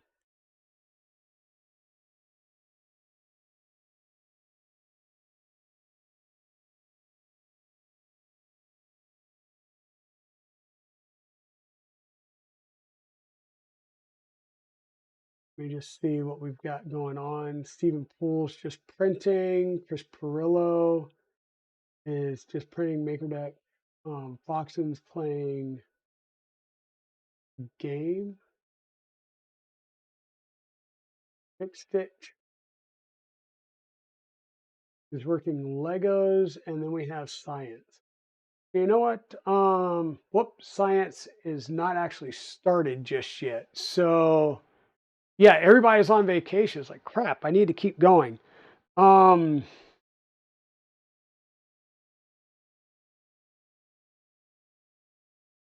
all right, folks. Give me a minute. Let me go down and talk to the fam and see where we're at, and I will be back. All right, so give me 1 second. I'm going to step away for just a second, and then I'll be back momentarily. Me put you guys on a, well, no, I'll just mute. I'll be right back.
All right, all.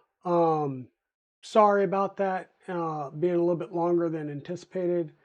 I did speak with the fam, and they're just chilling, watching some TV. So we're gonna keep going. There's nobody really to raid out to. I got a fresh cup of coffee. So let's close the gap on a few of the I'll say alibis that we have sitting here. I still need to seriously find um, the mounting pieces for the end stop, but other than that, we're good to keep on moving. And hey, I found the mounting pieces.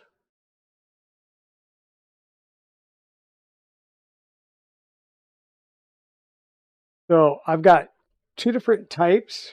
Um, the big difference is I think one was just a little bit taller than the other. But looking at these, I don't think they physically are.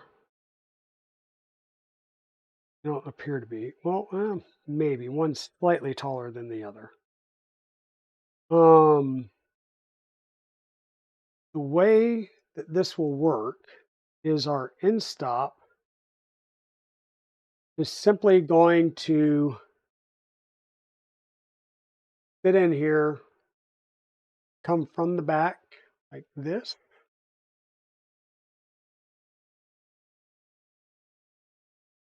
There are wires through the back plate there. And then, like I said, it's going to sit in there just like that, which will make it nice and simple. We add our screws back in here. I don't even think, we probably won't even need to swap out the screw links. It'll fit right there, and then our gantry will come back, make contact. So we just need to be able to move this forward and back. And I've used this setup a couple of times before, so it works well. So we'll go ahead and get that installed.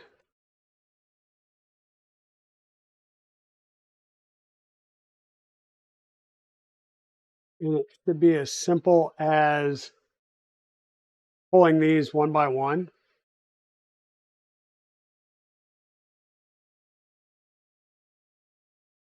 That, and I probably need to go ahead and put in a couple of M2 by 10 self-tapping screws to hold this in place.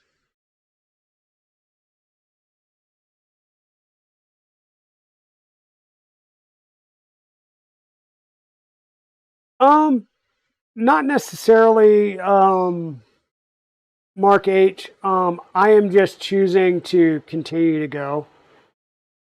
I don't feel like I got enough accomplished on the build today. And like I said, I went to check and was like, hey, are we doing anything?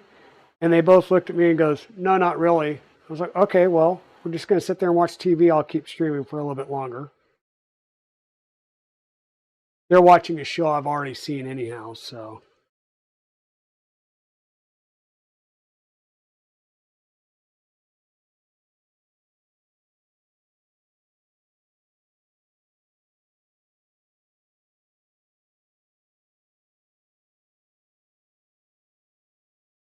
Okay. So we've got this attached on there. Like I said, we're going to try and pull just one of these at a time.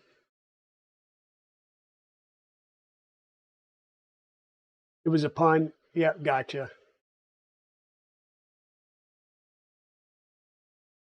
Um,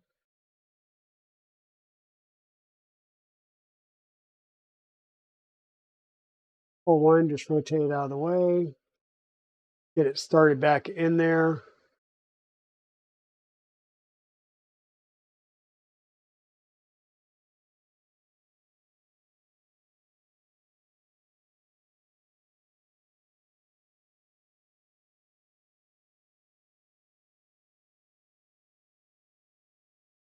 And apparently it is going to need the next size larger.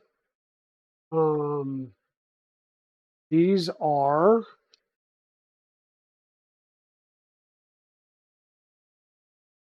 M3 by 30s, so I would need like 35s. Don't think I have those here. No, those 30s. Let's see if I got 35s over here.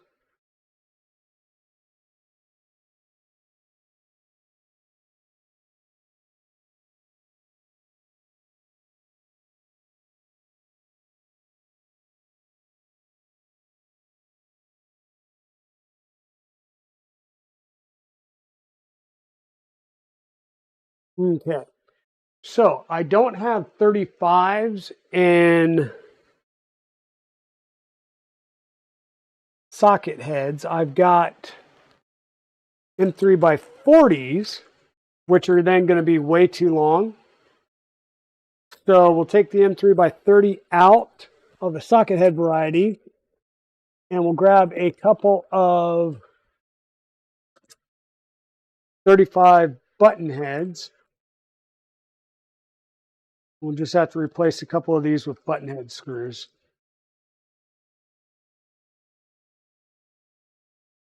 I don't think Chewy will mind.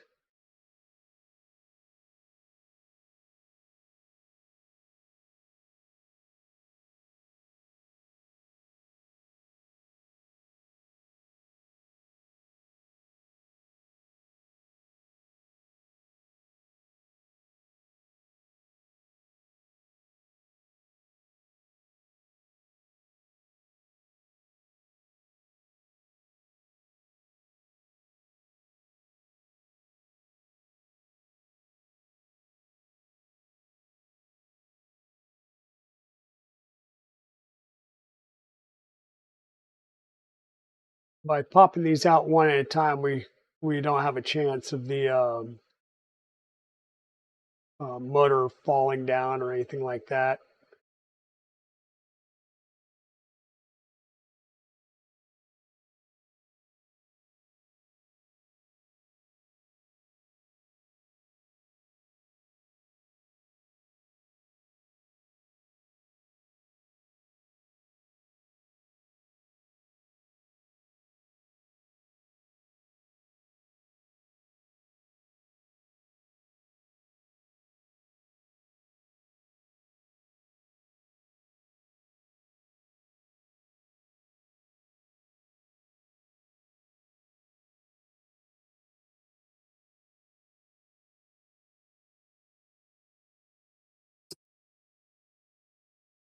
So you may also notice that on these parts,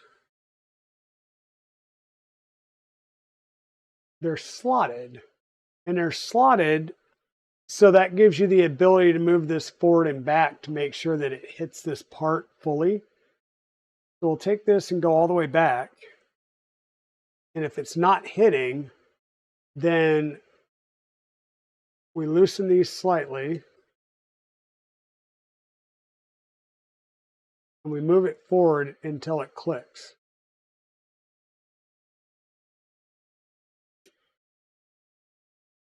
Put that forward.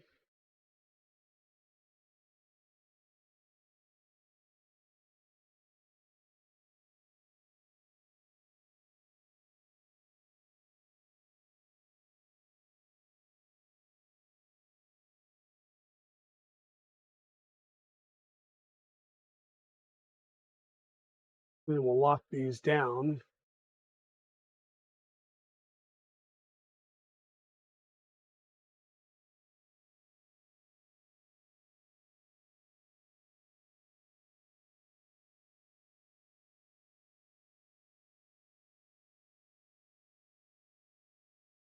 And that puts our Y end stop there. We'll just loop our wires around and they'll come down into this gap.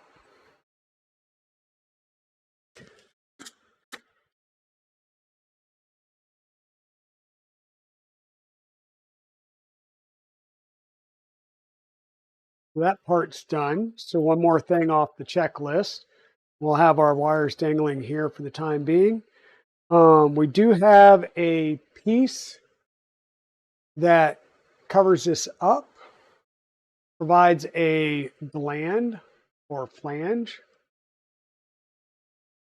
And this would be usable just to cover this up. I'm not sure, doesn't cover it completely nicely, so this would probably require a different printed part. So I probably won't use this. I don't think I have used it in the past. I just bring my wires down and go with it. So put that one back away. What else can we put on? Let's put on our Z end stop pieces. So to do that, we're going to need our M3 Rollin T-nuts and some M3 by 8s.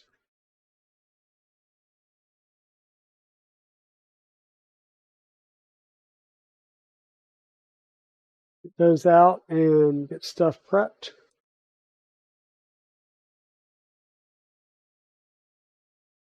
Because once again, it's going to be easier to lay this on its back when we go to install these, because we'll need gravity to be in our favor. Hey, Westry, how are you doing, sis? Hope you are doing well. We are doing well. We are working on Chewy's build still. We've got our CAN bus all wired in. We've got our all of our software config done. Now we're just in the process of, say, installing some final touches. So we're going to do our end stops here. We're going to do our A and B wiring. We just added a Y end stop. So these are our bump stops, I should call them. That'll keep our gantry from coming up and off. So I hope you are doing well and that everything is getting a little bit better for you. And since you're here, if you want to wait a second, I can go get some quote unquote bonus content, because I still have a box that I need to open that I've been waiting on.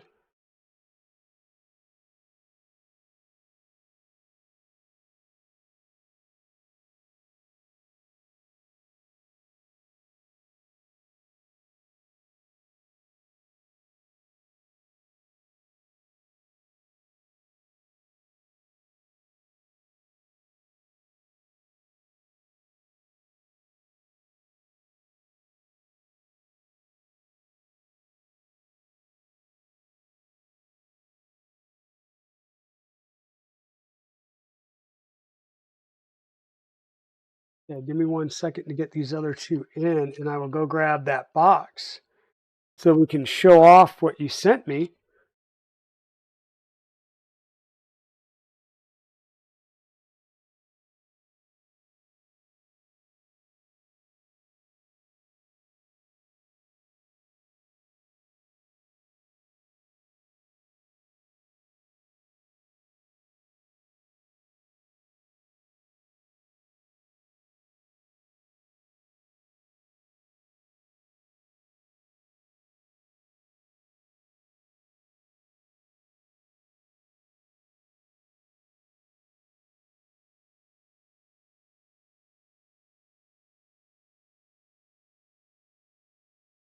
Oh, not a problem, Westry. That should always come first. I hope things are going well, and if you need to reach out to me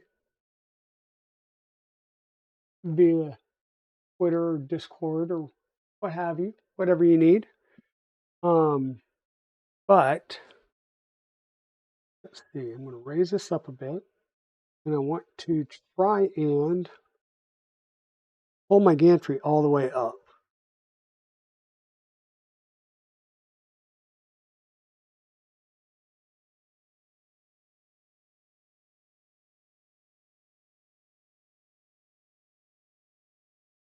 All 4 motors are now up against the ZN stops, and I did that for a reason. But right now, folks, give me 1 second. I'm going to go grab a box.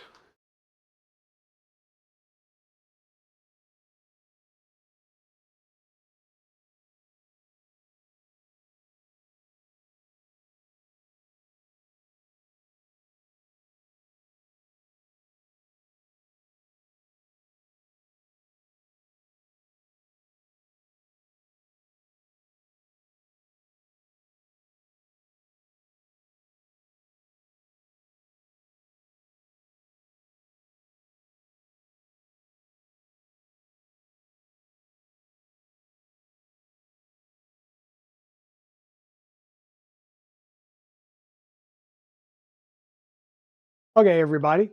So not too long ago, Westery One had a stream.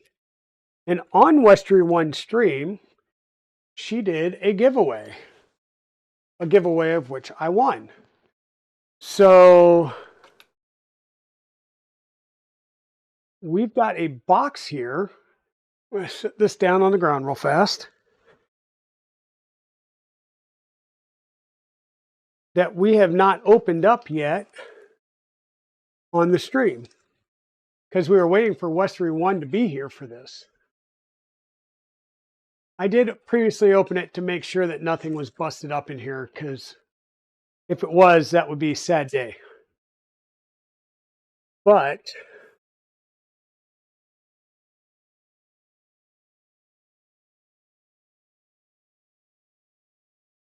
we've got the base, the OV-105 Space Shuttle Endeavour, for the benefit of all. So we've got the base.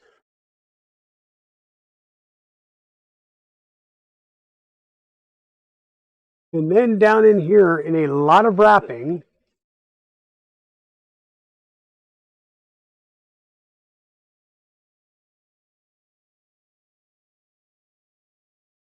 we have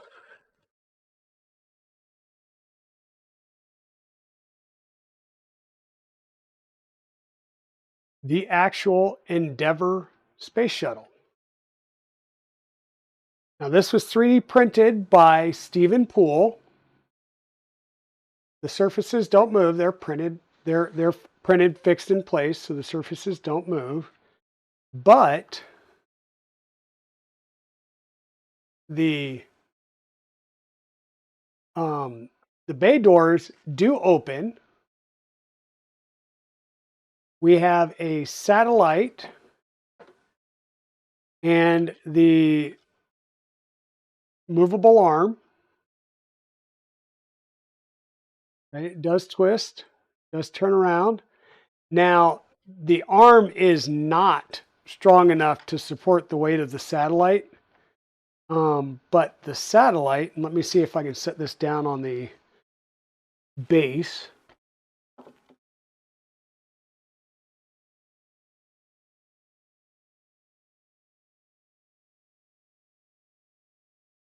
Yeah, it doesn't hold the satellite.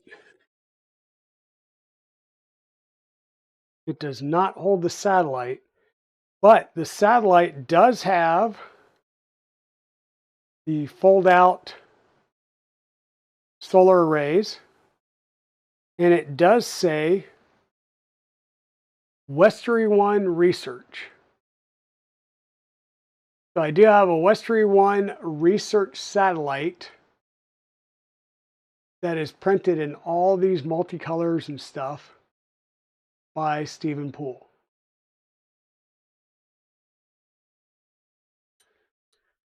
So we did get the satellite. It does fit in here one way or the other.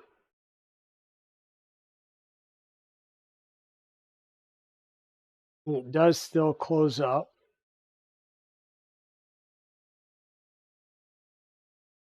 So we did get our Space Shuttle Endeavour.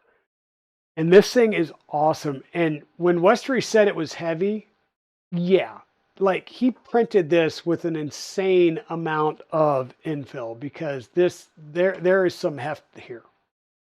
There is some heft. But when you look at it, you can see the seams.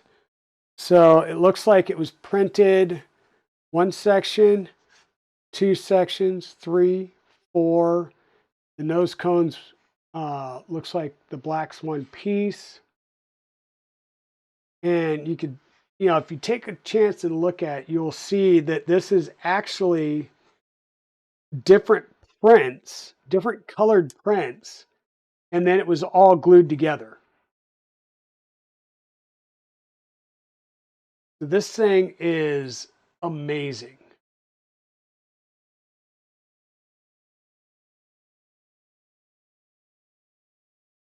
And like I said, it's hefty. This is a beast. This is not for the faint at heart.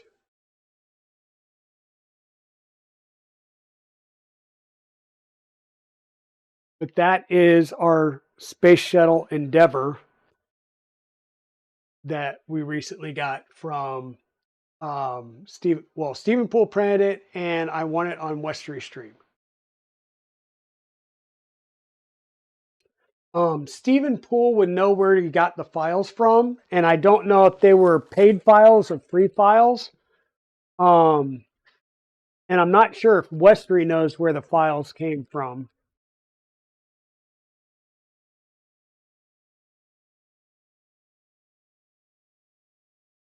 Yeah, I'm gonna have to find a place to put this for the time being so we can continue to work on the build, and then this will have to find a permanent display place somewhere around. I'll say the house. It may not stay in the Dragon Den. It'll make cameos on the Dragon Den, but I'm not sure if it will stay on the Dragon Den or somewhere else around the house. Um. So, one of the things I wanted to do was to make sure that our gantry was all the way up at the top because this would be the farthest that the gantry would ever go. And we're going to need that to figure out our Z-belt. So,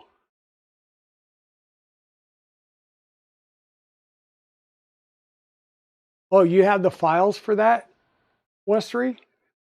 Fantastic. Fantastic. Now, hey, look, it's the Z-chain. Exactly what I was getting ready to start working on. So it doesn't tell you per se how many links you need to get between them. Um,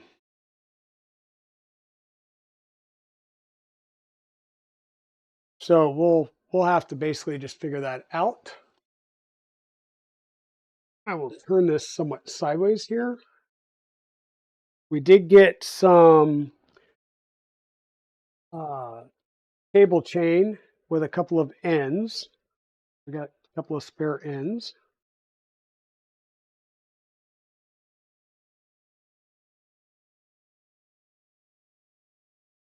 I can never remember which side goes where, but looks like the fixed side over here. Now the fixed side we want the fixed side on the bottom, right? I believe so. So the fixed side is going to go on the bottom. The other one's going to go up top. The A, B motors and our Y end stop is what's going to go through this cable chain. So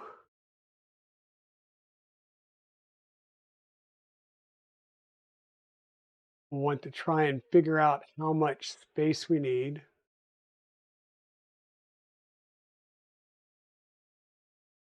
This window.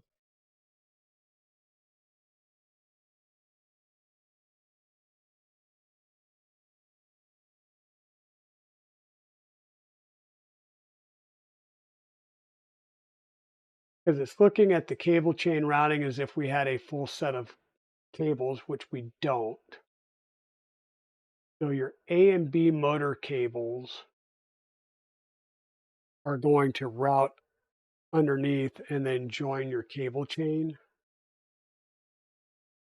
And your cable chain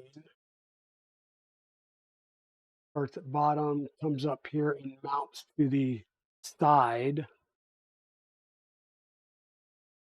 So just trying to figure out about how much of my cable chain I'm going to need.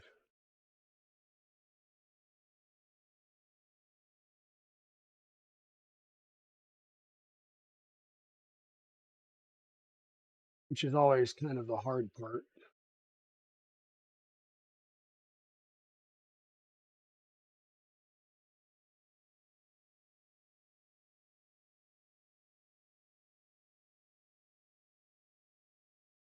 I guess I could go and kind of count the links that I used in mine, but what kind of fun would that be?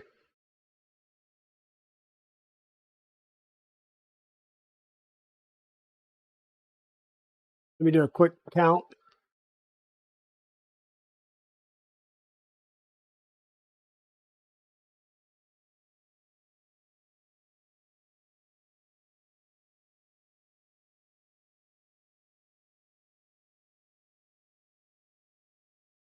Up 28.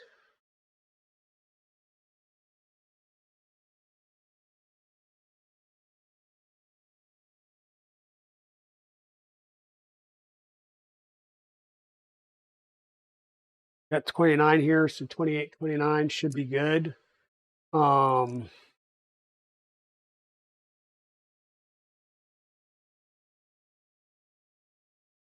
this one I have at the end.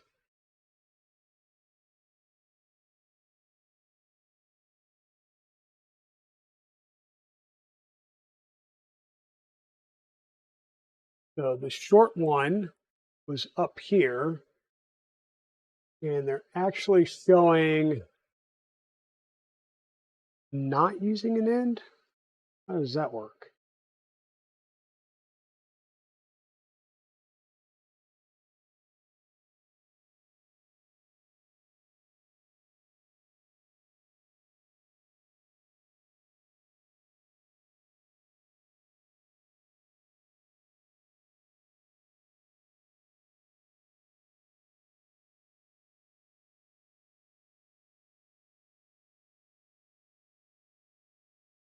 Right, they must have some weird end pieces in.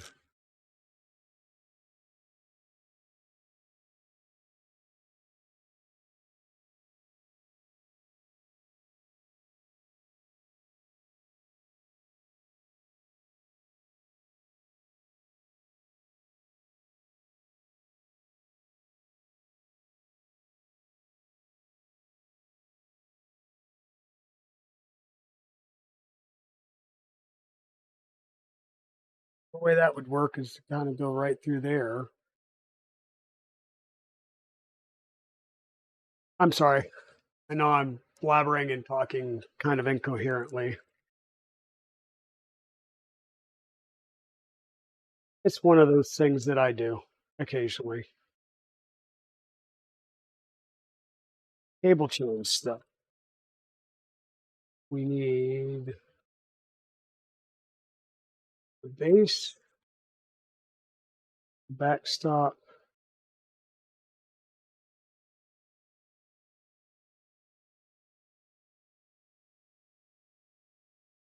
these two.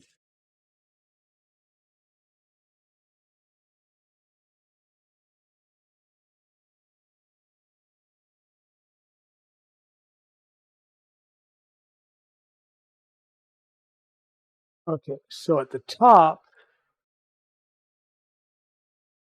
it connects through with one of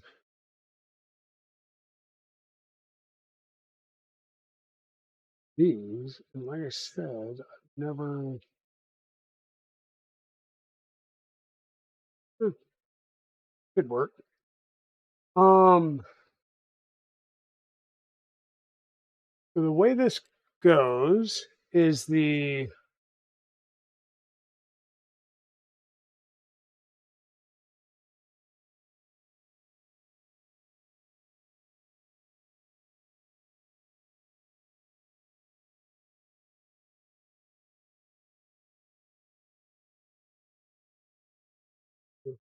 all right.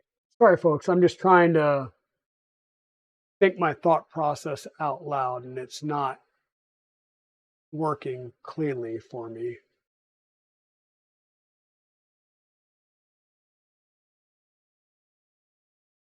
It shows it not using a cable chain end, but I don't see how, because at the top you'd be going through the cable chain and into this printed piece. And with the way it goes, the only way that works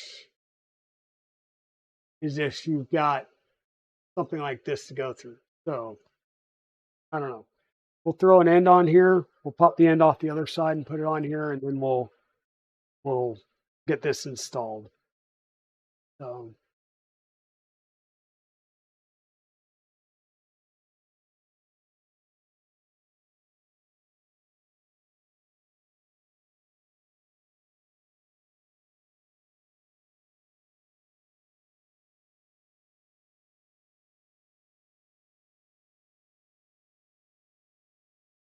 we're going to start off with the top. We're going to put a screw through the bottom of the 3 holes. It's going to go through a slot in the side of the thing here, and then it's going to go into our triangle, which means our triangles or little trapezoid pieces here are going to need to get a heat set insert put into them so that we can screw a screw into them. So let me grab a heat press tool. I've got a couple of heat set inserts here.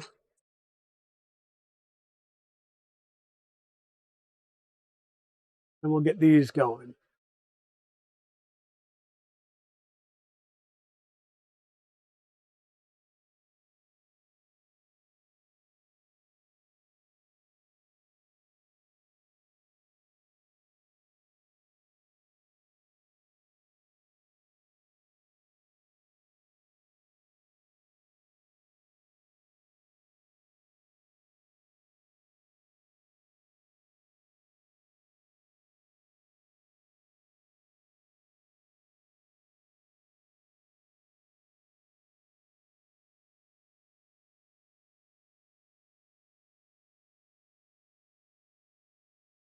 You have just your filament to send out now. Okay.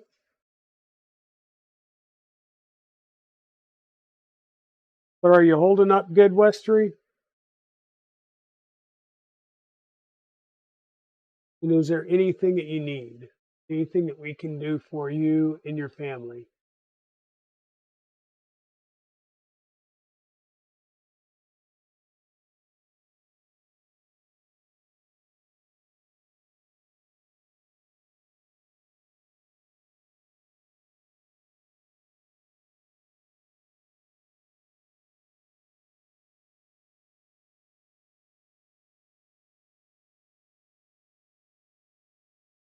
Okay, 2 heat presses done. We'll let those cool for a minute.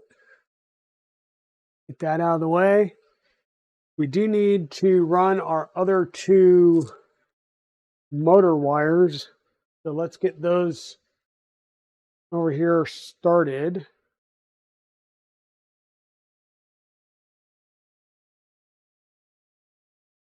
Okay, 2. Why am I only seeing 1 cable over here?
Okay. Our motor wires are obviously not going to be long enough to go through a um, cable chain and the whole 9 yards. We will have to do some extensions on them. I do have a couple of extension cables that I can use. That's no big deal.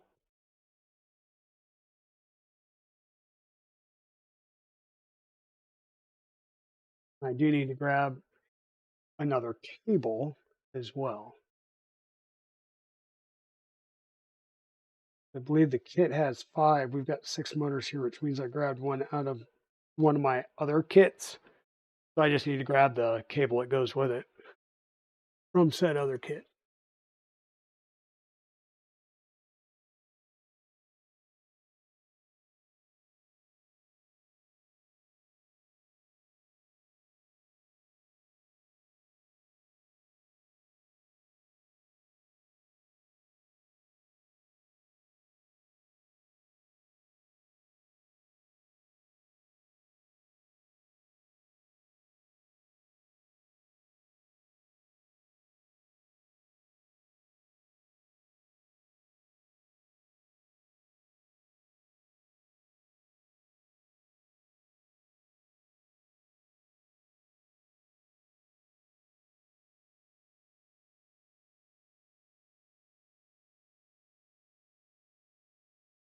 Okay. We're going to have to re-terminate these anyhow because they're a 6-pin on one side and then a 4-pin DuPont on the other, which would not work for our build regardless. So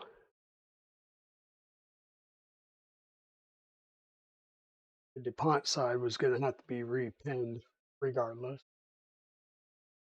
Oh, another ad break.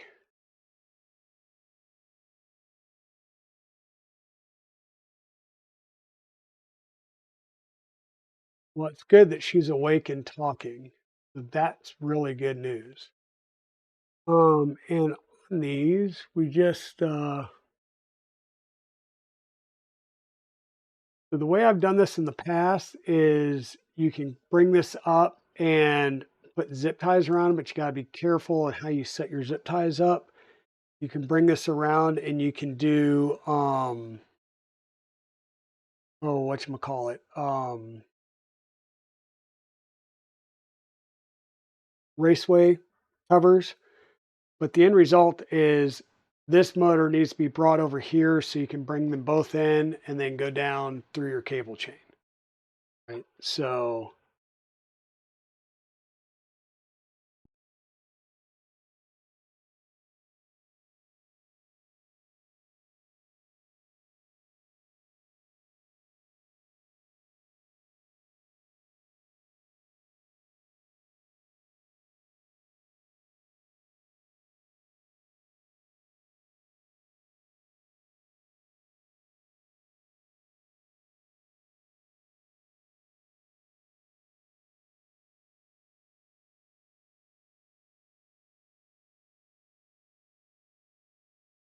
okay, hopefully we're back on. Thank you for the follow, Master Moon. So this is some like cable raceway stuff. And let me get a pair of scissors so I can cut it to length. It's a little bit different than the stuff that you'll probably see that's like a C shape, like an open C shape. Um,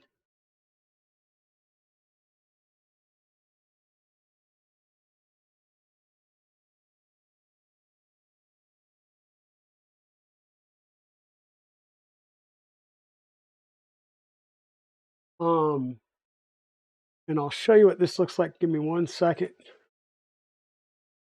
So we did just have a server disconnect, so hopefully everybody's back with us.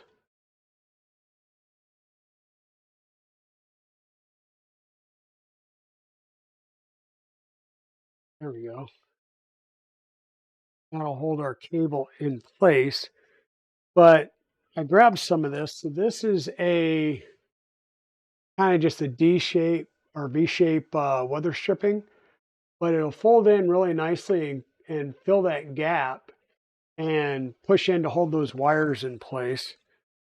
And this is, I want to say, was it vinyl?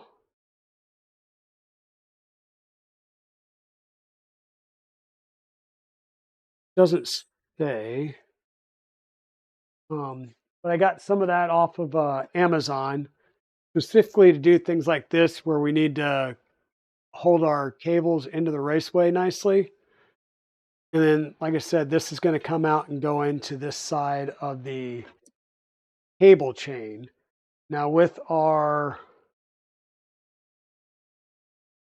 cable chain done like that, we're going to use the, I'll say the shorter end of our, so one's short, one's long.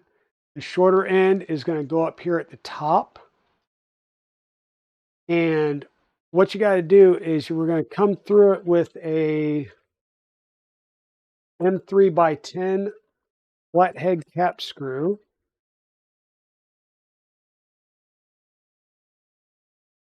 Provided I can find those in here.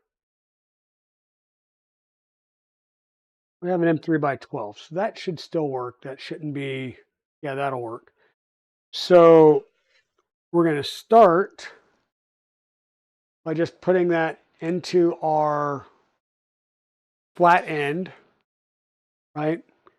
It's going to go through a slot, and then our angled piece here is going to be on the other side. So I'm going to kind of do this over here because I'll probably drop it 2 or 3 times like that, trying to get it into its spot and get everything lined up appropriately and get this started.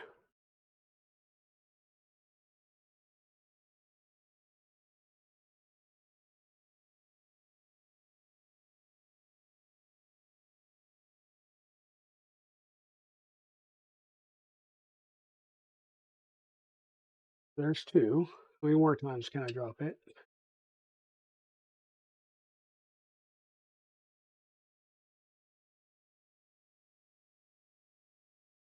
And we drop the screw itself.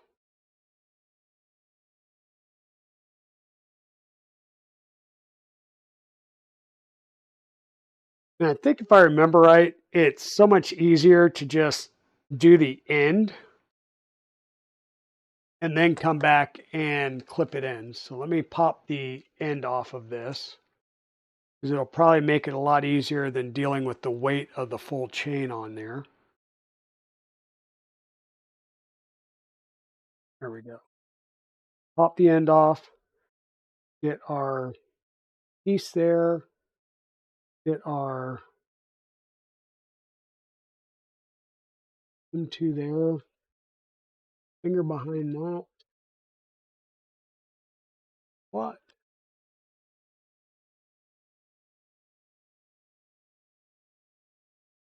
Oh, so much easier.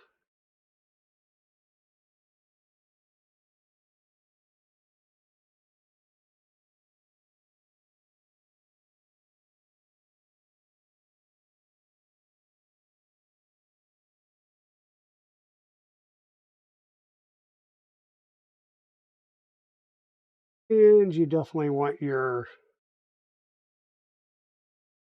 printed part in the right orient, or not printed part, but the end piece in the correct orientation because there is no opportunity to rotate it after the fact.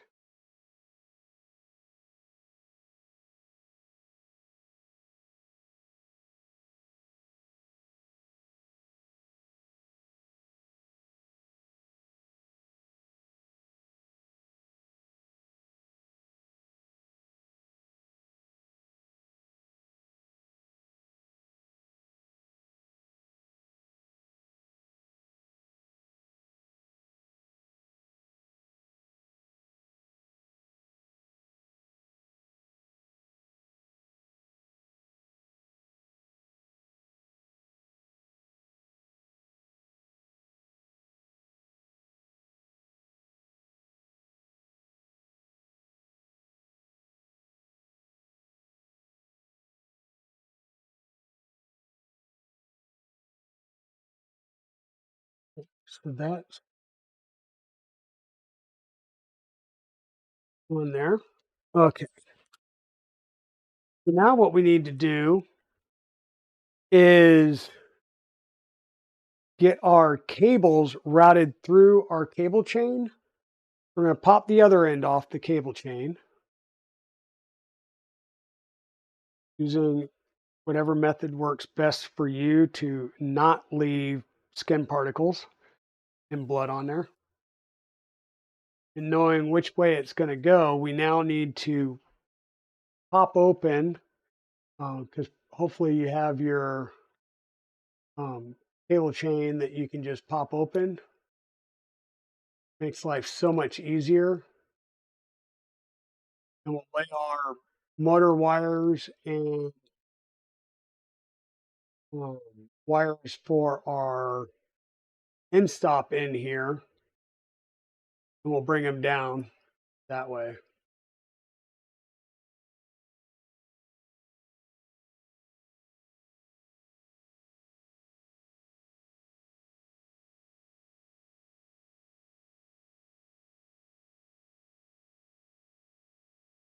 Once we get our wires in here, we'll just snap this closed and we'll have the wires captured in here through the whole thing.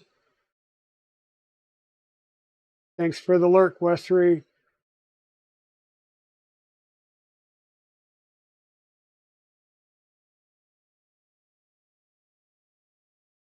We're going to go a little bit longer and see if anybody else shows up. I think Jerry comes on about 4 o'clock my time, so that should hopefully still be an option.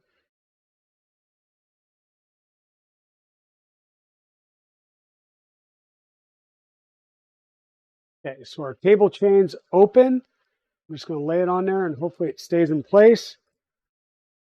And we're going to work on getting our motor wires laid in here.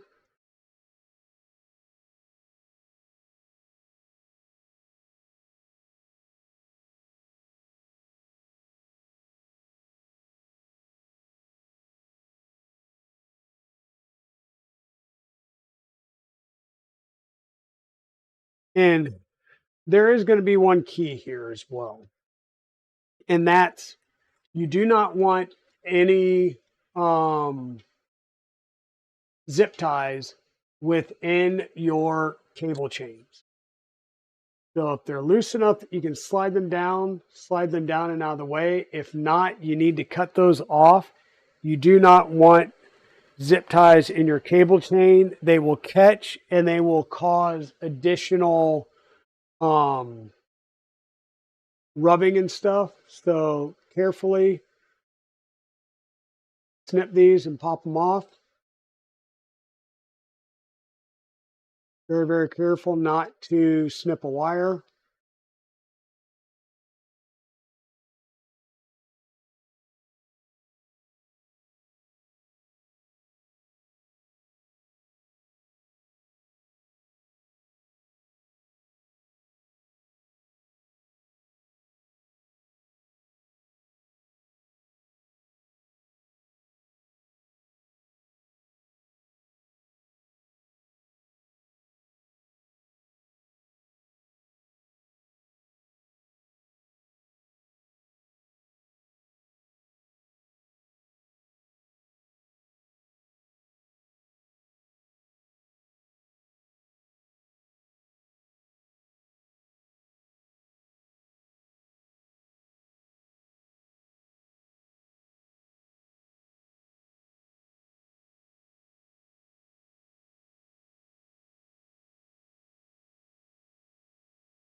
One of the other things you want to do as well is identify which one of your motors is going where. So this is the left, this is the right, this is the B, this is the A.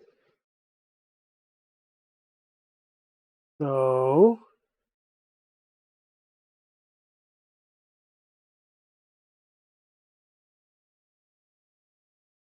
just make two quick little tags.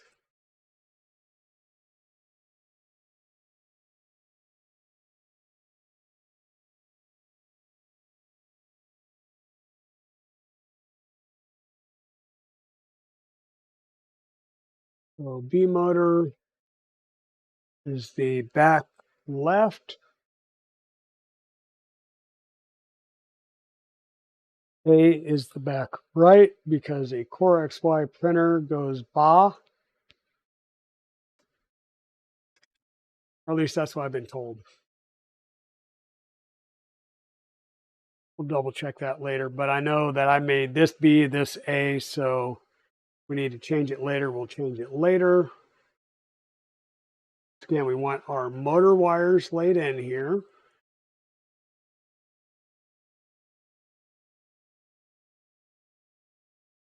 And we'll want our Z in stop, or not Z, but Y in stop wires laid in here as well.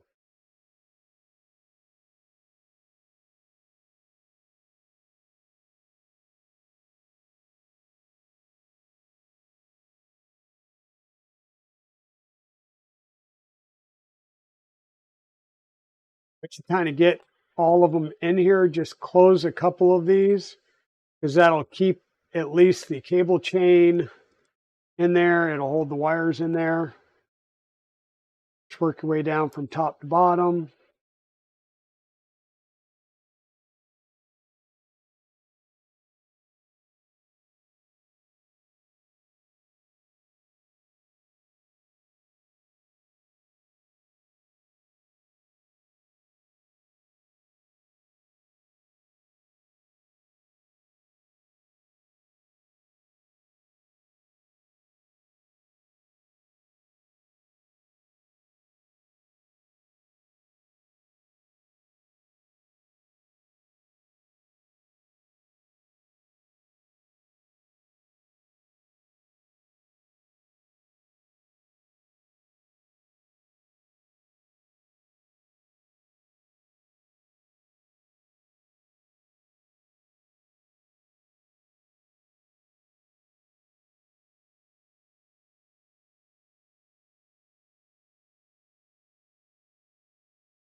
And if any of your clips popped off, just pop back on there.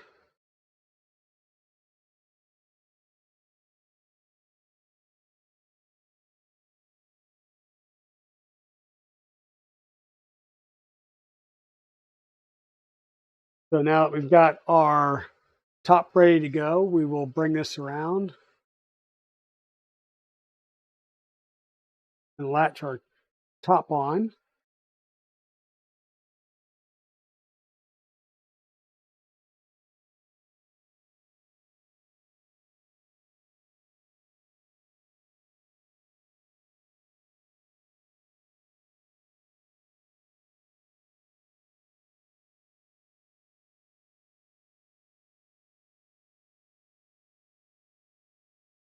And then we'll be able to flip our printer back up and work on the bottom.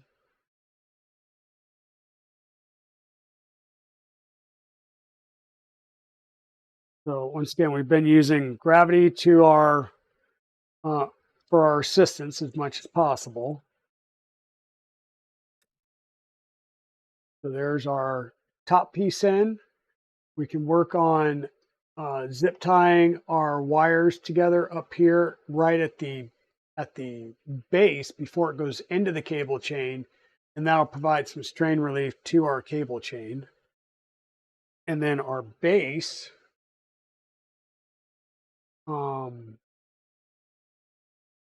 is this printed piece. So we'll start by putting M5 bolt and an M5 T-nut down here at the bottom. You get the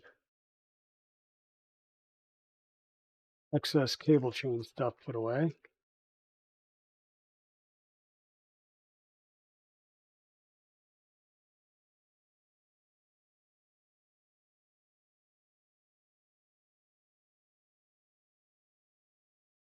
We need an M5 and a M5 8 or M5 10. M5 10.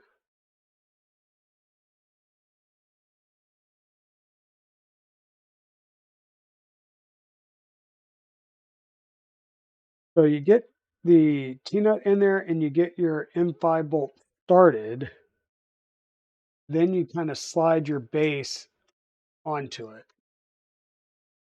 Now, it shows this as being lined up um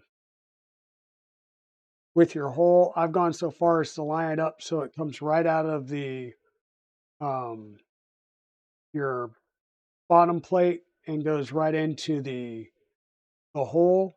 You can offset it so it goes down. Everything has to go under and into the hole. It's just really how you want to set it up. Right now, that would be the full tilt. I may take, uh, yeah, I'm going to take one link out of this.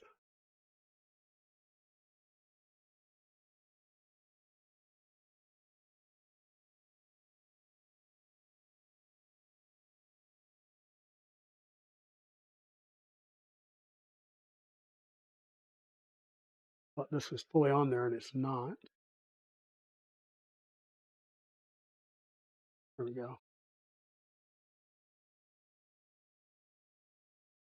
Like cable was caught.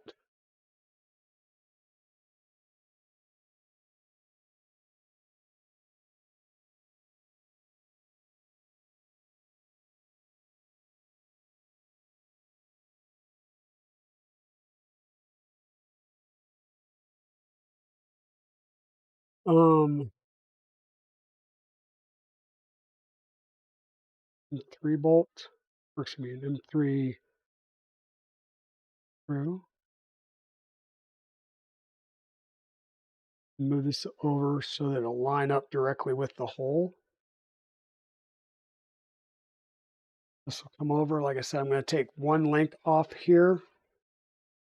So we'll pop one link off.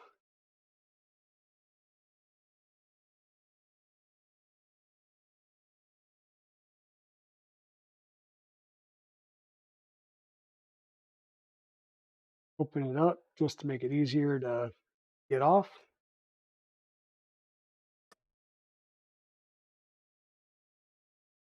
And we will want to install our bottom piece on here using our angled nut. And we'll want to get that installed. I probably wanted to install it before I lock that down because it'll be harder to do it after the fact.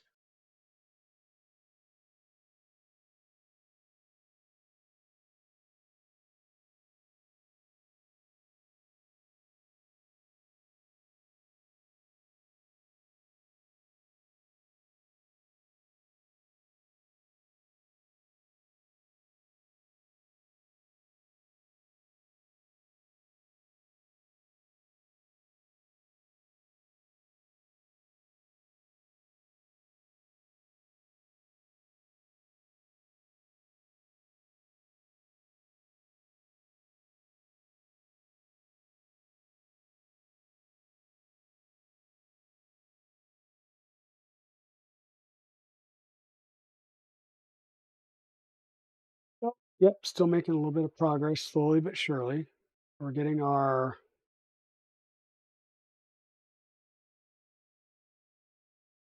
bottom for our cable chain screwed in. Bring it back over here, put it onto our M5 bolt and T-nut. Get it lined back up where we want to install it. Get everything locked in. And now it'd be a matter of routing our cables through the hole in the base plate.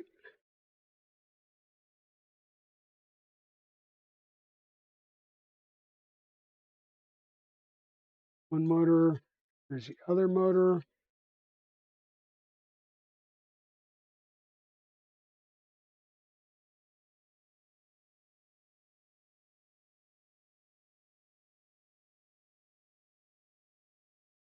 There's our two sets of motor wires. Now we need our in-stop wire.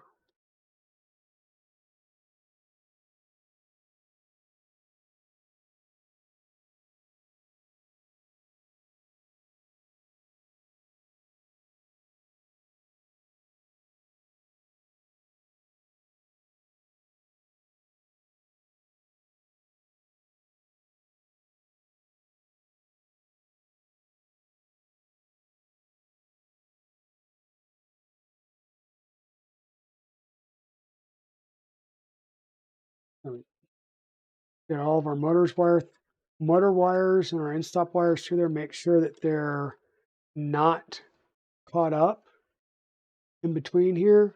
And then we can clip this onto the end.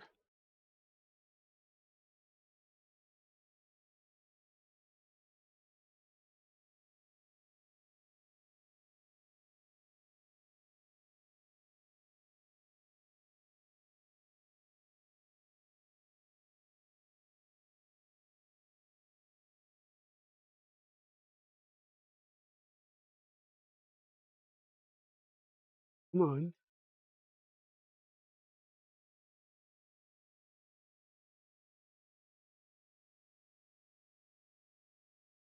One side. There we go. Both sides. Now our cable chain's installed. We've got our excess cable wires. It's all coming out through the bottom. By having this all the way at the top, we know that our arc here is good. Like I said, we'll put one cable tie underneath here just to provide strain relief at the bottom, or excuse me, at the bottom, at the top of our cable chain to make sure that we don't have any issues.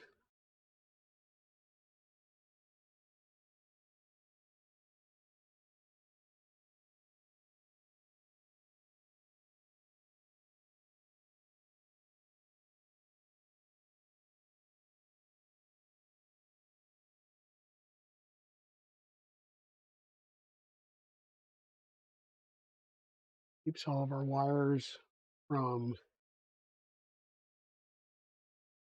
well, maybe we'll put a second one as well. Want to kind of get our loops going nicely and make sure they're out of the way.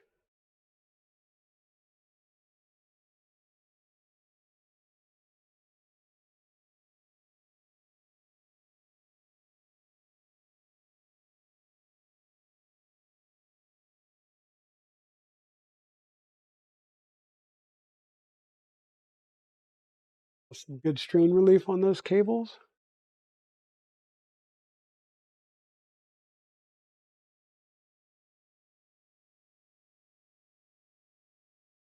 Cut the zip tie. That was awesome. Put the wrong side of the zip tie.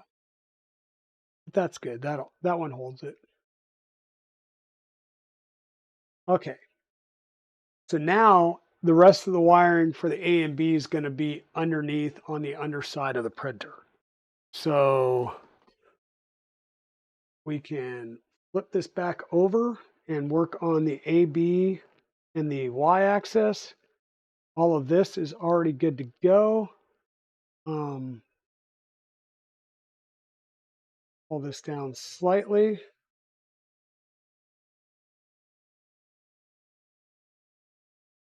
And then the next thing we'll have to do is wire in the bed, and I could probably do that on the next stream if we can get these things wired up.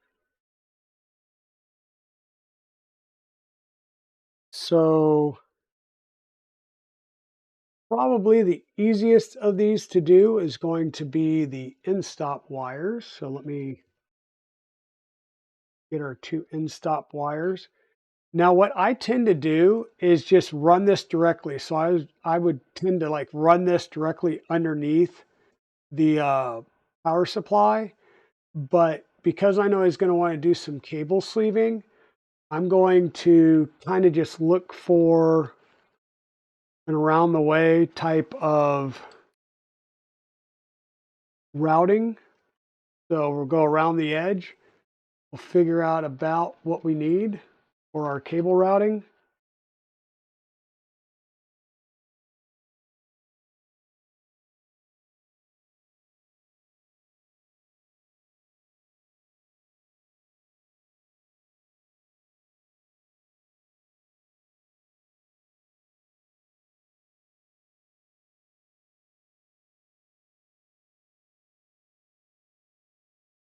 From these.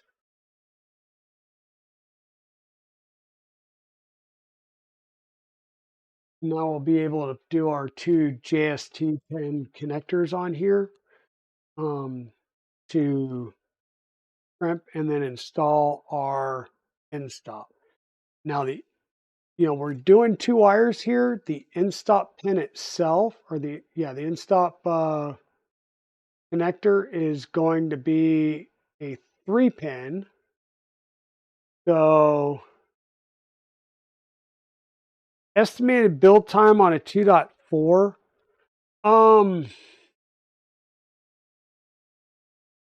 Good question. All of my 2.4s have been built on stream, so really it's a lot longer than it would normally take because I'm doing it on a stream.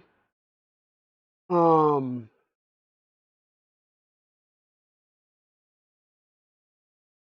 it would probably be more along the lines of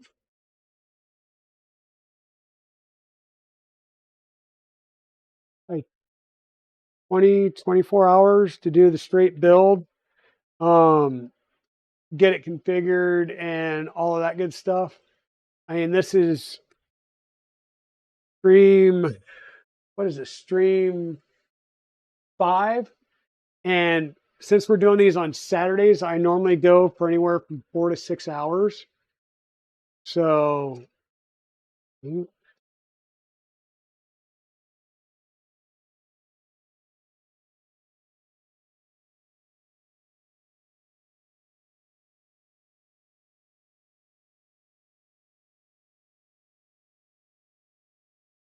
so pin out. Where's my pin? Octopus in stop pin out.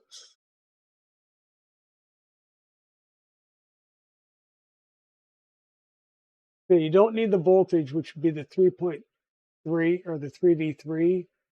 So we just need ground and the switch pins. So it would be the first 2 pins.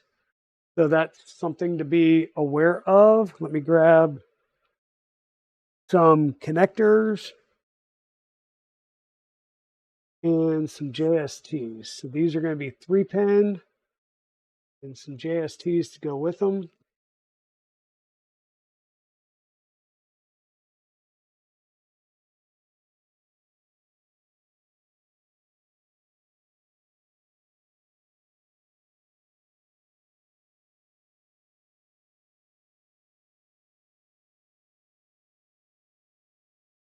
And this is going to go into the Y in stop.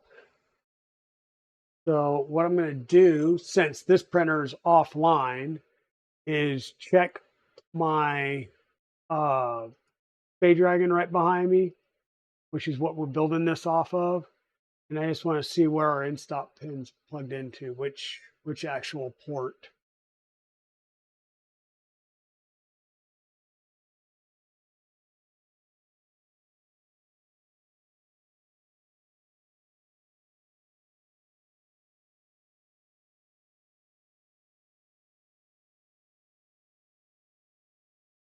PG9.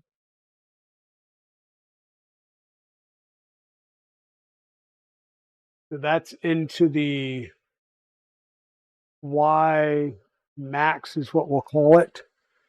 So now that I know where to plug the cable in, I'll go ahead and crimp my connectors.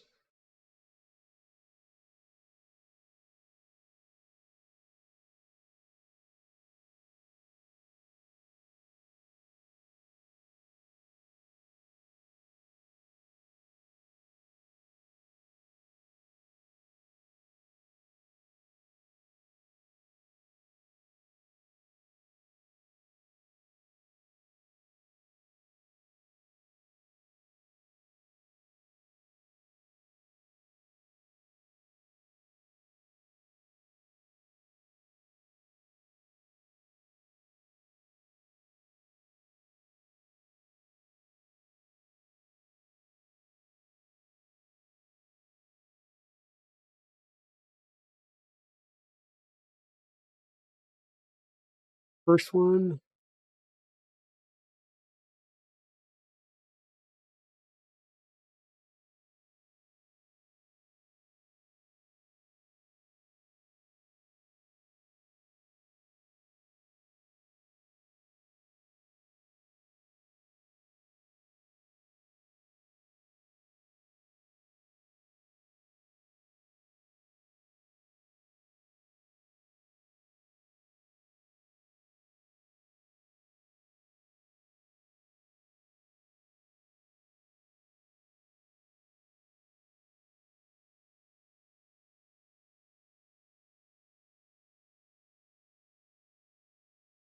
But yeah, I mean, if it's a straight generic build, um, you could probably do it in 24 to 30 hours, about there.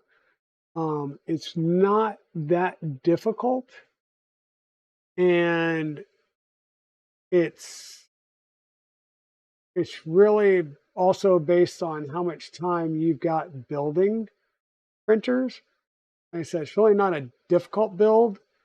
The directions are very, very well documented, um, which makes the build process so much easier. And then it's just a matter of, getting everything laid in and plugged up. If you're going straight off the bomb and following the build guide, it's so much easier. So we just got our Y end stop installed, and that is installed right here. So in this set of 3 pins, it's the second row or second column back, top row, based on how you're looking. So Y end stop is connected. We'll need to connect in our 2 motors. Once again, the A motor is B motor is the left, A is the right. I will double, triple, quadruple check that in our manual.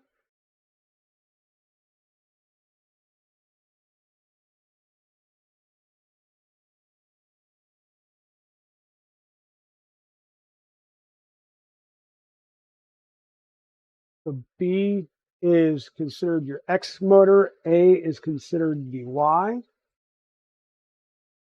And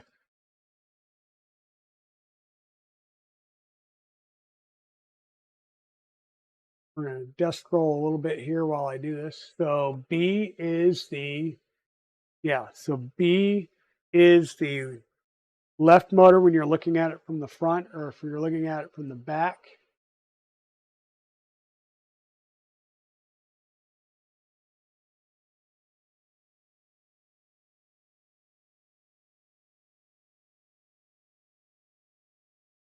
Yeah,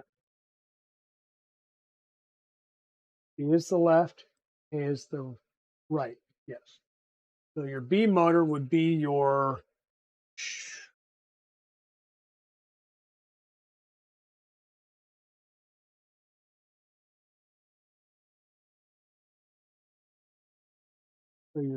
B motor would be your shorter motor, A would be your longer wire motor, right? Because we've got more of this because it has to travel across to come down and get into the cable chain. So B is your smaller, A is your longer. And once again, these are going to go around, and we'll need to make a short length jumper. And the way we're going to do that is, see what all I have here.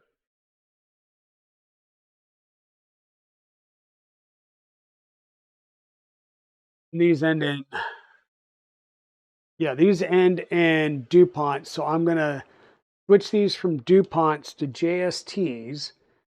And then I've got extensions.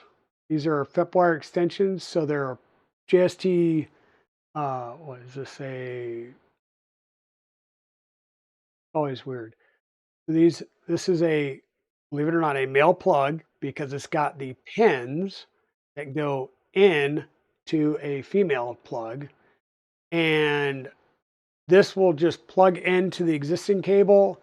I will figure out how much length I need, cut it to length, re-terminate the end, and then I'll have a set of wires that I can use for a bunch of other things later because I won't need that much. But that's going to be done off stream. We're at 3:30. I've been going for about another hour and a half, and I am going to call it quits now so I can go and grab the fam and go grab some lunch. But our CAN bus is working. We're going to need to unplug this. Hold on. So I need to put a piece over here as a support for our Z chain, and it'll go on the inside of the rear gantry piece. So we'll do that. I'll extend these two motor connectors and get those plugged in. I will do that part off street. Then the next step will be I will need to install at the very least the back panel so that I can properly route my CAN bus cable, cut it down to length and get rid of all the access or the excess. And then from there, I'll recrimp and re-terminate the ends. I think I got another 4-pin connector. I'll have to buy some more to have on stock. So with that being said, that's all we're going to need to do to get this thing full motion and getting it ready to print. Because at that point, I believe everything should be plugged in. Oh, I'm sorry. We still have to do the bed. God, we still have to do the bed. So yeah, the bed, the extend those two motor wires, which I will do off channel. So, because nobody really wants to watch me crimp and pull my hair out crimping any more than I already have. We'll do the bed install. I'll add another length of cable down to one of the fan headers. So from the fan header, I'll bring it around down through the center hole and then over to the side, and that'll be for his Nevermore when he adds the Nevermore. And we'll have to put in our bed, cut, lengthen our wires to make the runs, and we'll be done there. So we're getting very, very, very close being done to the point where we can start printing on this. And at that point, it'll be checking out, standard commissioning, checking out the motors, PID tuning, pushing filament. So with that said, folks, I am kind of running on empty now. I will work on crimping these wires and extending the motor wires out a little bit after the stream. Maybe tomorrow some, who knows. And I'm going to see who all is on. So I'm still seeing one of my targets that I think we may jump over to, which would be science. But let me see. Free Heathen's on and Jerry 3DHP's on. So there we go. Two options that we haven't done in a while. You guys want to jump over into Free Heathen and give him some love? Yeah, Jerry and Thug Shells is on. So is Jerry normally has a bunch of people on. Yeah, he's got a few people on. He's chatting. Thug Shells is on and she's doing the mixing. Let's jump over to Jerry. We haven't seen Jerry in a while. Yeah, Chris, I was going to stop it at 2, and I decided to run a tad bit longer. So I'm getting ready to call it. The next thing I need to do is snip off the DuPont connectors. And what I'm going to do is I'm just going to crimp JSTs on here and then do some extension cables between here and the board. And do that for the A and the B motors. It's what I normally do with the A and the B motors. So we'll get those routed around the corner here some. And then after that, we will need to do the bed. And once the bed's done, we should be functionally done to the point where it's time for